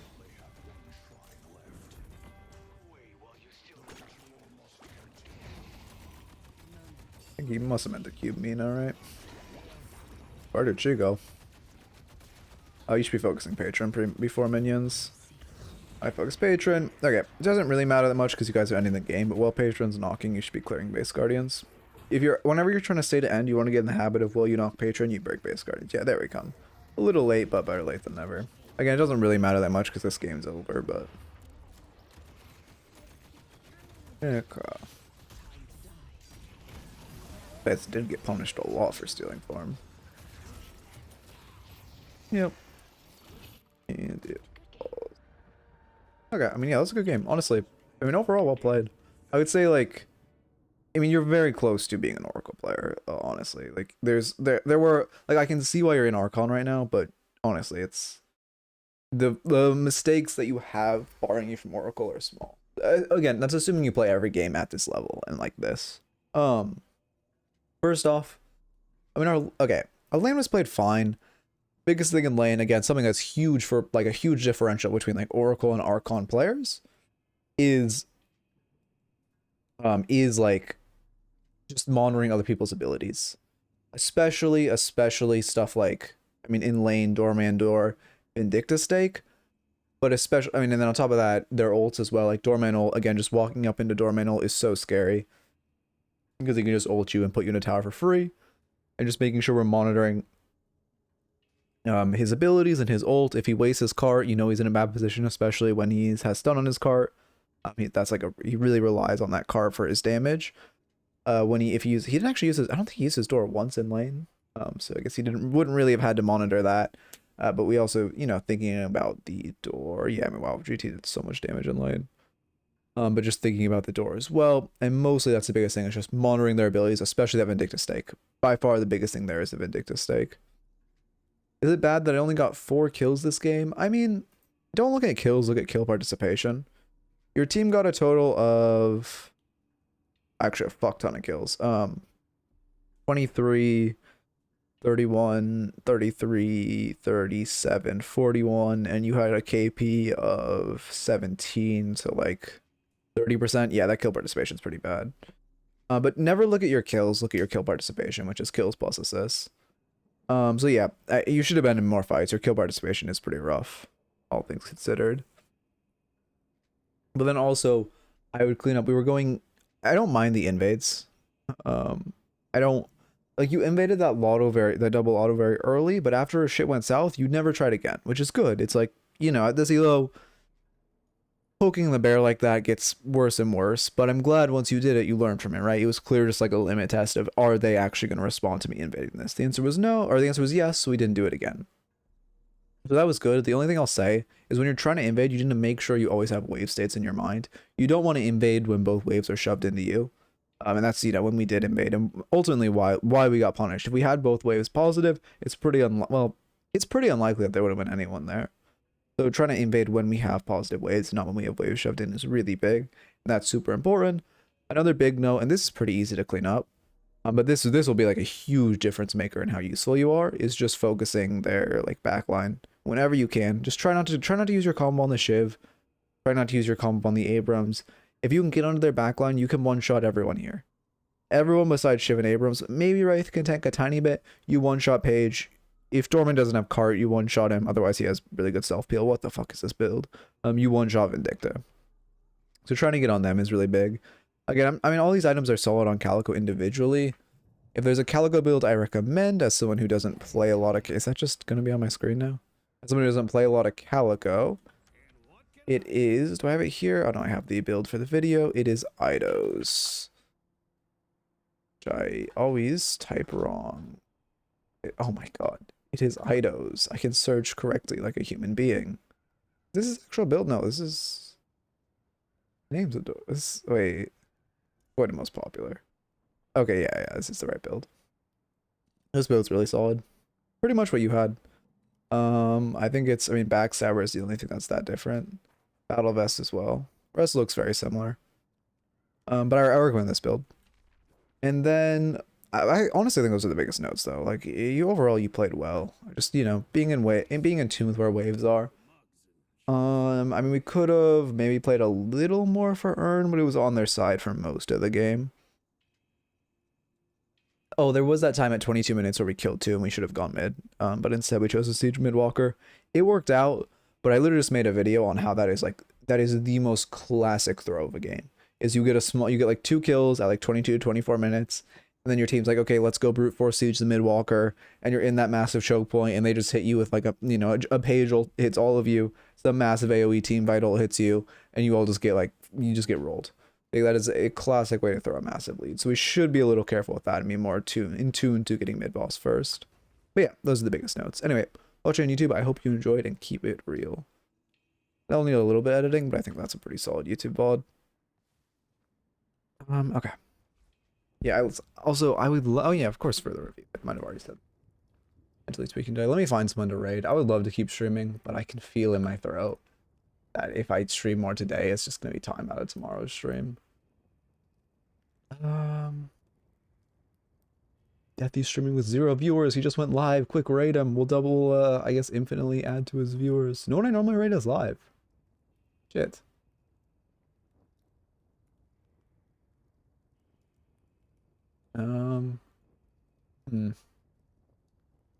More than the normal amount per rating. Okay, we'll raid this guy. We've raided him quite a bit recently, and better. Maybe I should look in the category.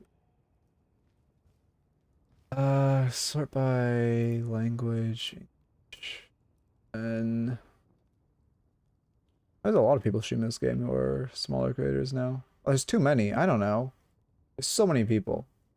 How am I supposed to... Oh, God. Also, well, whatever. No, we're just raiding the person normally raid. One thing I don't like raiding new people is because I don't have time to stick around for raids. So please, when I raid and they inevitably ask how's your stream, answer for me. I'm gonna have to run. So I'm gonna raid this guy. Hope you all have a good time. Also, thank you. We got 2 raids today, right? From Salty and... Oh, no, it was just the raid from Salty today, but much appreciated for the Salty raid. If any of you are still here from him, we're going to raid this guy. Have a good time. See y'all tomorrow for more coaching. Same time, 11:30 a.m. PST. 4 more coaching sessions. Probably the video up tonight. And then tomorrow I'll try to shoot for this part 2 of that how to counter every character guide. So I hope you enjoyed and keep it real as always. I'm getting invaded. How did someone just respawn in my hat?